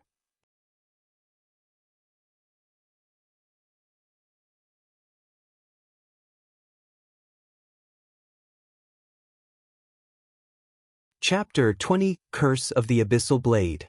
Shi Feng was surprised when Master Jack stopped him. "Young man, are you willing to let me have a look at this sword?" Master Jack looked at Shi Feng with eyes filled with a burning desire. His tone was no longer indifferent, but instead a little whispered. Shi Feng was at a loss at Master Jack's sudden initiative request. However, it seemed logical after Shi Feng gave it some thought. The preciousness of a magic weapon, not to mention a famed sword forged by a master smith, went without saying. A famed sword was the lifelong pursuit of every master forger. They would definitely want to experience it after seeing one. Seeing Shi Feng hesitating, Master Jack quickly said, "You can be at ease. I only wish to see it, and I won't let it be for nothing. If you have any requests, do mention them." When Shi Feng heard this sentence, he became extremely excited. This was a master forger. Just by simply forging, he could create a piece of equipment of mysterious iron rank, secret silver rank even. His request was just to have a look at Shi Feng's sword. Shi Feng agreed without hesitation. He passed the abyssal blade over to Master Jack. NPCs couldn't steal items from players, so he was completely unworried whether or not Master Jack would do away with the abyssal blade. He would allow Master Jack to look at it however he wished afterward, Shi Feng would ask for a secret silver one-handed sword. By then, he would be able to fully display a swordsman's true strength. Master Jack held the abyssal blade that looked like a fire poker, both praising the delicateness of the blade and marveling at its strength. After looking at it for over 10 minutes, Master Jack unwillingly returned the abyssal blade to Shi Feng. "Young man, this is a good and infinitely powerful sword. However, the curse on this sword is extremely evil. The more you unleash the power of this sword, the stronger the curse will get. At the very end, its wielder will become trapped in the endless abyss. It will be too difficult if you wish to control this sword with your strength, and the curse will easily devour you," Master Jack earnestly cautioned. Shi Feng knew about this point. Otherwise, he wouldn't have hesitated for such a long time before binding the abyssal blade. "Master Jack, do you perhaps have any methods to weaken the curse?" Shi Feng asked. Although he knew some weakening methods, he did not have the ability to carry them out right now. "Young man, you should know that the master smith Alices forged this sword. There is only one of it in God's domain, and only one of the other 35 famed swords could match up to it. Many unimaginably terrifying existences were killed in order for these famed swords to possess unparalleled power. After death, these existences were sealed into each sword by master smiths. It was impossible to suppress these swords without extremely great power." Master Jack's tone was filled with unparalleled reverence, but he immediately smiled and said, "However, it isn't that there is no way to weaken the curse." "May I ask what kind of method is there?" Shi Feng quickly asked. "If you wish to suppress a great power, you would need an equally great power to do so. The power sealed within the sword is a curse. If you wish to weaken it, you will need to have sufficiently great luck." Master Jack lamented, "In the continent of God's domain, some stones have gathered the luck of God's domain. These stones are named lucky stones. As long as you have a lucky stone, then you could counterbalance the curse. Although this piece of stone could be found throughout the whole continent, there are only a very few people who could obtain it. Even I have not seen it before. Trying to find one is truly too difficult. If you can find a piece of this stone, then I can help you weaken the curse on your sword."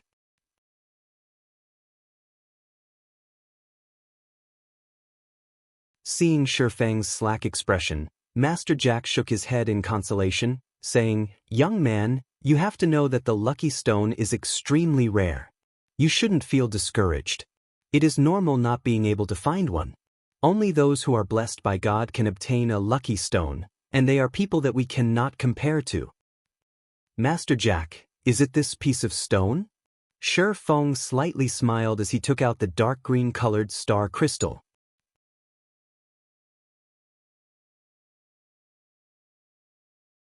"Right, this is a lucky stone." Master Jack nodded his head after seeing the dark green-colored star crystal. However, he became stunned a moment later. He was looking at Shi Feng as if he were looking at a monster. Shi Feng shrugged his shoulders, indicating that it was nothing.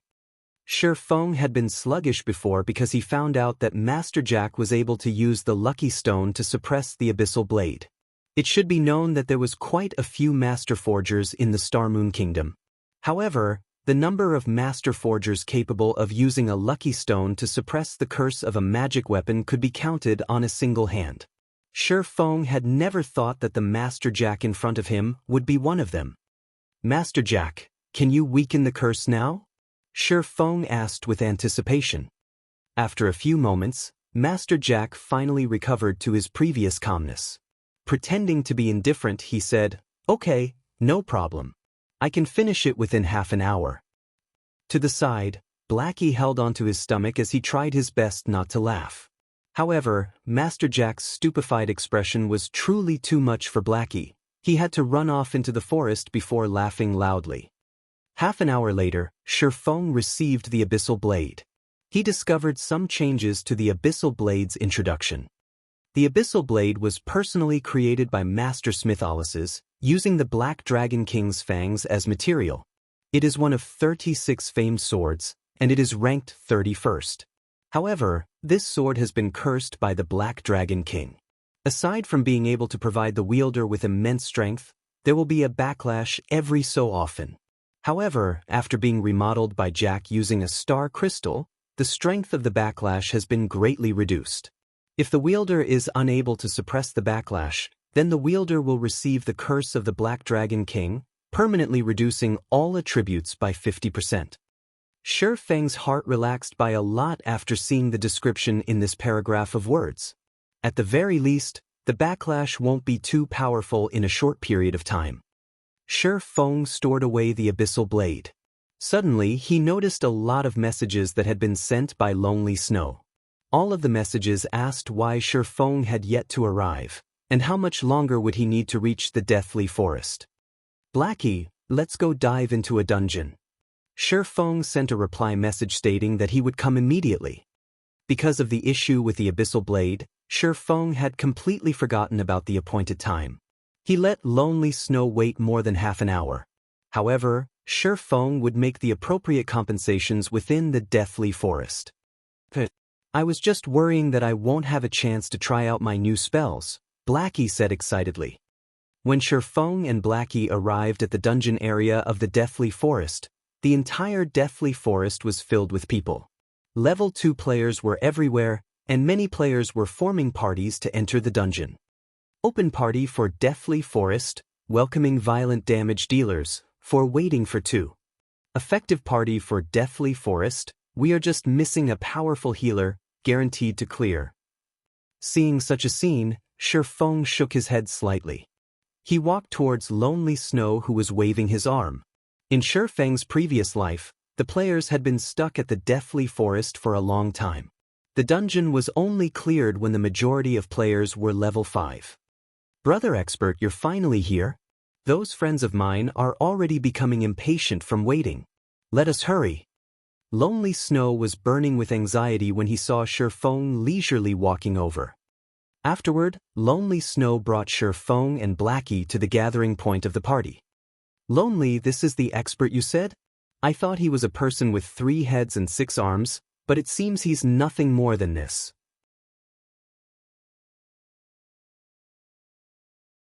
The male cleric, Wordless Summer Night, saw Shi Feng wearing novice equipment.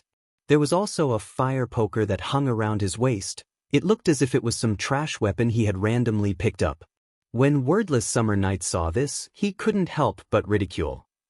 Brother Wordless, how could you say such things about Brother Expert?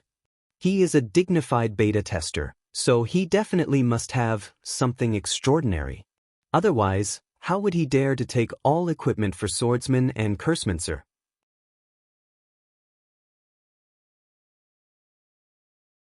The shield warrior, battle to the end, stood to the side and sneered. The two of them had already felt displeasure for Shi Feng. This was because Shi Feng had wanted to take away all plate armor and mage equipment immediately after joining. Wouldn't they just be working away for nothing? If it were not for their boss wanting to have a look at Shi Feng, they would have long since invited other players and dove into the dungeon. Now that they saw Shi Feng in such poor equipment, they could criticize him and force him to leave. Lonely Snow wanted to retort as Shi Feng was someone he had personally invited. However, Shi Feng's equipment did not give Lonely Snow any chance to do so. He could only stare in silence. Alright, let's party up. A lot of people have already entered the Deathly Forest. If we don't dive in, we won't have a chance at competing for the first kill. As the party's leader, the handsome male ranger, waving slowly but surely, interrupted as he said. Blackie wanted to argue back, but Shi Feng stopped him. Shi Feng thought nothing of the two people's ridicule. No matter what he said, he and Blackie had left them waiting for more than half an hour, so couldn't he just let them speak a few more sentences? Just as they finished partying up, the shield warrior furiously said, "Crap, this noob is just level 1. He's just here to swindle equipment." Boss, Deathly Forest is a level 2 dungeon. If we let a level 1 noob enter the dungeon, aren't we just waiting to get wiped? Wordless Summer Night looked towards the ranger, waving slowly, showing his displeasure. Lonely Snow was equally shocked when he saw Shi Feng's level. It should be known that many players had already risen to level 2. How was it possible for a beta tester not to reach level 2? Boss, waving slowly, looked toward Shi Feng. Before this, he still had some hope for Shi Feng, but now it was all gone. He suddenly said in a cold tone, "Did you die once before this?" "Nope." Shi Feng shook his head, honestly saying, "However, entering Deathly Forest at level 1 is enough." "Then you can go now. We don't need such an expert like you here. We hope you can understand." Waving slowly coldly said, his brows slightly wrinkled. "Boss, this must be a misunderstanding. How about we try it out first?" Lonely Snow explained.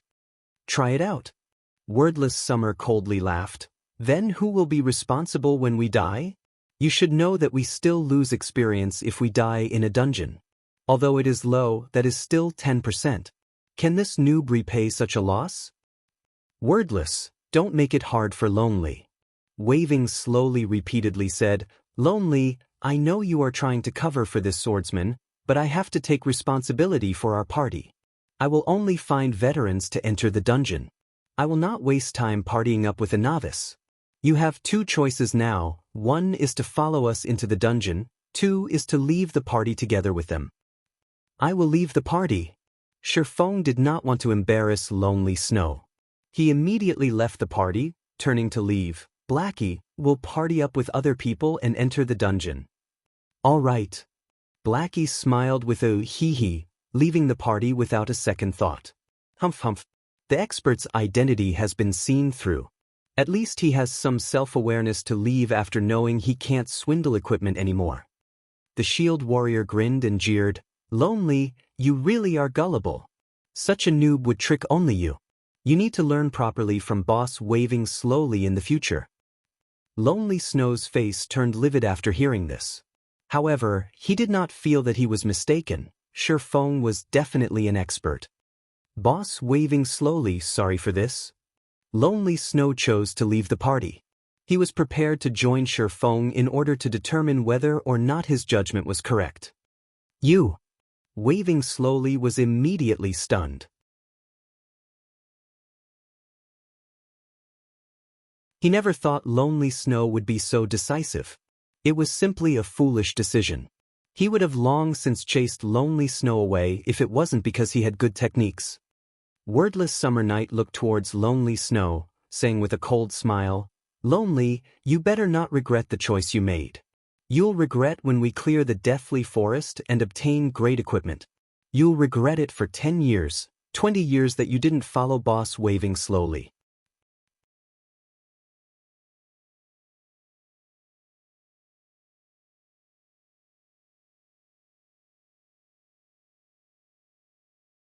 Chapter 21, Crouching Tiger, Hidden Dragon. Being said in such a way by Wordless Summer, Lonely Snow did not give any rebuttals. He only lowered his head and left, chasing after Shi Feng. Waving slowly squinted his eyes.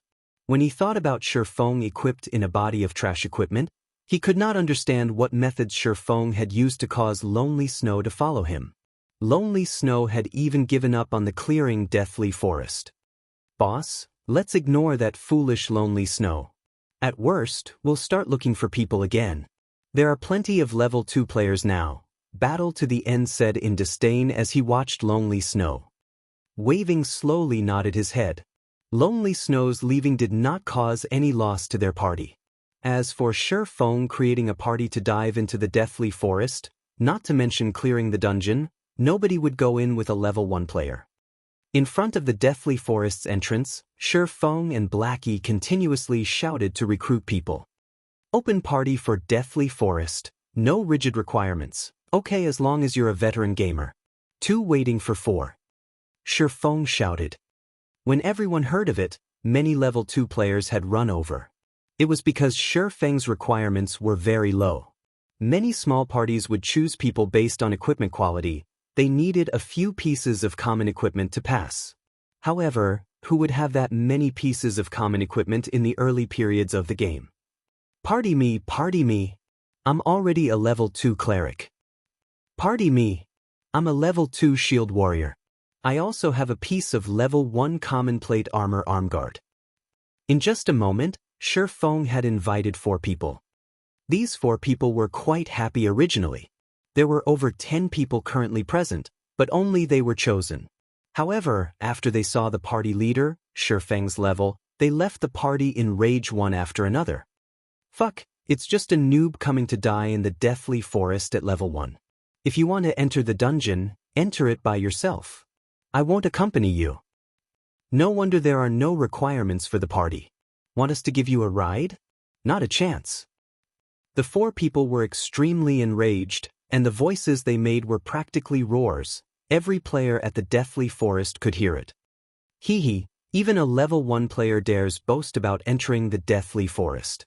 He just wants to tag along for experience and equipment. Lucky for me I didn't go over. There are all sorts of birds in a large forest. Who would be foolish enough to enter the dungeon with a level 1 noob? Isn't that just looking to be abused? One after another, the level 2 players laughed at Shifeng for overestimating himself and for his foolishness. Get lost if you don't wish to party up. We're not begging you all to come. Blackie became enraged after listening to them. Shifeng's techniques had long since convinced him, yet these people were calling Shifeng a noob. Can a noob kill a level 2 rare elite when he was level 2? Can a noob kill a level 5 chieftain when he was level 0? These people were just a group of snobs and idiots. Crap, my knowledge has been widened. A level 1 noob party can be awesome. I really want to see how you two gather a full party. The cleric that just left the party said with a cold smile. At this moment, Lonely Snow ran over. When he saw Shifeng, he hurriedly said, "Brother expert, give me an invite. I want to enter the deathly forest together with you guys. I have 2 pieces of common plate armor equipment on me, defense is 24. All right. Shifeng immediately sent an invitation. Blackie never imagined that Lonely Snow would actually leave his original party and come to them. He suddenly had a good impression of Lonely Snow.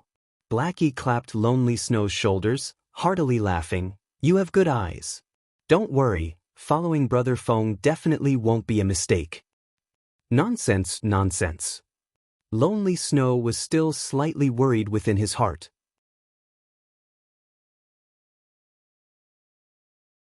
The grinding spot Shifeng had simply pointed him to had allowed him to rise to level 2 quickly.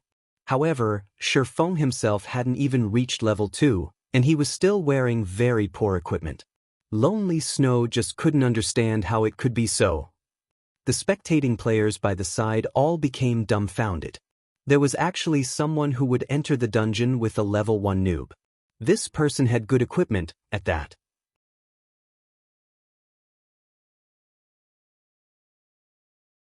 The brand new plate armor and boots on Lonely Snow must definitely be common equipment and not trash equipment. Although Lonely Snow had joined the party, not a single player had joined them after Shifeng had recruited for over 10 minutes. With just 3 of them alone, it was impossible to enter and clear the dungeon. At this moment, waving slowly but surely brought a group of people. He, Brother Expert, still hasn't partied anybody? We've already invited another 3 strong members. All of them have at least 2 or 3 pieces of level 1 common equipment. The cleric, Endless Summer Night, said to Shifeng in ridicule. Waving slowly only sent a glance toward Shifeng, then moved his sight towards Lonely Snow, saying, "You won't have a future if you follow him around. Before we enter the dungeon, you could still consider it over properly. I guarantee that you definitely won't suffer a loss."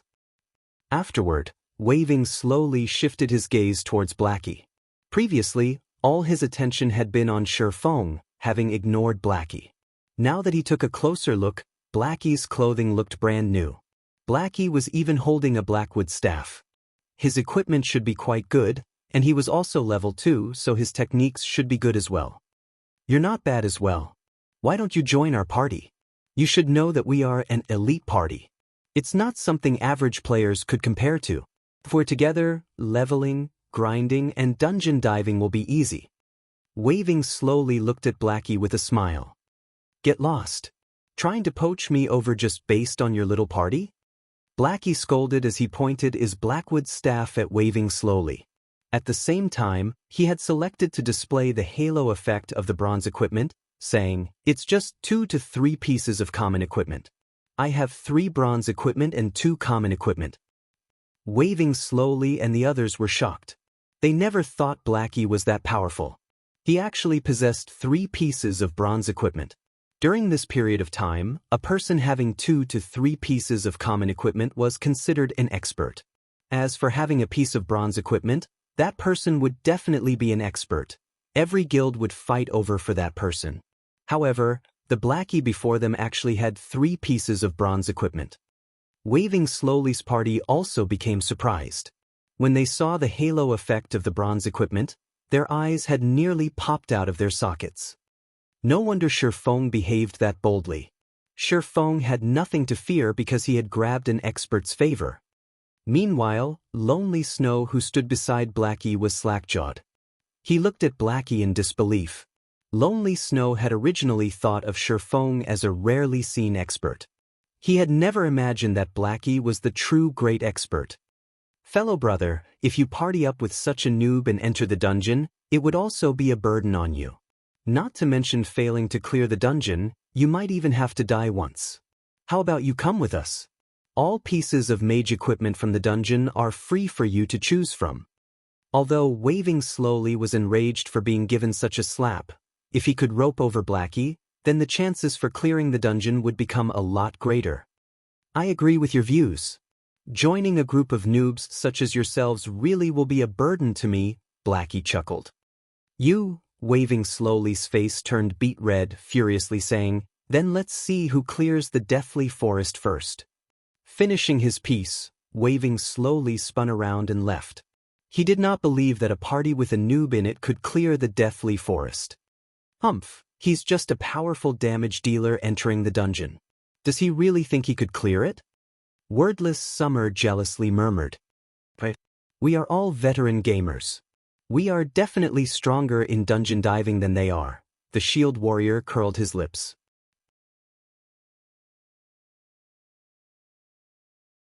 After Waving Slowly's party left, the number of people applying for Shifeng's party had also suddenly increased. Such an effect was mainly caused by the equipment that Blackie wore.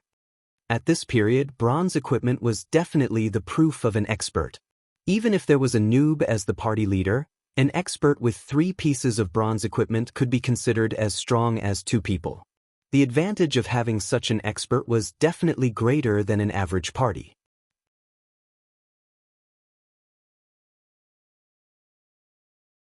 However, Shifeng was no longer inviting people at random this time. There was a definite requirement.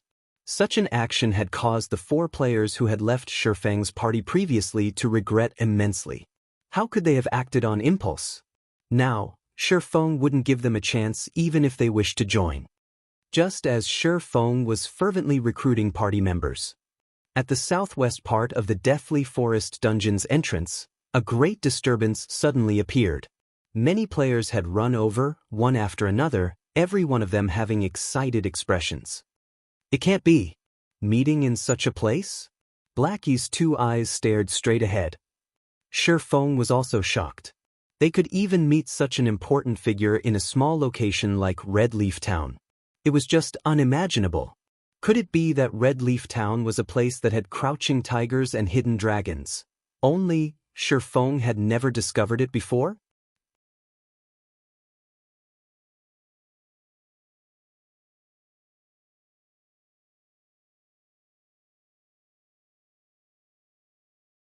Chapter 22, Recruitment Storm. As more players started going there, Shifeng's area turned leisurely. Brother Feng, I'm not seeing things, right? Or am I dreaming right now? Blackie rubbed his eyes as he asked with uncertainty. Shifeng was speechless. With a bitter smile, he looked towards the 3-man party that caused this disturbance. The newcomer was not just anybody, she was Blackie's idol, goddess Gentle Snow. Gentle Snow's body was covered in a suit of gorgeous silver-colored plate armor, revealing her fine and curvaceous body. Adding to her angelic beauty and snow-cold temperament, even women's hearts would be moved by her, as well as a large group of men. Even Shifeng couldn't help but admit that Gentle Snow was the most perfect woman he had seen before, be it regarding appearances, body, or temperament. There was not a single female celebrity who could match up to her. As for the 2 people on each side of Gentle Snow, Shifeng was very familiar with them as well. He had seen them before on big news channels. They were all famous experts in God's domain. One of them was also an absolute beauty named Zhao Yueru. If gentle snow could be said to possess a perfect body and appearance, then Zhao Yueru possessed a devilishly enticing body and appearance. Every one of her movements was like a temptation that could influence a person's heart. Adding on the fiery red robe that she wore, her body radiated a wild-like charm. Such bewildering charms had caused many men wanting to go over and assault her. If you really did such a thing, however, then congratulations. You've just earned a one-way ticket directly to hell. This was because words such as big breasts, no brains, and as delicate as a flower were not applicable to Zhao Yueru. In God's domain, she had another nickname of the Flame Witch. The reason why she held this title was that of the mountain of corpses she had piled up using these male players. There had once been a guild leader of a large guild that had tried assaulting Zhao Yueru. As a result, the guild that had over 100,000 players became no more. Zhao Yueru even hunted their guild leader. The incident only came to an end when that guild leader was killed back to level 0. From then on, the title of Flame Witch had been cast on Zhao Yueru. Compared to the Snow Goddess and Flame Witch, the priestess by their side could only be considered normal. She was not overly beautiful, her techniques were not bad, and she was also within the top 100 rankings of Starmoon Kingdom's priest leaderboard. Two absolute beauties plus a great beauty, such a combination had created brilliant scenery in the deathly forest. Hundreds of players surrounded them, trying to become acquainted with the three women.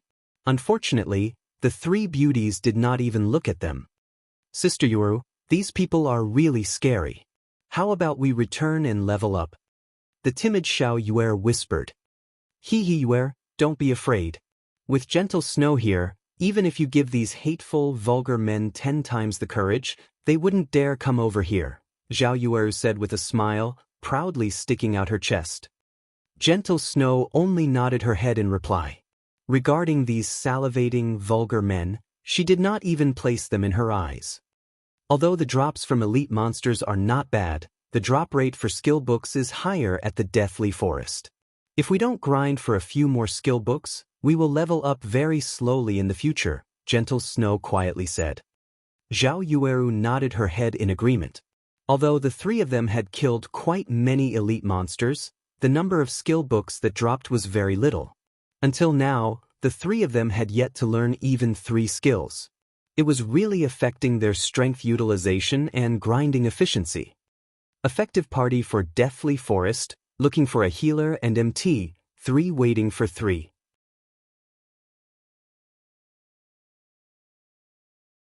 After taking a few looks, Shi Feng continued shouting. Although Gentle Snow and Zhao Yueru were indeed attractive, Shi Feng was no longer a child. He had seen plenty of beauties, especially after he became Shadow's captain. Many beauties would willingly throw themselves at Shi Feng. As for Gentle Snow and Zhao Yueru, it was good enough to just look at them for pleasure. Such beauties were not something Shi Feng could have thoughts about. His main goal right now was to get down to business.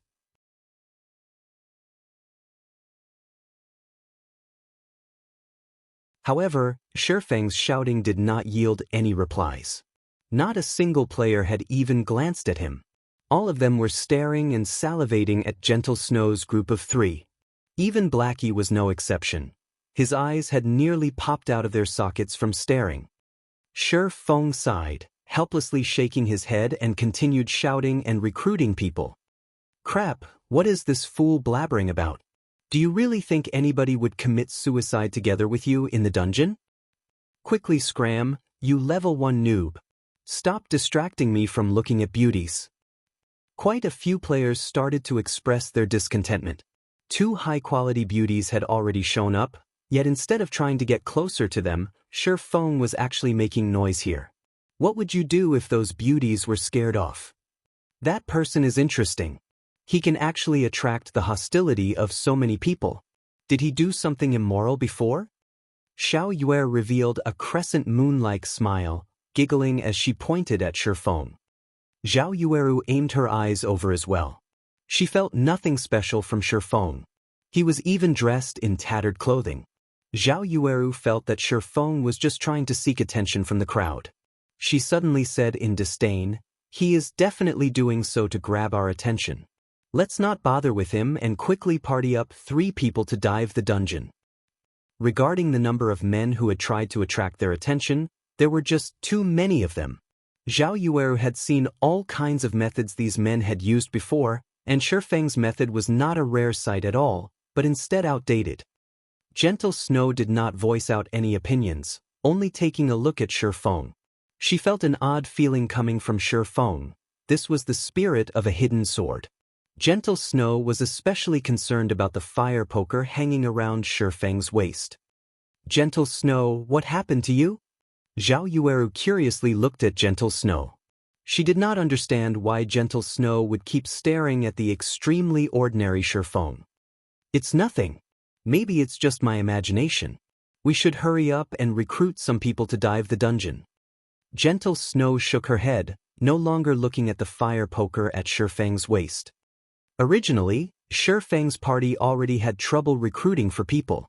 However, because of Zhao Yueru's single sentence, nobody else had paid attention to Shi Feng's party, even if his party had an expert present. Shi Feng expressed his helplessness when seeing the hundreds of players queuing up in front of Zhao Yueru. The 3 women's arrival had really bad timing. "Brother Feng, why don't we go over there as well?" Blackie shamelessly suggested. "Scram. What do you take me for?" Shi Feng rolled his eyes at Blackie. This fellow was just too shameless, forgetting friendship after finding love. Instead, Lonely Snow was the better one. He was a truly honest man. In the beginning, Lonely Snow had only taken a few glances but stopped after giving out a few praises. He had even helped Shi Feng in recruiting people by his side. Blackie did not dare to speak again after being scolded by Shi Feng. He could only silently look on in envy at those players in the queue. Over 10 minutes later, Shi Feng still had not recruited a single person. Similarly, Gentle Snow's party had also not recruited a single person. However, in Shi Feng's case, it was because nobody had come to join his party. Whereas for Gentle Snow's party, it was because the players that wanted to join did not match up to their specifications. One party was in heaven, while the other was on earth. Shi Feng had no more choices. He could not just continue dragging on in such a way. His time was precious. He could only make exceptions in recruiting. "Efficient party for Deathly Forest. We have an expert leading the party. Clear in 1 try, no limit to levels. Looking for healers and damage dealers. 3 waiting for 3.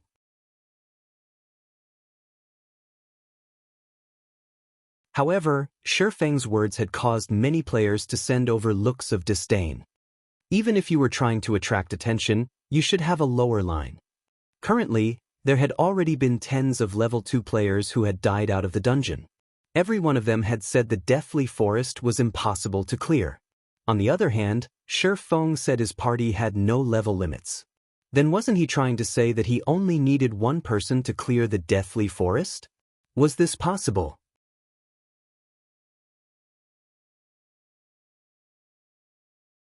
However, Shi Feng's lower line had still attracted some players' attention. Within a few moments, a group of level 1 players had come running over to join.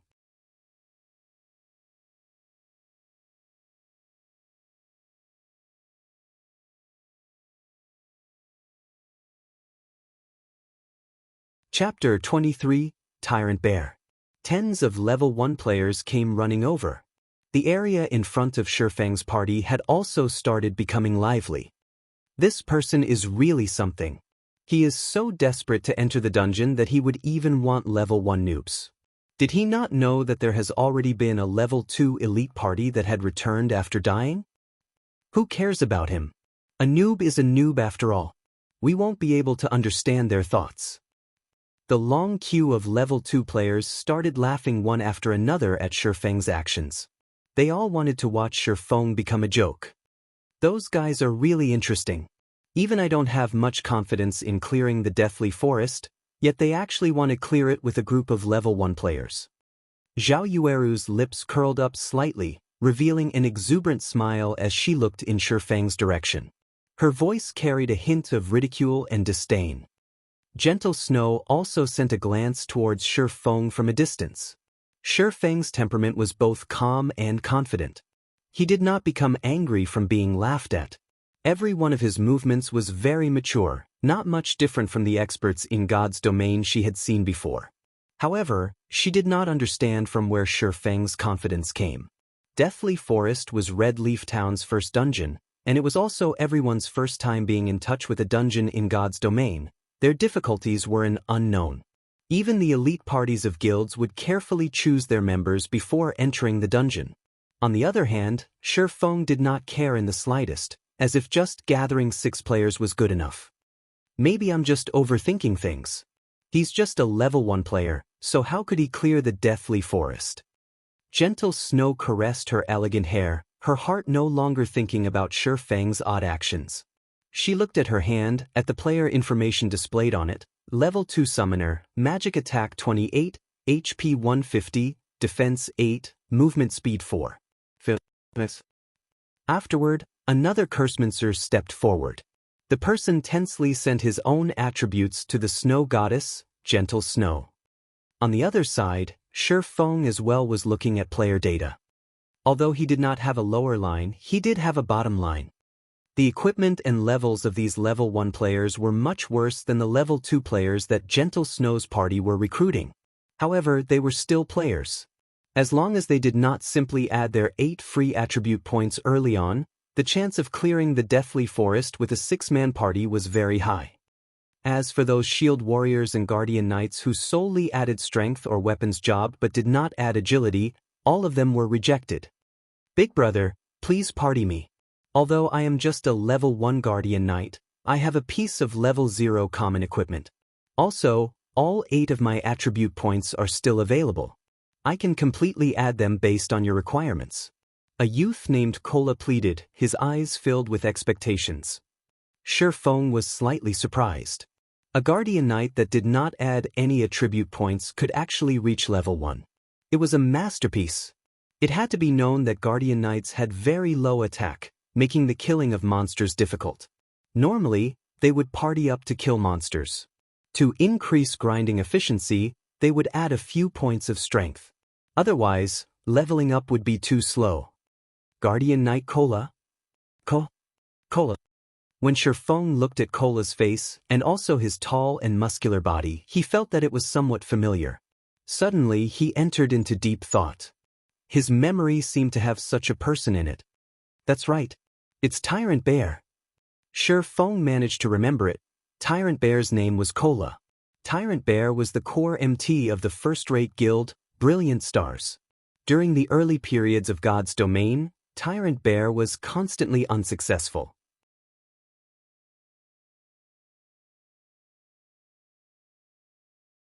He was even kicked out by third-rate guild, Heaven's Crown. After entering Brilliant Stars, Kola suddenly started to shine. He turned from being a normal party's MT into the core elite party's MT in the guild. He was ranked 15th on the Guardian Knight leaderboard of Star Moon Kingdom. Kola was known for both being able to attack and defend. Shi Feng had never thought that the Tyrant Bear would run up to him on his own. Kola was such a shy person as well.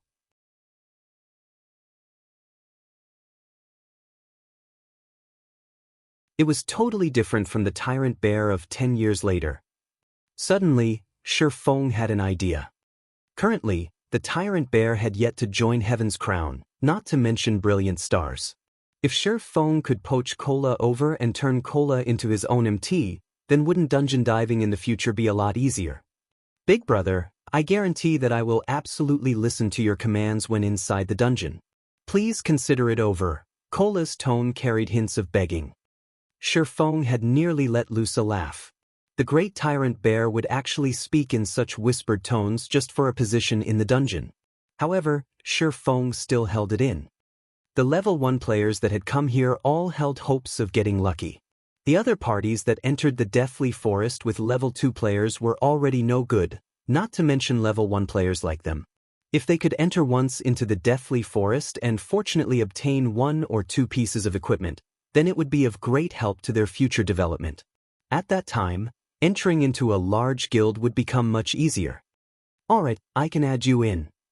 Shifeng's face turned grave as he said, "However, you should know that bringing a level 1 noob like you into the Deathly Forest isn't easy. I can't just carry you through the Deathly Forest, and then after you get equipment, you join some other elite parties. Wouldn't I just be striving for nothing?" When Shifeng finished his speech, quite a few level 1 players had suddenly sent over looks of disdain. "Weren't you also a level 1 noob?" However, Shifeng did not care about what these people felt. He continued saying, "I wish to form a stable party. Even if we need members, it would be with stability as the priority. If you wish to enter the dungeon, you need to be prepared for the long term. When I call you for dungeon diving, you must come. You cannot reject because you have some other matters. So, what will be your choice?" When the other players heard Shifeng saying so, they suddenly turned quiet. Shifeng's intentions were very clear. If you wish to enter the party, then you won't be able to join other parties in the future, not to mention joining a guild. Everybody knew that entering a guild was the best method to increase your own strength quickly. Currently, they did not have the qualifications to join any of those guilds. So, they were here to try their luck, hoping to obtain 1 or 2 pieces of equipment. They might even be able to join those guilds afterward. So, how would they be able to give up their chances of entering a good guild just to enter a dungeon? Cola had also never imagined that Shifeng would give such a demand. However, it was still reasonable. You couldn't just expect other people to bring you up, then leave when you become strong. However, Shifeng lacked the persuasiveness when he said these words. At this moment, Blackie stood out and furiously said, "Just looking at you noobs, there is nobody that would want you down in the dungeon. And you still wish to join a guild in the future and enjoy their benefits? Are you thinking yourselves as experts, or are you taking us for idiots?" Cola thought what Blackie the expert had said made sense. Even a level 2 expert with 3 pieces of bronze equipment was in this party, whereas Cola himself was just a novice noob. So, what right did he have to complain? Many thanks for Big Brother Expert's pointers. Little Brother will definitely strive to fulfill his own role. Cola continuously thanked Blackie. Blackie felt somewhat uneasy from being thanked and referred to as an expert by Cola. Blackie was just a complete imposter of an expert. However, being called such by someone made Blackie want to become an expert in God's domain even more. "Blackie, beautifully done." Shifeng stretched out a thumbs up, quietly praising Blackie. Shifeng never imagined Blackie would tame the tyrant bear just like that.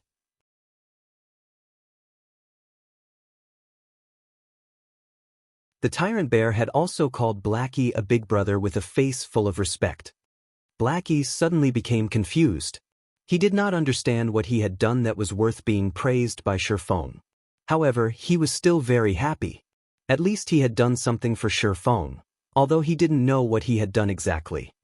Over 10 minutes later, Shifeng finally gathered 6 players. They could start dungeon diving now.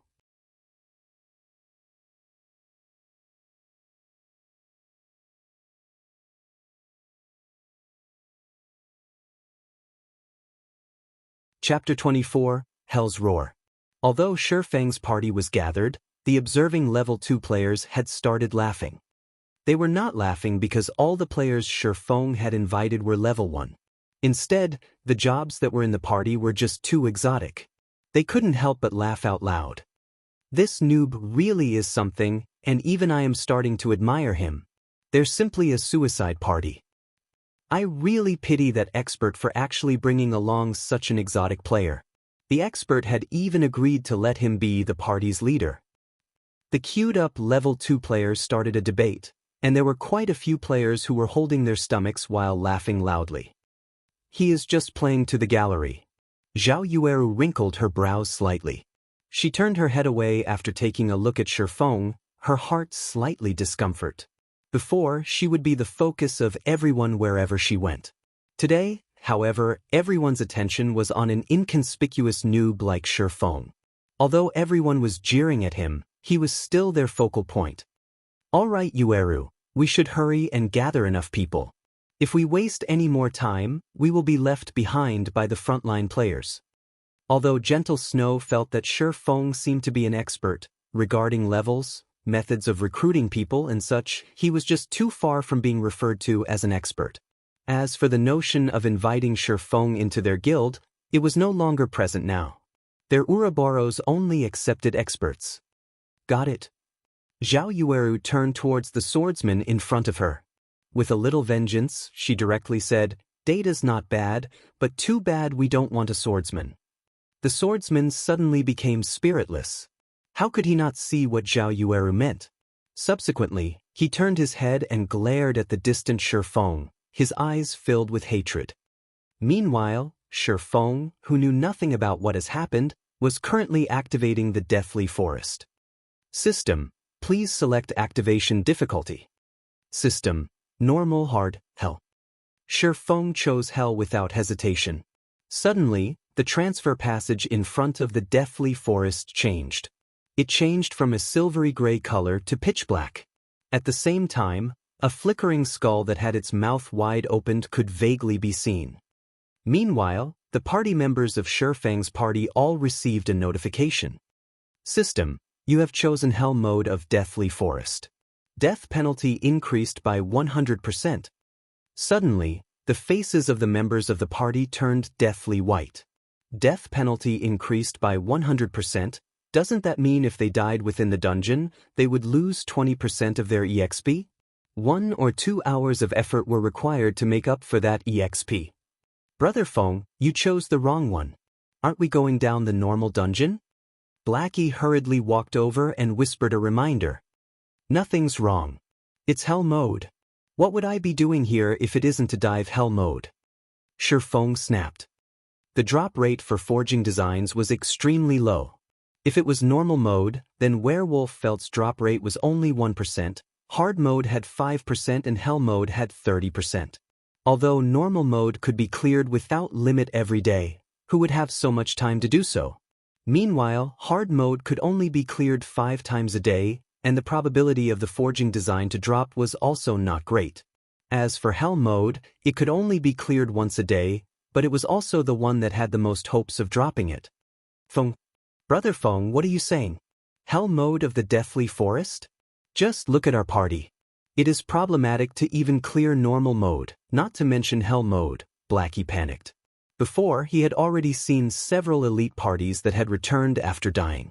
According to what these people had said, the monsters in the Deathly Forest were extremely strong. Their intelligence was extremely high as well.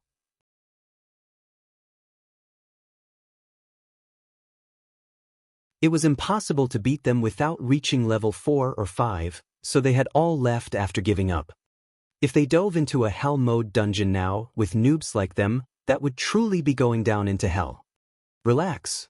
If I weren't certain, even I wouldn't do it. Shifeng clapped Blackie's shoulders, saying confidently with a smile. All right, let's go inside then. Shifeng led the party by entering first, followed by Blackie. Lonely Snow had also entered with a dazed head. He was prepared to tread this path to the very end.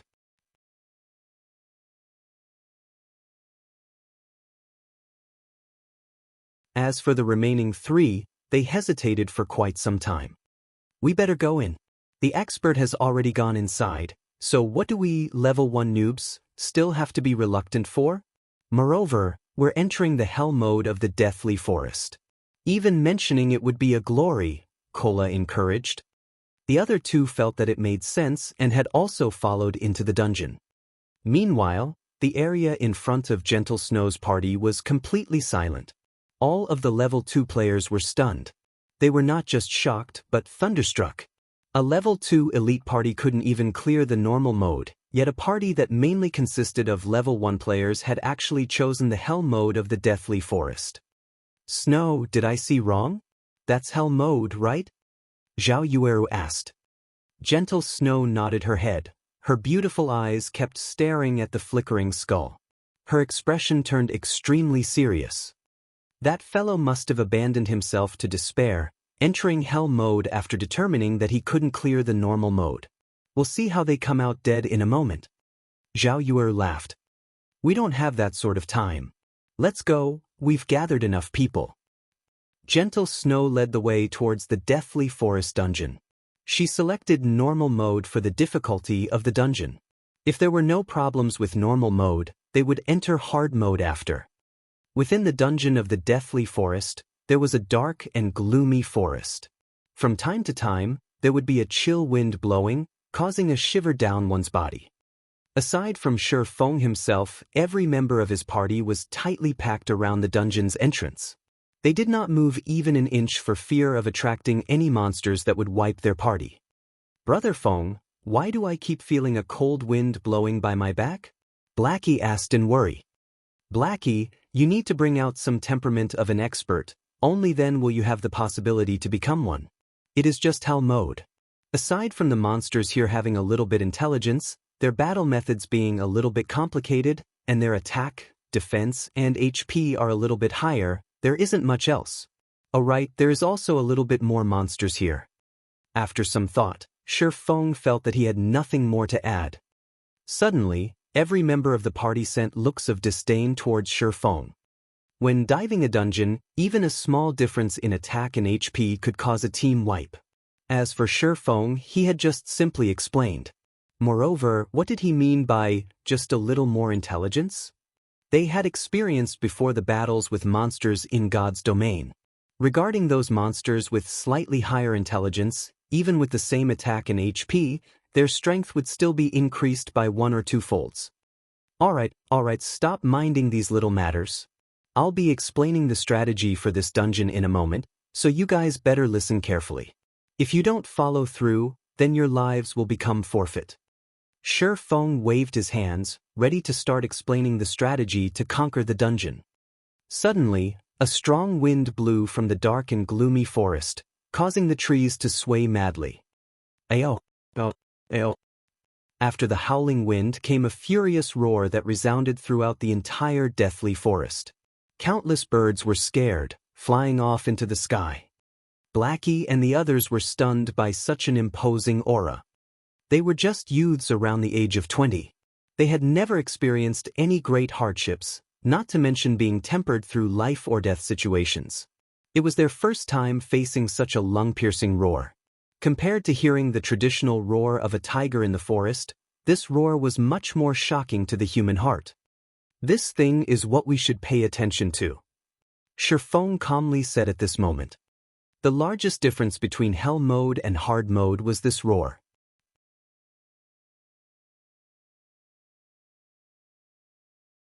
Although it did not have a specific name to it, the players in Shi Feng's previous life had dubbed it as Hell's Roar.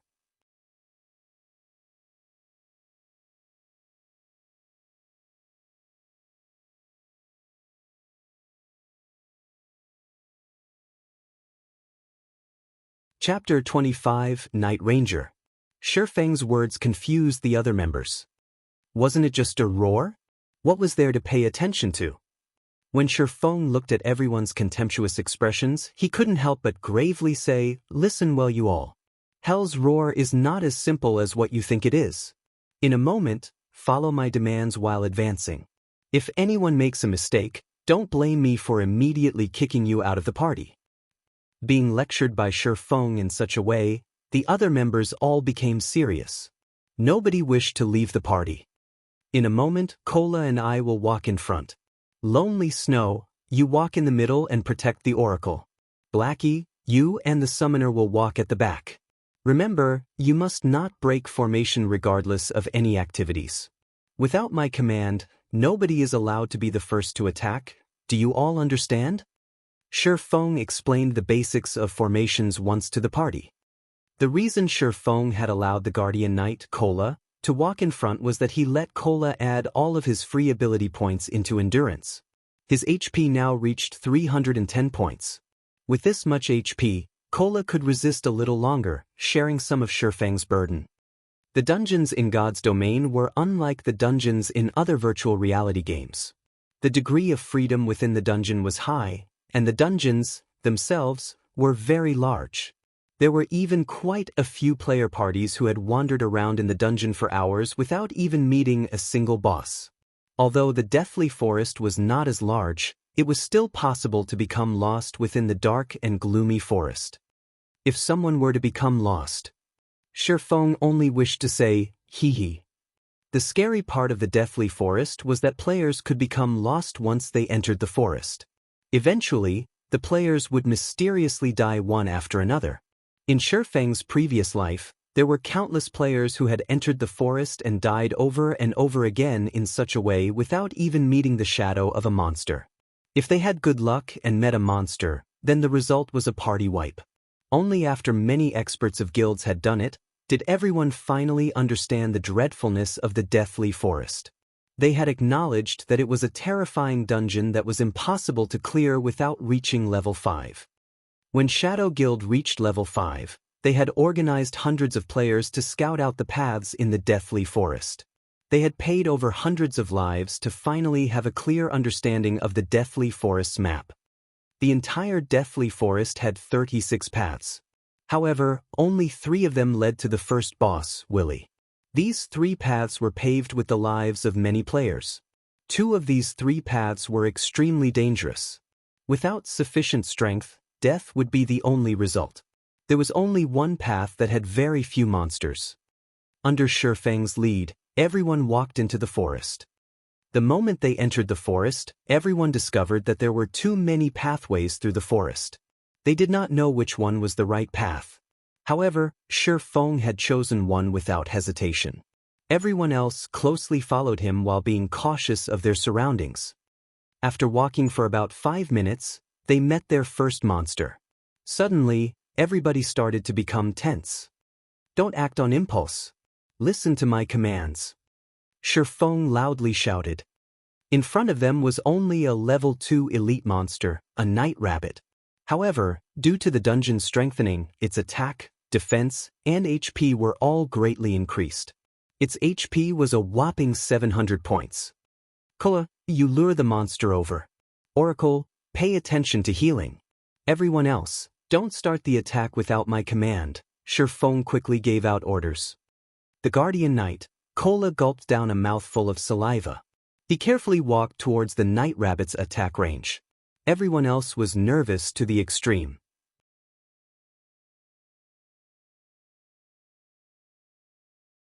Although this was only a level 2 elite, they were currently in the hell mode of a dungeon.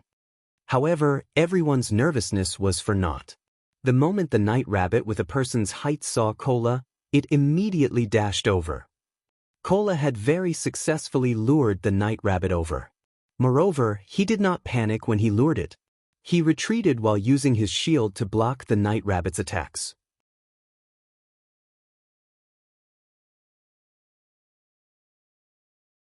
However, even though every attack landed on the shield, the damage was still terrifying. Just a single hit dealt 42 damage. By the time Kola returned to the front of the party, his HP had already dropped by a third. The Oracle, whose name was Drowsy Sloth, had good awareness. He had given out healing the moment Kola entered his casting range. However, every heal could only add 24 HP to Kola. It was completely not enough to stop Kola's HP from falling. Brother Feng, are we still not attacking? Blackie was slightly nervous.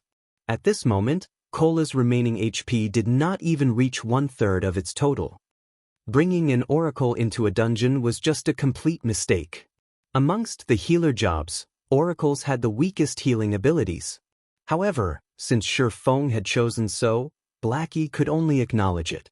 Now that their MT was close to death, it would be unacceptable if they still did not attack. Hold on. Shifeng resolutely said. Time passed bit by bit. Kola continuously used his shield to block the claw attacks of the night rabbit, whereas his HP continuously decreased. Kola only had 20% HP remaining, yet Shifeng had yet to give out the command to attack. Just when everyone thought that Shifeng wanted to give up on Kola, a flying arrow pierced through the forest, shooting directly for the party's Oracle, Drowsy Sloth. Lonely Snow had not reacted at all as Drowsy Sloth was struck directly on his chest. A very great damage of -123 points appeared. At this moment, Shifeng shouted, Sloth, use life payment. Use the damage you received to heal Kola. Blackie, hold back the night rabbit to let Kola recover. Lonely, come with me. Everyone else attacks the night rabbit. oracles were indeed the weakest regarding healing. However, oracles had high HP, they would not be easily one-shot. Also, oracles had two skills when they first start out. One was life prayer, while the other was life payment. Life payment could turn the damage received by the user into a heal to be used on other players. In the early periods of the game, healers did not possess many skills or equipment. In regards to such a situation, oracles had a greater advantage over other healers when entering the deathly forest. It was the reason why Shi Feng had given up on choosing a priest over an oracle. After finishing his piece, Shi Feng rushed into the forest. "Do you think I will let you run away?" Shi Feng coldly said as he looked at the dark shadow running through the forest. Windblade. Shi Feng turned into a phantom, chasing directly forward. The reason why Shi Feng did not let anyone attack the night rabbit was to use cola as bait. Shi Feng wanted to lure out the dark hand hiding behind the scenes.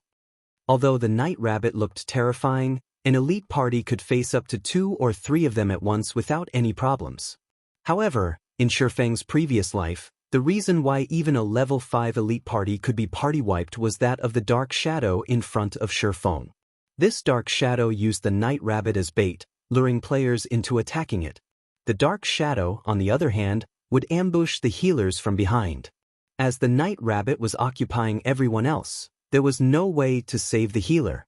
In the end, everyone died. Inside the deathly forest, if players did not deal with this fellow, the result would be a party wipe. With the increased movement speed from Windblade, Shi Feng quickly caught up to the dark shadow. Shi Feng waved out 3 sword slashes, sealing the dark shadow's path of advance. The black shadow knew that it could not escape. It immediately turned around, unsheathing a pair of knives to block Shi Feng's attack. Ding, ding, dang! With the abyssal blade, Shi Feng's strength was frighteningly high. His attacks caused the dark shadow to take 3 steps back, and each step it retreated would be followed by the damage that was over -10.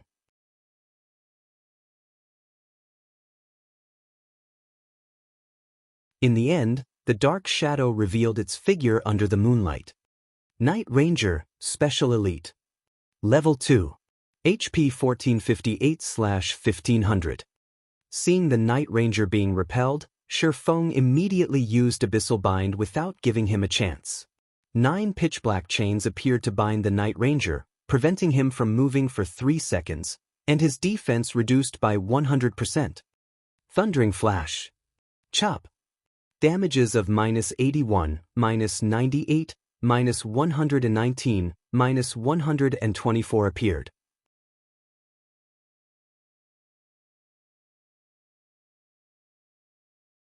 When the 2 skills landed, a frightening amount of damage appeared, taking away a quarter of the Night Ranger's HP. No matter how capable the Night Ranger was, it could not break free from the binding of the 9 chains. He could only silently take a beating for 3 whole seconds. Shi Feng was unrestrained as he sent out sword slash after sword slash, piercing through the vital point on the Night Ranger's chest. By the time the Night Ranger broke free from the bindings, his remaining HP did not exceed 700 points. Wretched human! The Night Ranger was enraged. He brandished his twin blades like a gale, engulfing Shi Feng. At this moment, Lonely Snow finally caught up. A charge from him had caused the Night Ranger to enter a fainted state, at the same time breaking the Night Ranger's gale-like blade. Shi Feng took the chance to slash at the Night Ranger's neck. Lonely Snow also brandished his large axe at the Night Ranger. By the time the Night Ranger had awoken, he only had a remnant of his HP left.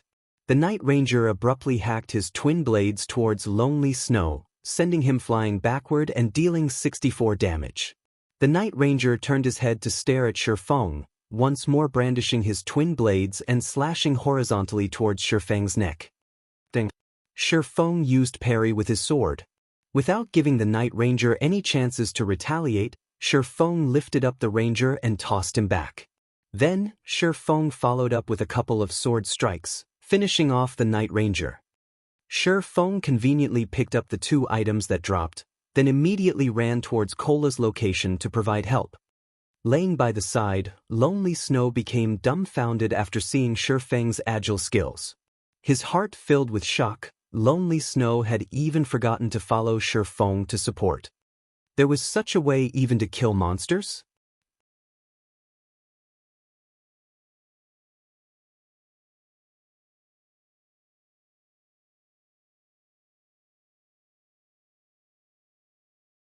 Chapter 26, Miraculous Technique. By the time Shifeng returned to the party, the elite Night Rabbit only had 1/3 of its HP remaining. Everyone had coordinated properly. Cola tanked in the front alone, while the others vigorously dealt damage. However, to control aggro, Blackie did not madly deal damage. Instead, he used Evil Whip to pin down the Night Rabbit, giving Cola some breathing space. Cola's performance was also very good. He steadily tanked the monster, and he also had good control over aggro. Cola was not at the level of a novice, but there was still a long road ahead before he became an expert. Cola, don't always try to block with your shield. It isn't a must to block an attack like the other virtual reality games. You can also dodge to avoid an attack. That way, you could reduce the stress on the healer. For everyone else, focus your attacks on the target. Don't just randomly attack. Aim your attacks at the wild rabbit's claws or other weak points. That way, you can reduce a lot of burden on the MT. Shifeng did not directly go up to help Cola, but instead he taught everyone how to battle against monsters. If everyone battled while regarding God's Domain as a traditional game, the results would be disastrous. This was because the healing given out was usually far from being able to keep up with the damage received. Some parties would bring an extra healer. However, this would result in the damage being insufficient. The result was still a party wipe. Players only slowly got used to the combat style in God's Domain several months after the game opened. The players then would no longer be as cute and simple as they were now. Shifeng wanted to cultivate everyone to build a foundation for his future workshop. So naturally, he needed to let these people learn the combat styles of God's Domain earlier. Everyone thought Shifeng was also a noob, so they held slight dissatisfaction within their hearts. The expert did not say anything, so why was a noob like him giving out commands? However, Shifeng's words made sense, so they still consciously did as Shifeng said. Cola had also started to change his battle style. He was no longer using his shield to block the attacks rigidly. Instead, he retreated a step back when the wild rabbit launched its attack, taking the chance to avoid it. Although Cola still needed to use his shield to block most of the time, it had still greatly reduced the burden on the healer. Such a change allowed killing the Night Rabbit to become even easier. The few level 1 noobs were also slightly surprised. There was some change in their opinions towards Shifeng. Shifeng was not as unbearable as they had imagined him to be. Shifeng only smiled at this situation. He did not mind their thoughts at all. Shifeng only felt that Cola was quite good after seeing his performance. Although Cola was a first-rate expert 10 years later, he currently was still far from that point. If it were an expert MT, they would not retreat, but choose to dodge the attack without even moving. Such a decision was because if the MT moved, the monster would move as well. This situation would cause trouble for long-ranged damage dealers, which would result in the loss of a lot of damage. However, such a technique required a bounty of experience in battle and a body with dexterous reactions. Cola still needed a lot of training. The elite Night Rabbit fell within a moment. It dropped a skill book for Berserkers, Whirlwind Slash. It also dropped 3 coppers. Everyone could not help but be amazed by the drop rate of Hell Mode. A skill book dropped just after they killed an elite monster. If they killed over 10 elite monsters, then wouldn't they be able to obtain over 10 skill books? It should be known that skill books were extremely rare, and even a common skill could sell for 1 silver. Shifeng naturally knew of their thoughts. However, not even Hell Mode had that high of a drop rate.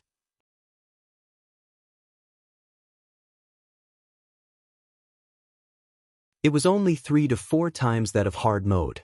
Afterward, Shifeng passed Whirlwind Slash to the stupefied Lonely Snow. Then he passed a level 1 bronze defensive plate armor to Cola. The Night Ranger dropped the armor.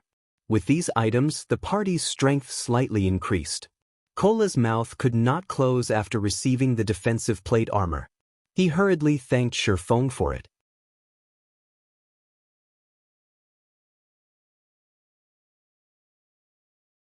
With this bronze plate armor, not only had Cola's defense increased by 14 points, but his HP had also become 350 points. Aside from Shifeng and Blackie, everyone else on the scene was filled with envy. Bronze equipment was the identification of an expert. Outside the dungeon, it was impossible to obtain a piece of bronze equipment, even if you begged for it. And this piece of equipment was obtained by Shifeng alone. Yet, Shifeng gave it to Cola without hesitation. Everyone's opinion towards Shifeng changed quite a bit. They felt such a party leader was not bad at all. Shifeng was unlike the other party leaders who would prioritize themselves when equipment dropped. As for bronze equipment, forget giving it away to a temporary party member, they would definitely keep it for themselves. Afterward, everyone followed Shifeng as they advanced. Although the dark and gloomy forest was scary, everyone was no longer as nervous as they were before going through a stimulating fight. From time to time, 1 or 2 patrolling elite night rabbits would appear in front of them, and they would also respond to it quickly. When there were 2 night rabbits, Cola would tank one of them, while Shifeng and Lonely Snow would rush over and kill the other. As for the ranged players, they would prioritize attacking the night rabbit in front of Shifeng. The night rabbit's 700 HP would be gone quickly under the fierce bombardment. Afterward, the party supported Cola and finished off the other night rabbit. Within moments, 2 night rabbits were no more. With this process, a skill book, Restore, meant for healers also dropped. The skill had a 2-second cast time. When learned by oracles, the skill could instantly restore 37 HP. It was far better than Life Prayer. It did not share the same cooldown as Life Prayer, so the two could be used in coordination to negate the damage caused by the elite night rabbits completely. Drowsy Sloth continuously thanked Shifeng and the other party members for letting him learn the skill book. Restore was an extremely important skill for conquering dungeons. If it were to be sold outside, it could go for at least 2 or 3 silver coins. Don't mind it. Skill books are meant to be used. Let's continue onward. Shifeng smiled as he answered.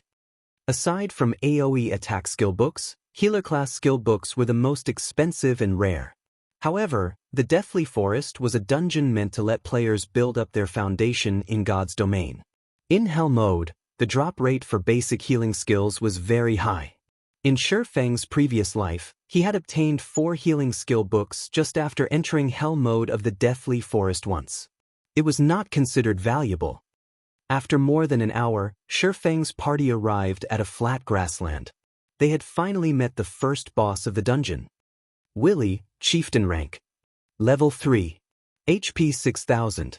Willie was a ferocious night rabbit. Its height was as tall as 2 people, and sharp steel claws decorated its paws. These claws loved creating a feast of fresh blood, and those caught by it would be ripped to shreds, turned into a river of blood. It was unknown how many players had died a gruesome death under these claws. A short distance away from Willie, there were 7 elite night rabbits on guard. These 7 rabbits were very close to each other. As long as one of them was attacked, the other wild rabbits would rush over as well. There was also a great possibility of attracting the boss. Even if it were Shifeng, he would not be able to face off against 7 night rabbits, not to mention including a boss. However, if they did not finish off the 7 night rabbits, there was no way for them to attack the boss. Brother Feng, what should we do now? This place has too many night rabbits. The game isn't giving us any chances. Blackie was very anxious. Although the boss was in front of them, the system had dealt them such a hand.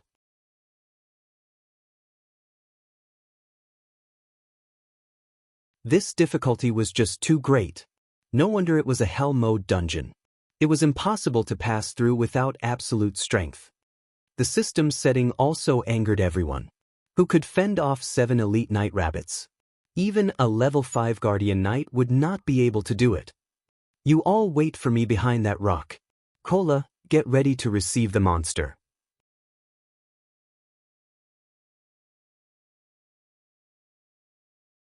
Everyone else is not allowed to attack without my command. Shifeng pointed towards a large rock nearby. Shifeng naturally knew that there were 7 elite night rabbits here. Everyone abided by Shifeng's command without question.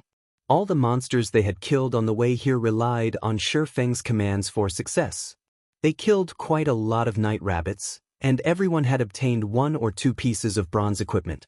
Blackie even had 5 pieces of bronze equipment. Their party's strength has definitely surpassed the other elite parties. The credit for such an achievement belonged to Shifeng's commands. As for Shifeng, he had run to a location that was 40 yards away from the 7 night rabbits. He quietly hid within the bushes, observing the night rabbits' every movement.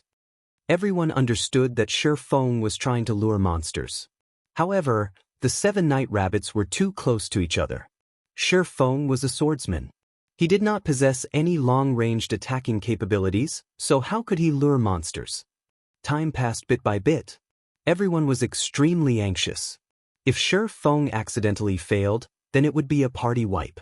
However, Shifeng was calm. He moved not an inch as he watched the faraway night rabbits. At this moment, a cool breeze blew past. A dead leaf on the trees was sent flying over. Seeing the dead leaf hovering down towards the night rabbit, Shifeng picked up a small stone beside him. Gently, he tossed the stone over. The direction the stone flew to was towards the night rabbit closest to the boss. "We're finished." Everyone understood what kind of outcome this would be. It would definitely be a combination of 1 boss and 7 night rabbits rushing towards them, turning them into blood sacrifices. The moment the stone was about to hit the night rabbit, the dead leaf just happened to have blocked between the stone and the night rabbit. The stone struck the dead leaf, smashing it onto the night rabbit. The night rabbit abruptly turned to look at its surroundings, only discovering a leaf. However, how could a leaf hitting it be so painful? Subsequently, the night rabbit left its unit to observe the surroundings. It looked around aimlessly, not knowing what it was trying to find. It had unknowingly moved over 20 yards away from its unit, and it was still moving further and further away. "Too godly!" Lonely Snow could not help but exclaim. His eyes had nearly popped out of their sockets. Everyone else had dumbly nodded as well. What kind of accurate judgment and aim was required to hit the dead leaf while hitting the night rabbit, and thereby confusing the night rabbit's hatred, causing it to look for its target blindly? Even calling it as an ultimate skill was not excessive. Was Shifeng really a noob? He couldn't be some gaming god here to make a fool of them, right? "Summoner, the rest is up to you." Shifeng walked to the rock's location. He looked at the summoner, clapping the person's shoulders as he spoke, smiling. "You're tuning in to the Wang Lin's Journey YouTube channel. Don't forget to subscribe and join us on this journey to catch the most captivating stories.